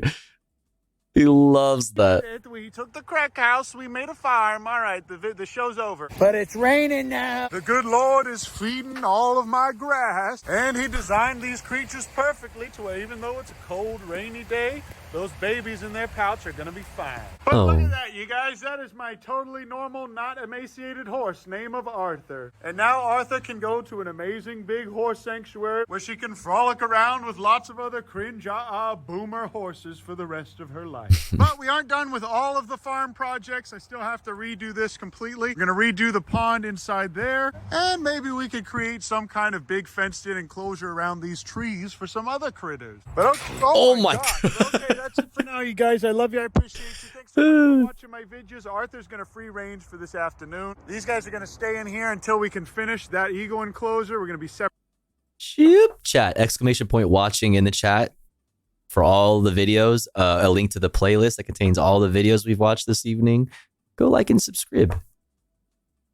Separating the middle halves, and these precious little babies are going to be staying out here. I love you guys. I appreciate you, and we'll see you guys in the next video. Oh, I almost forgot to tell you. My landlord had